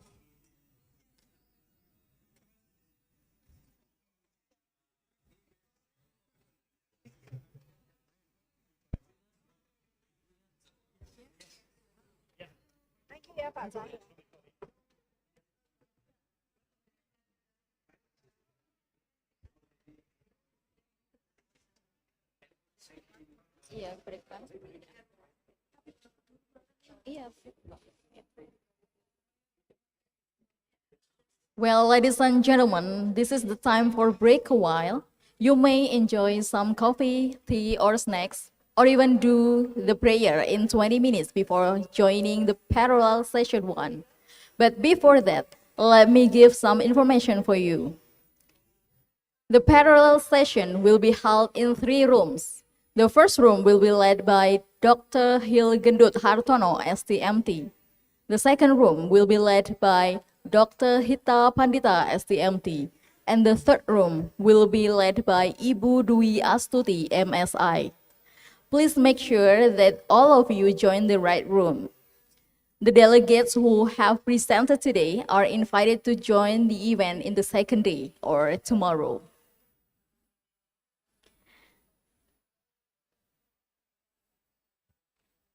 Well, ladies and gentlemen, in this occasion, I would like to remind you that today's event is closed by the parallel session.